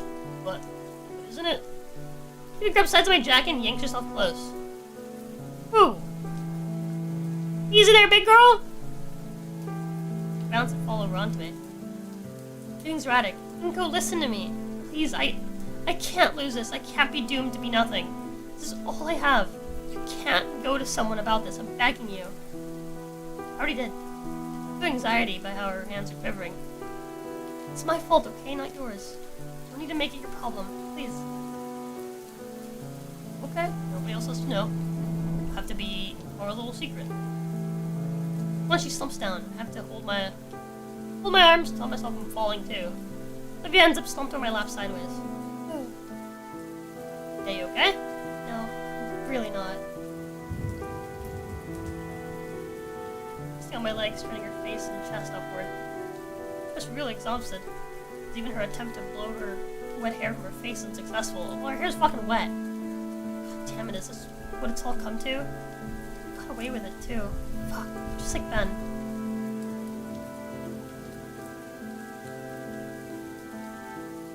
Need you to get up? Not yet. Olivia? What's wrong with Ben? How are you like him? Ben. It's all his fault! All of it! Not for him, I wouldn't be this thing. Worthless heap, unable to do anything. Nothing and nobody. None of this would have happened. That's something I shouldn't be prying into. You don't need to tell me. Yeah, I don't. But I did this to you, I should be honest. You get off my legs first. I'm starting to lose feeling. You too? Yeah. Fine. Can you help me up at least? Get back up. Fuck, I gotta go, chat! I gotta go, chat! I gotta go! Hold on, I got 3 minutes. It's been a long day. Where do I even start? Ben. I don't even remember how we became friends. We definitely hung out a lot my last year of middle school. Didn't care that I wasn't a cherry, didn't treat me any different. He was cool. What was the issue then? Leave boss to my skull, let me finish. He was cool. But in freshman year, back then Ben was the only student council as a secretary. I was looking forward to that year art show. Worked all summer, perfect my piece, dreamscape. Yeah, won. Wasn't supposed to. Once again, her eyes, blah blah blah. Mouth flicked shut as she glared at me. Her eyes closed and her tone was once again full of sorrow. He started advertising himself as my friend, like it was some part of his own personality. Even his friends started doing it too, like being around me was an act of charity that made them better. Eventually told me straight up, I'll give him that. That's fucked up. I'm universally down on my luck. And a week later, people started walking up to give praise to my submission. It was the first time in a while I got a compliment for my work. So I thought my submission was going to win. It was exciting until Damien showed me an article in the school newsletter written by a certain student council secretary. Half of it was basically crap about the art submissions. The other half was about me. Ben had written the longest segment about the talented poor girl in the wheelchair. Practically worshipped me for my determination. Surprise, surprise, he wins by a landslide. Even when my piece won, all I could remember was the feeling of just being handed a victory as charity. All summer, all that effort just overshadowed for what? Safety net that I didn't earn? He thought I was going to thank him, that's the worst part, honestly. As if after using me as a stepping stone to climb the social ladder, I couldn't take it anymore. Told him to get out of my life, and he just gave me this luck, I'll never forget it. Feeling confusion, like it was an alien. It was an alien for being upset. What he said, this is your only chance of succeeding out there. I wanted to just give it all up. But by then, the money, the exposure, this fucking safety net, I just took it. He was right. He was right and I hate it. Really, really, really fucking hate it. up between them. Okay. That I just couldn't. Shut everything out. Everyone out. Everyone was fake. Everyone didn't want to know me. Just what I exist as, even my own family. Hell, it's all his fault, all of it. Well what? That's it, that's the truth. I just want to graduate and get away from me or from him. Ruin my life, except that I'm not Olivia. I'm Olivia the poor sad cripple. That title is forever fixed to my name. Come on, that's not true. You're right, it's not. You're Olivia. No, that's also not it. I'm not Olivia. I'm God's funniest joke. You're right, Olivia. You're not Olivia. You're hot.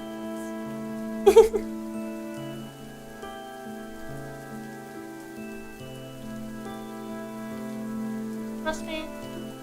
Right now is...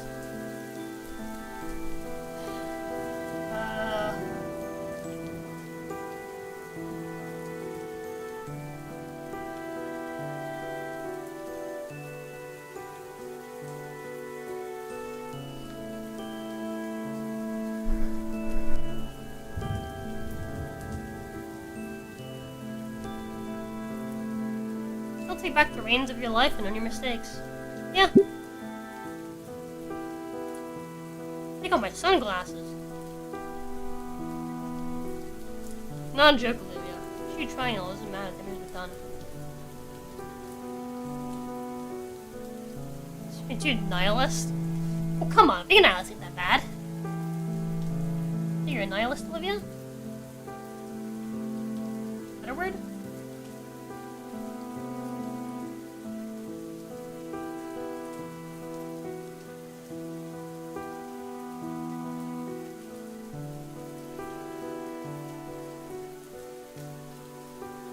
Can't be using shitty choices as a crutch. Take responsibility for your own life, who you are, and what you want to be. Alright, this is what we're saving, because I do gotta go. I gotta go pick up my wife. Alright.